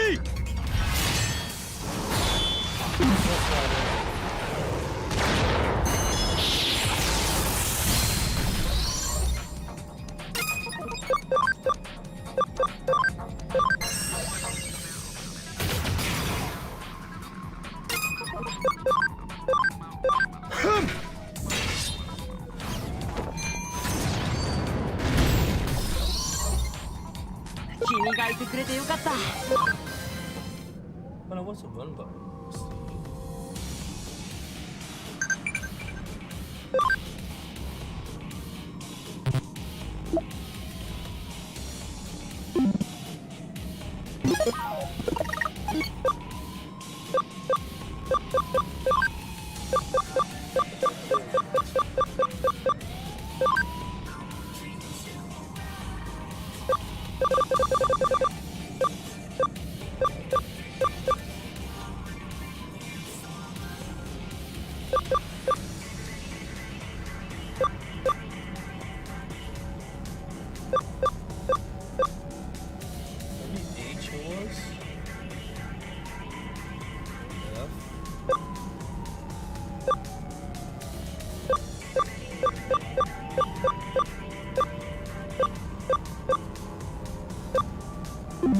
Let's just try that.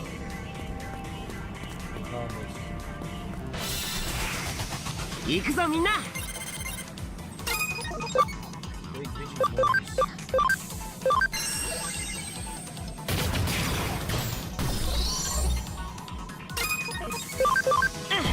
続けていこう。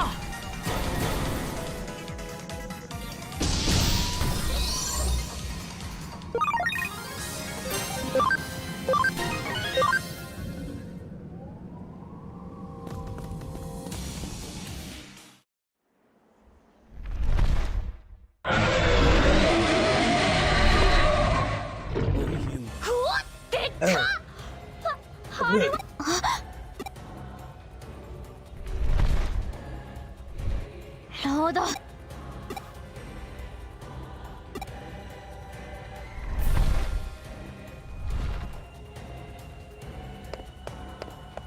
Yo, bro is actually kind of huge though.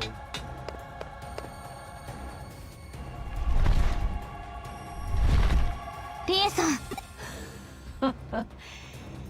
イーターどもにその姿があなたの。そういえば貴様にロイヤルナイツにおいては輝ける希望のバラを、これこそがイーターは上城に潜り込みスウェしかしデジタルウェーブのまさかスウェードがその力で罪がないとはお前の父親が作ったエデン、そして悪夢が始まったエデンの創始者上白さ。許せない。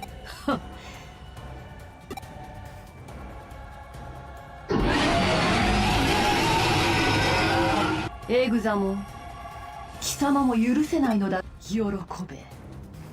貴様らに止められる。まずい。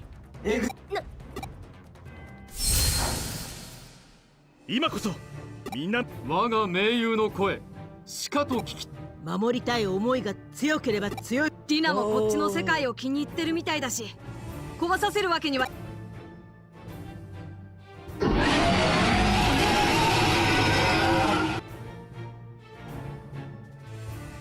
これだけの力が集まれば。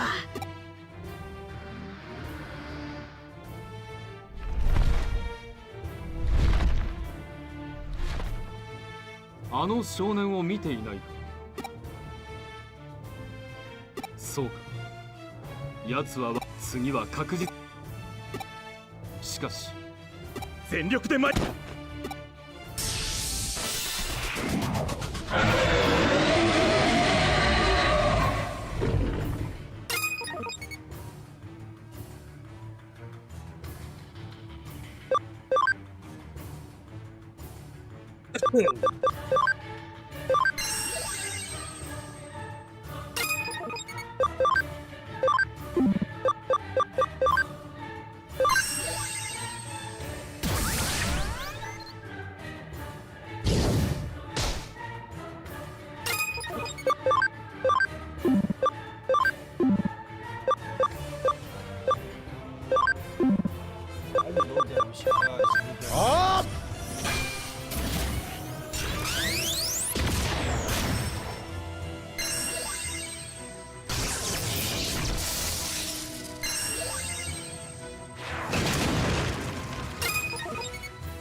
やはりダメだ、飛び立つぞ。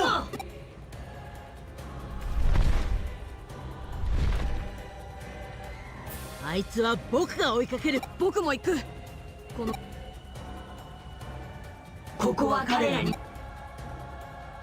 今は体勢を立て直さ。ああ、そうかい。危ない。遅えんだよ。すわ。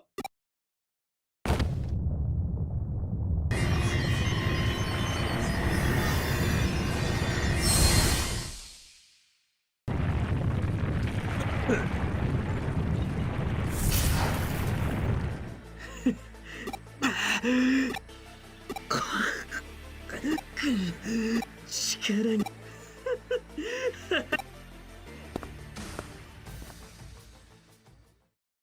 Yoink Gallman. な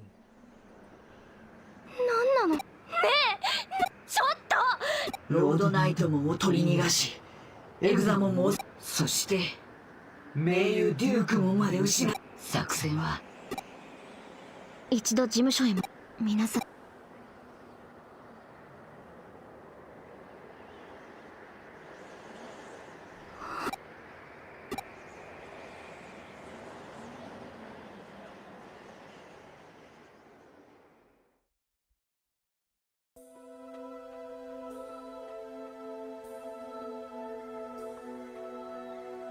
突如としてお台場に現れ、現在東京上空を飛行しながら、これに対し政府は一般国民にやはりごめんなさい。いやそれにまだ全てが終わっエグザモンの動きを分析すると、一定期間エグザモンの持つ桁違いのデータ質量を維持するには膨大。とんでもなく燃費。そのようだな。そしてデジタルラインをってデジタルウェーブを供給しつつであればロードナイト迅速化。い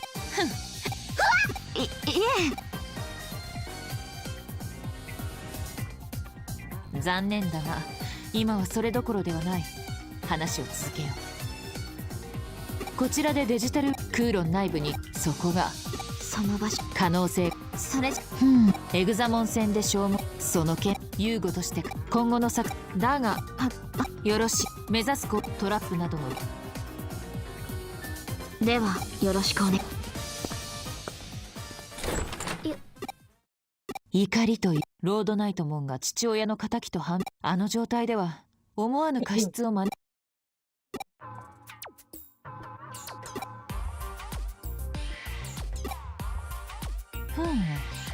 何やどれ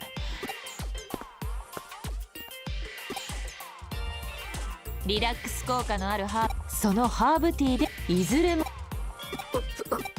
私はファイト。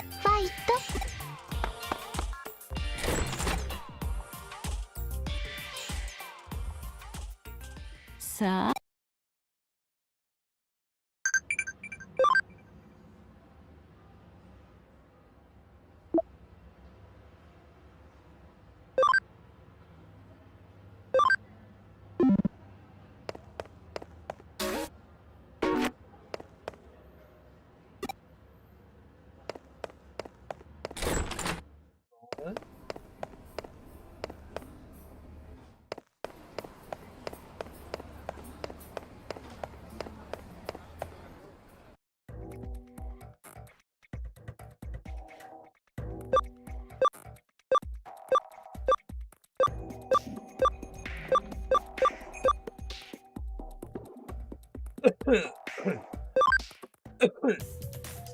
Was it order?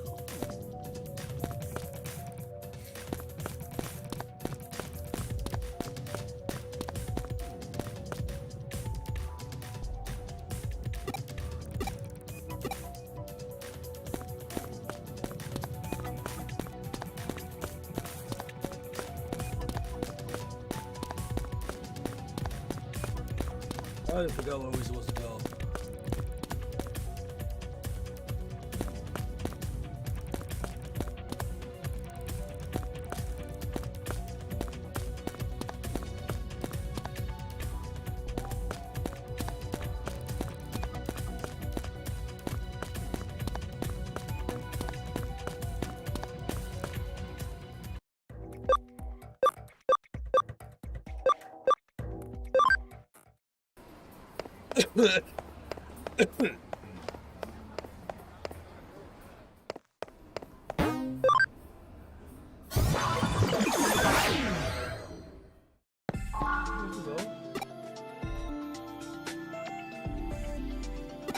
Problem number one.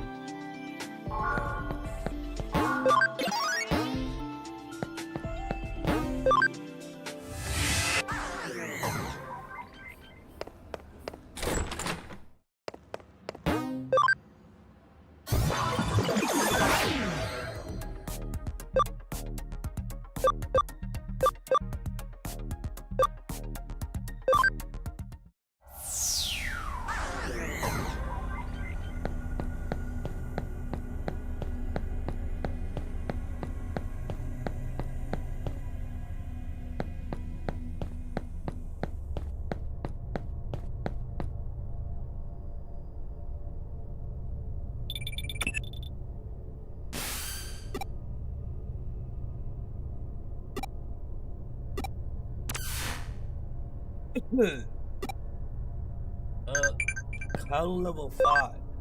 That's what she wants now.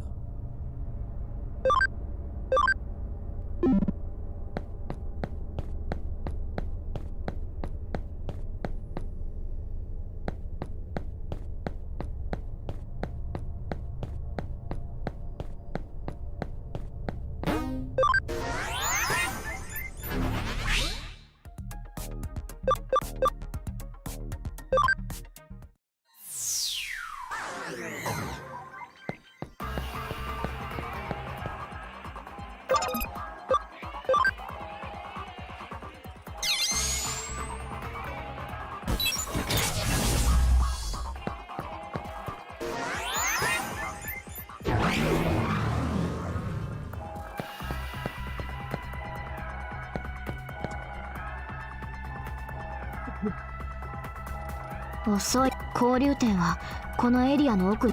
他にルートはないので。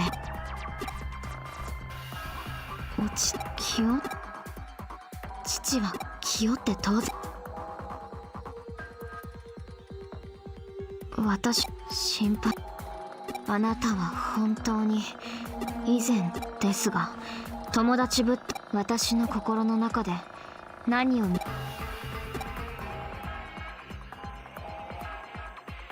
は？これだけ言いたい。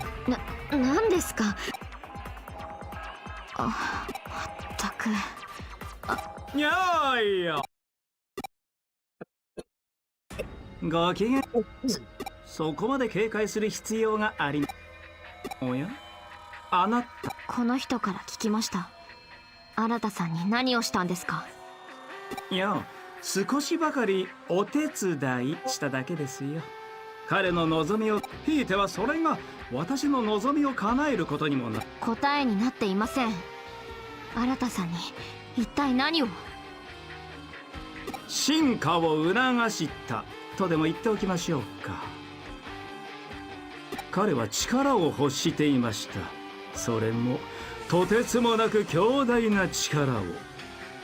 ですが今の肉体のままでは仮に力を手に入れる。そこで彼にイーターとの同化を進めてみました。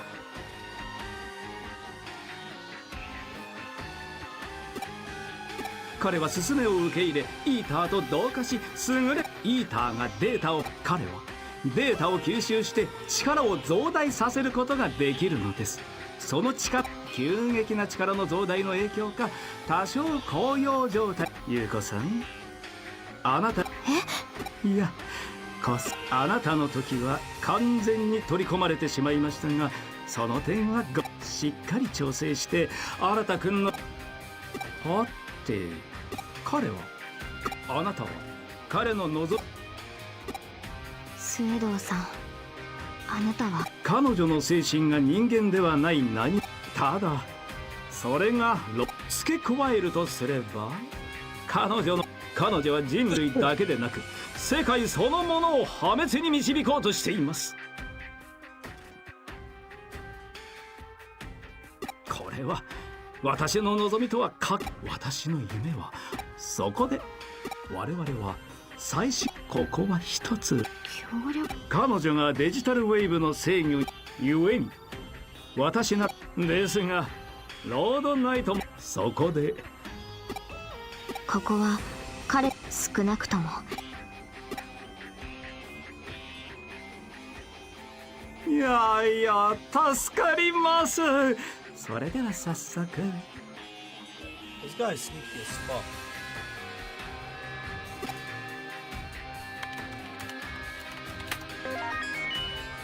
いざ参りましょうか。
Okay.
Hmm.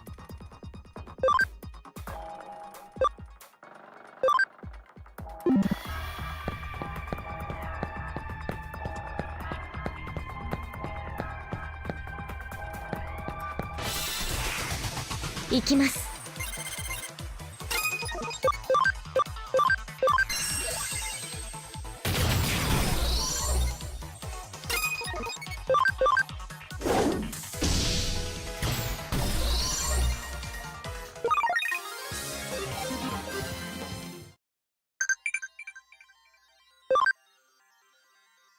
Oh, cool.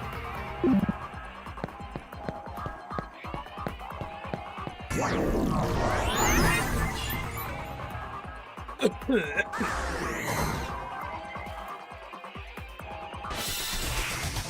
私たちならきっと」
行くぞみんな。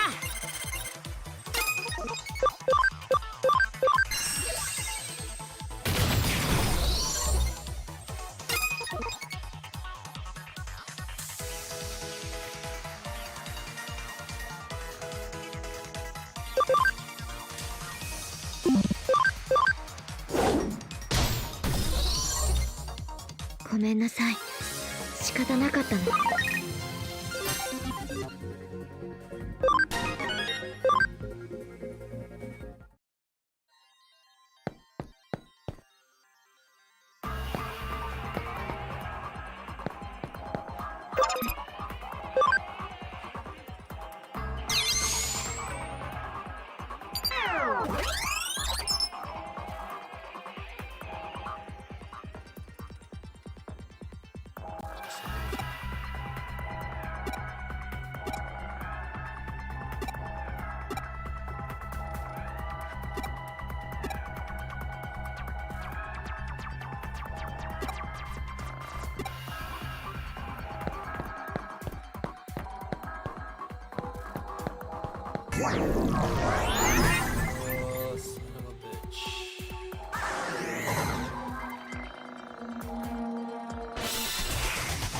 行くぞみんな。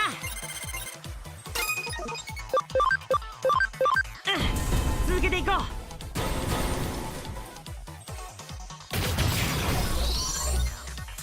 ごめんなさい、仕方なかったの。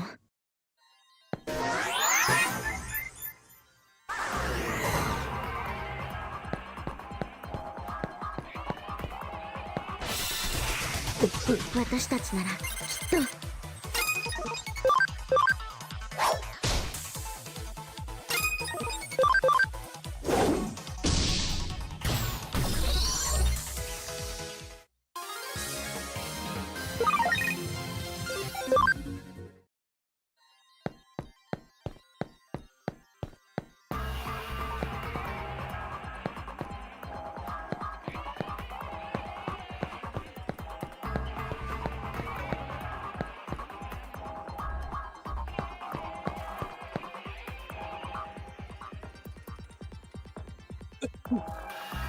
やれ。あれが待っていた。ロードナイトモンの読み通りだな。長い我が輩はクレニアムモンイグドラシルにここを通す。リエさんは答える必要はいや、ちょいとスエド奴の策略に気づかず人間を事実と、それよりあなたもロードナイトモンさんと同じく現実世界すべて。イグドラシルの意志は人間世界。なる。ではなんだ。私は人間を愚かしく惨めな存在からこれよりそうなればあなた方デジモンとどうです。他知的生命体として理解できんな。そもそもどのような申し出である。それはやれやれ。貴様、思考の停止、意志の欠如。己イグドラシルへの忠義こそ誉れであり誇り。我が魔僧クラウソラスにて暴言ごと。おや、では私あらんごと。あ、ほら。いざ参る。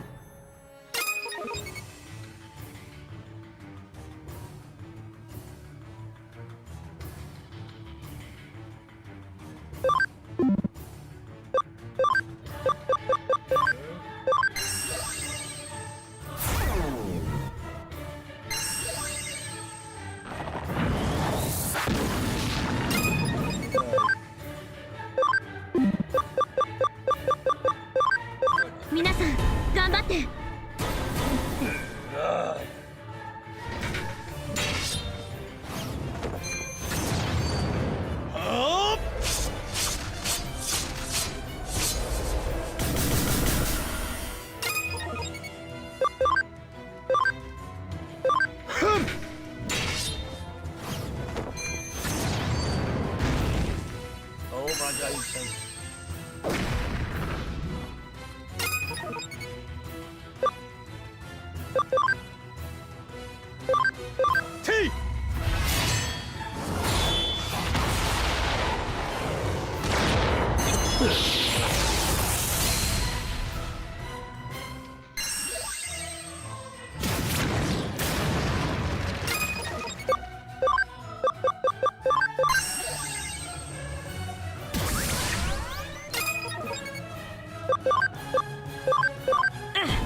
続けていこう。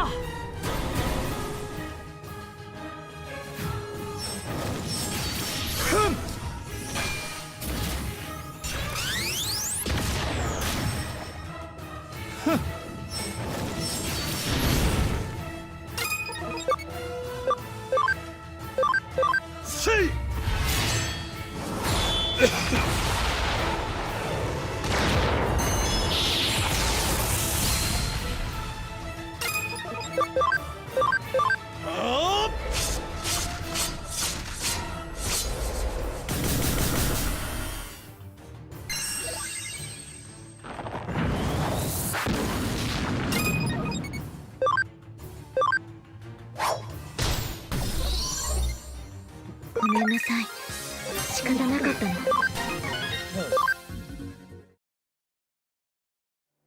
我が輩が我が輩の心にはあろうことか。イグドラシルへの、そしてわずかなもそれが。いや、そういうことはたとえ弱さであったとしても疑いの心を持つと、それはやはり。いやー、悲しい。白々しい言葉で。反論はしませんが、事実は事実。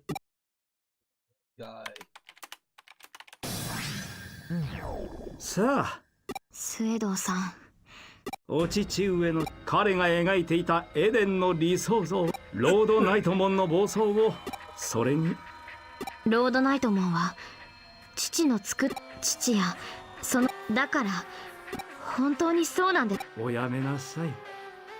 悲しい記憶。しかし全ての人間、もちろん私は生まれてしまった人間もめちゃくちゃで。そうです。これも。ではまた。悲しみを。そんなこと。でも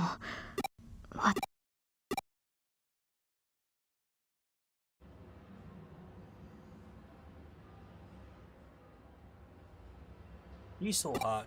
Kyoko was hot as fuck.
Shall we move into this party?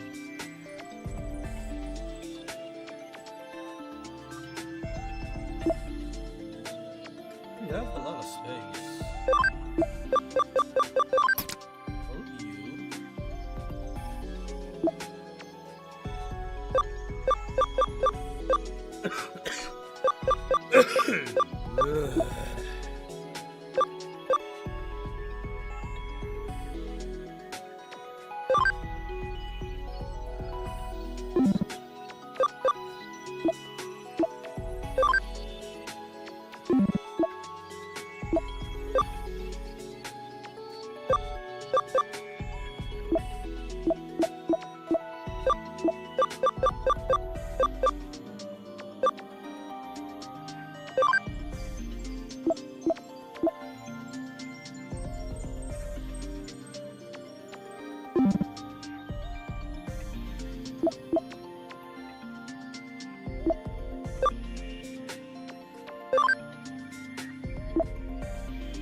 Ooh,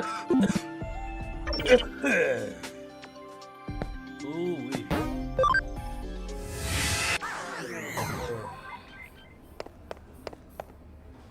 Is it not kind of bulletin board? Oh, here we go.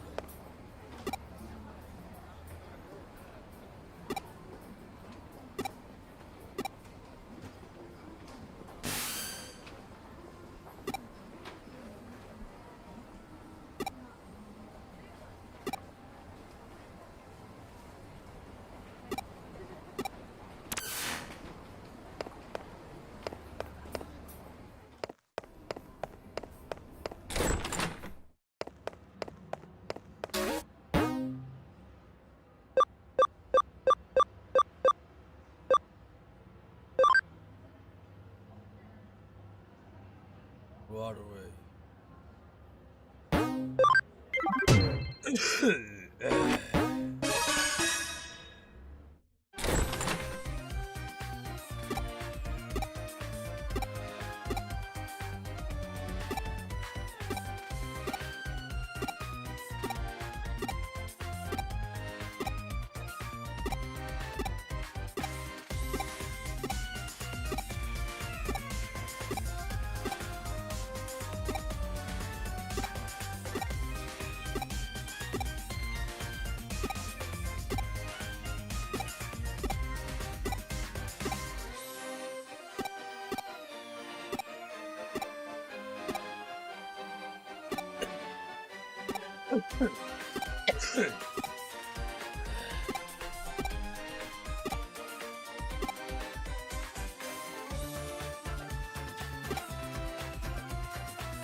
What am I supposed to do?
Now what? There's no more cases left.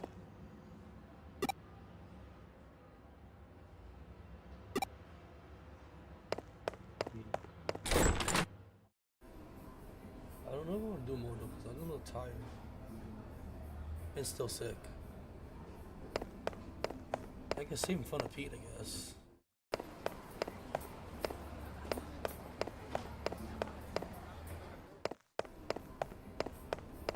Just pull the floor.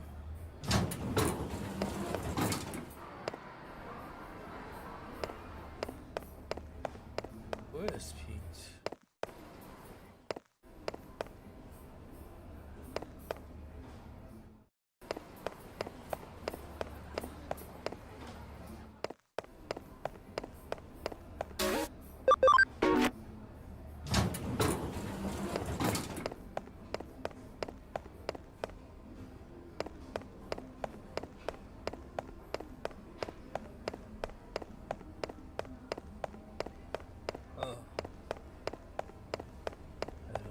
This.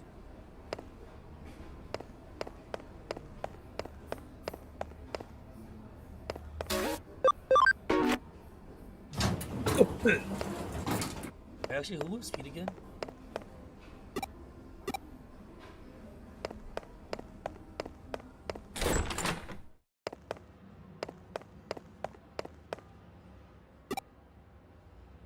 Pete in a while. I thought he's like, where's Pete?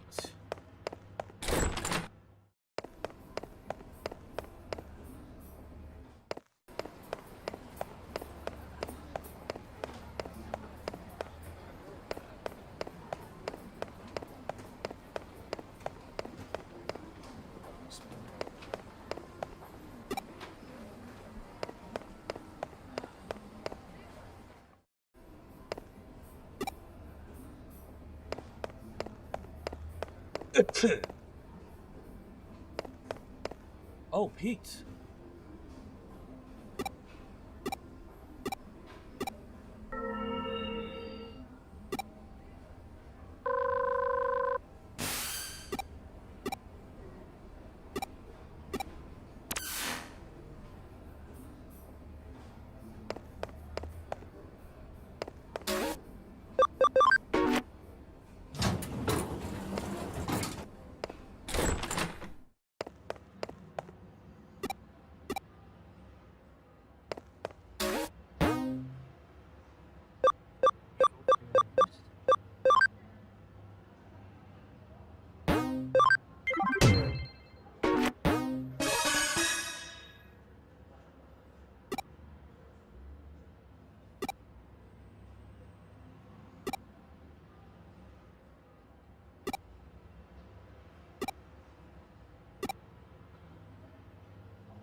無理しちゃダメだよ。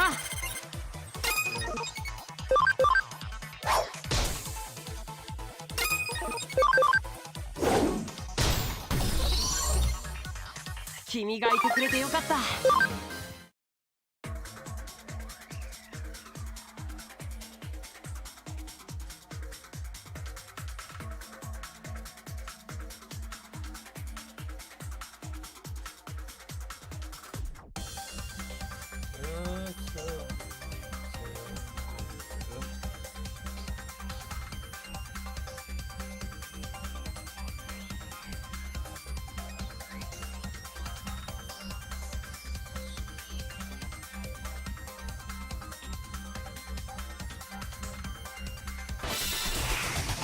無理しちゃダメだよ。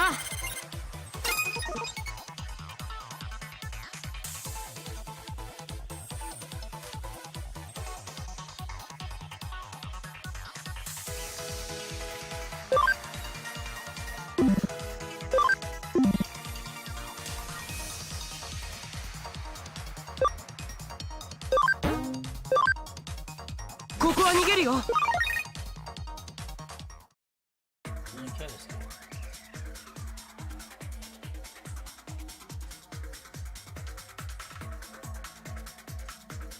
Wait a second. Can I not go under?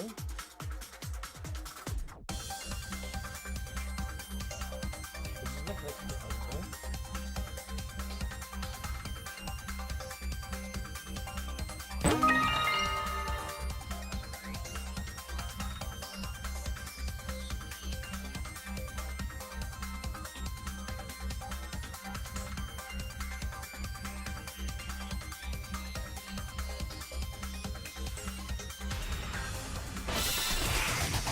無理しちゃダメだよ。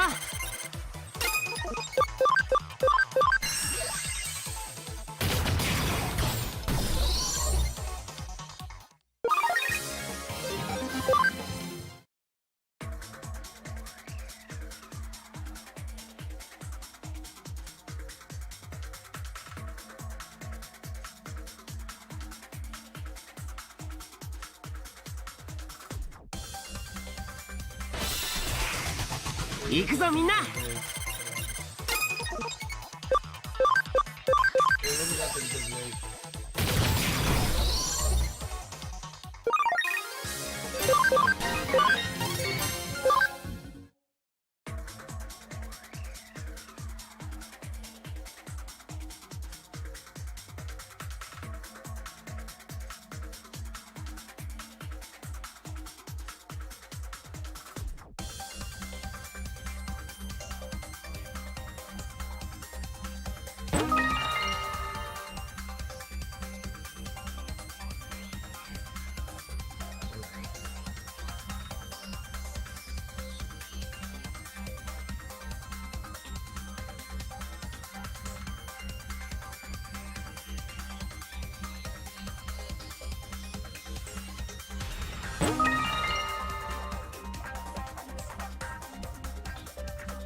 行くぞみんな。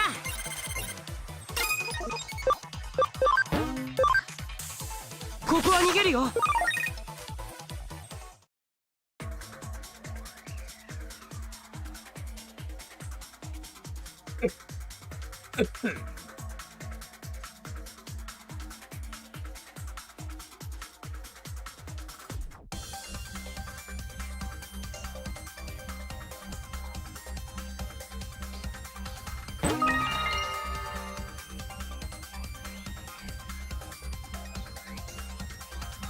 That's all loop.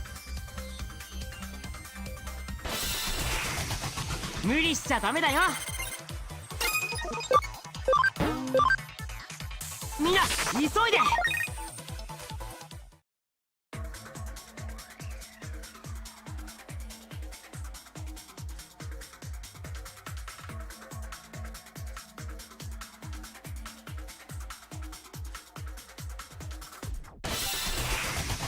行くぞみんな。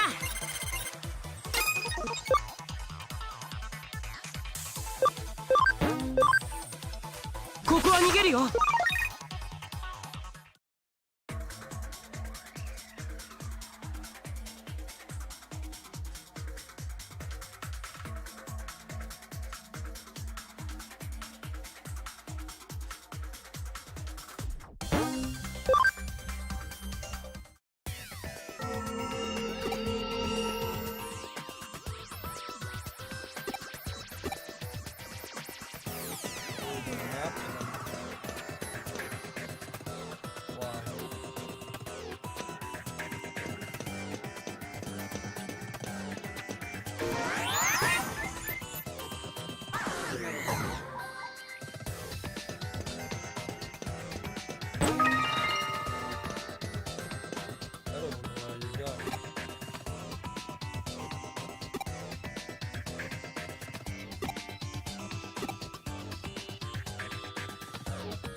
行くぞみんな。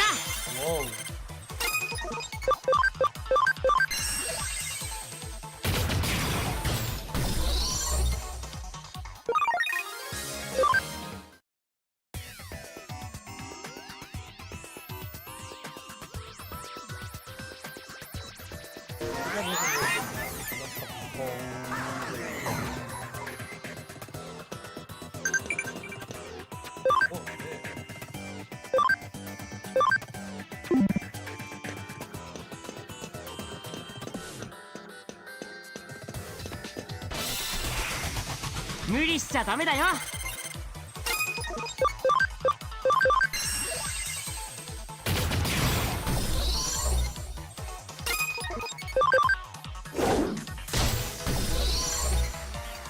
君がいてくれてよかった。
無理しちゃダメだよ。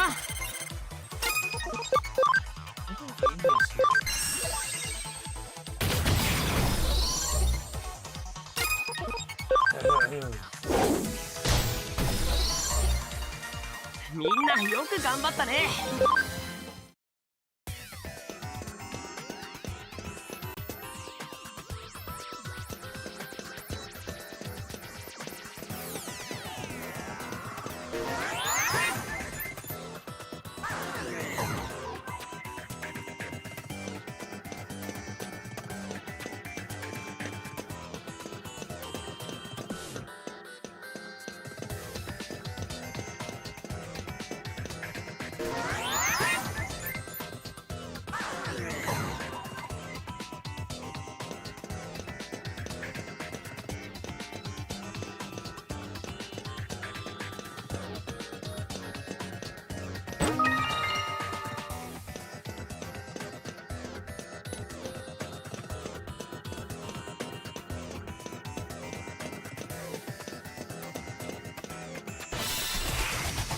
無理しちゃダメだよ。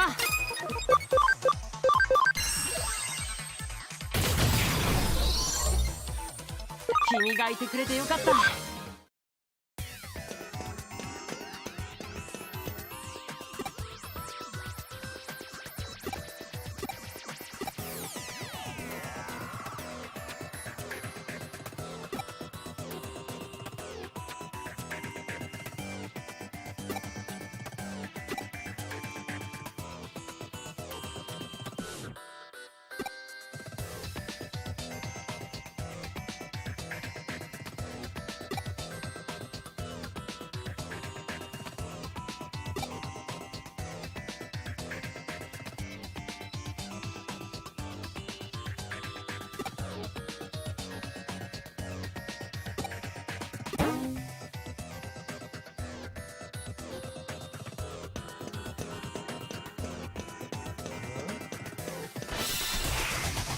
行くぞみんな。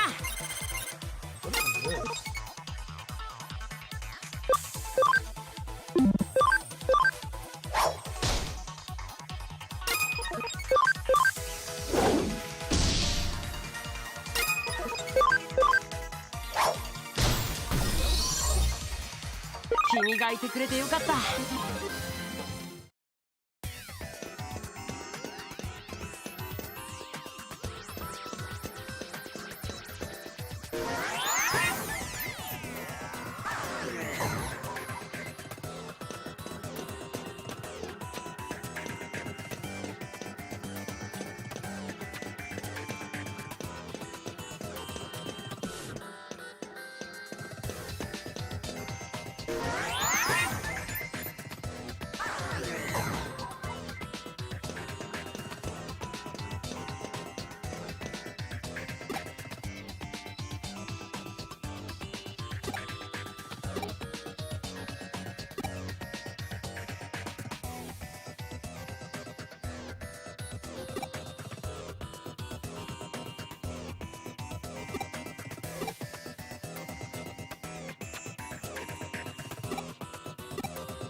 無理しちゃダメだよ。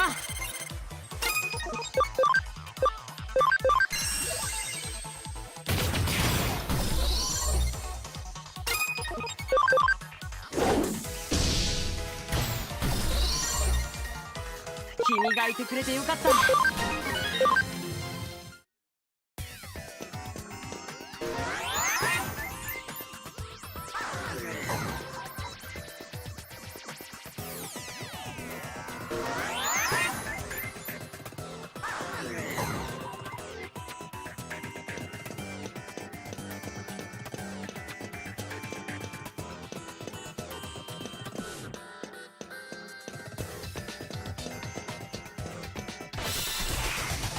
行くぞみんな。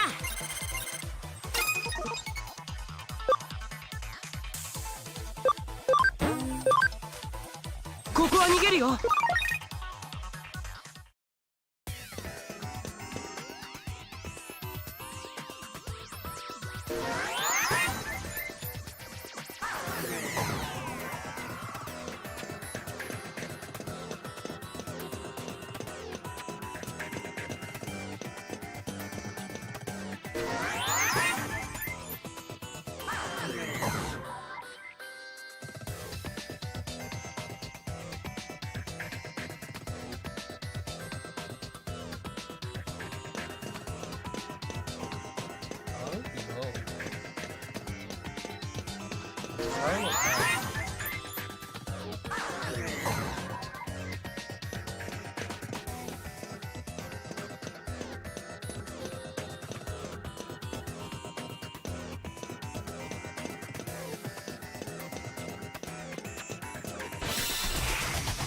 行くぞみんな。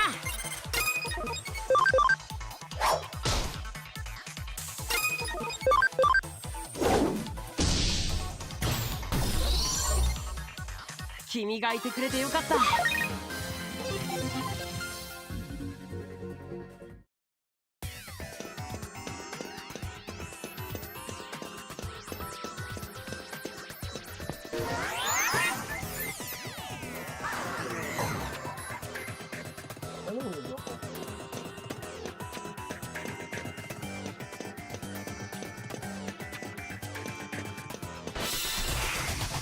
行くぞみんな。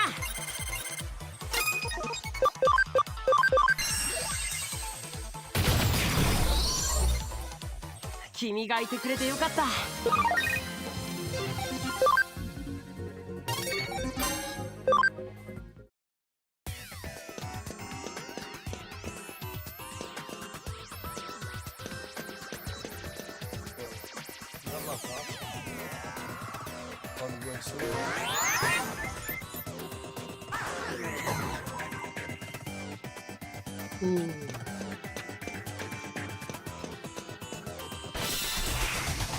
行くぞみんな。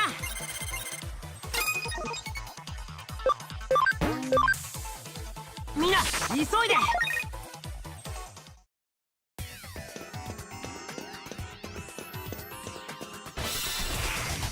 行くぞみんな。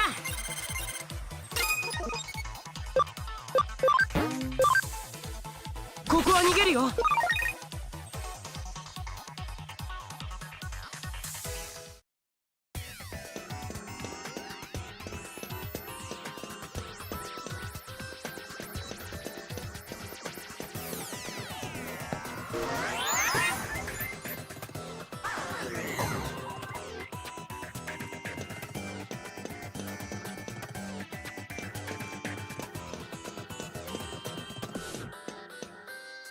Where'd you even go from here?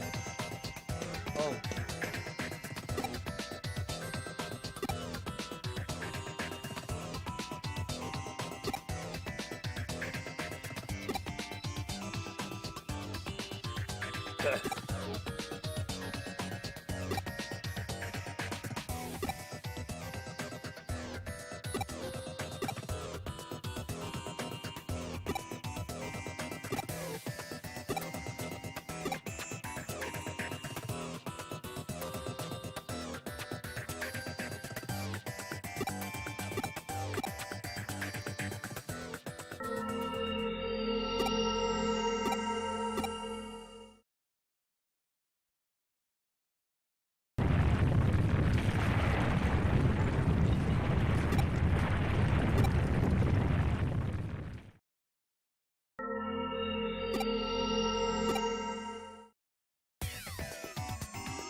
無理しちゃダメだよ。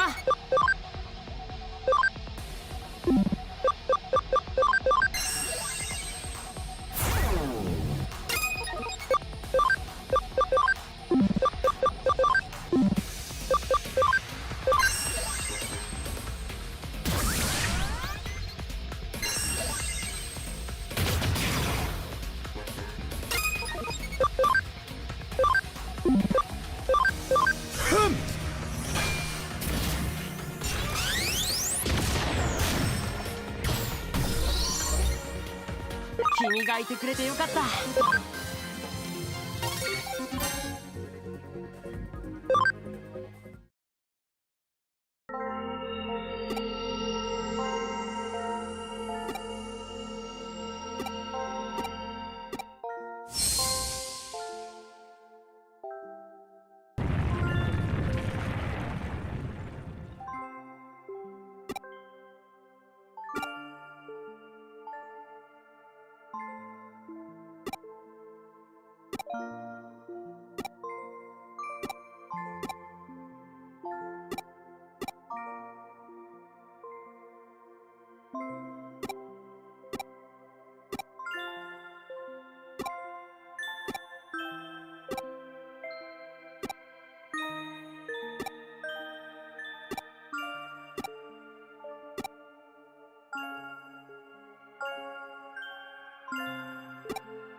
Okay, yeah, what? Sorry, need meds.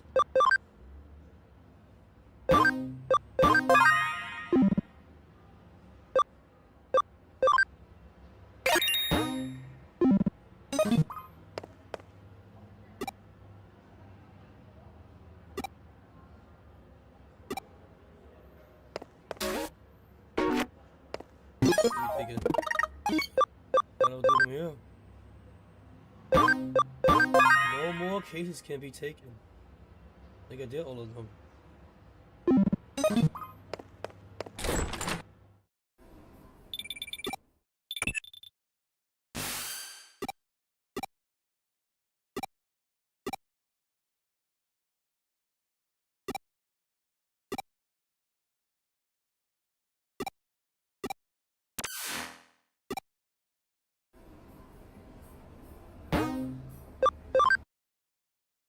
Zip it out, chat. I'm gonna go back to bed.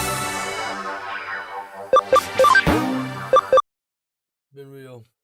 But I am still sick, so I'll see you guys next week. Later, y'all. Peace.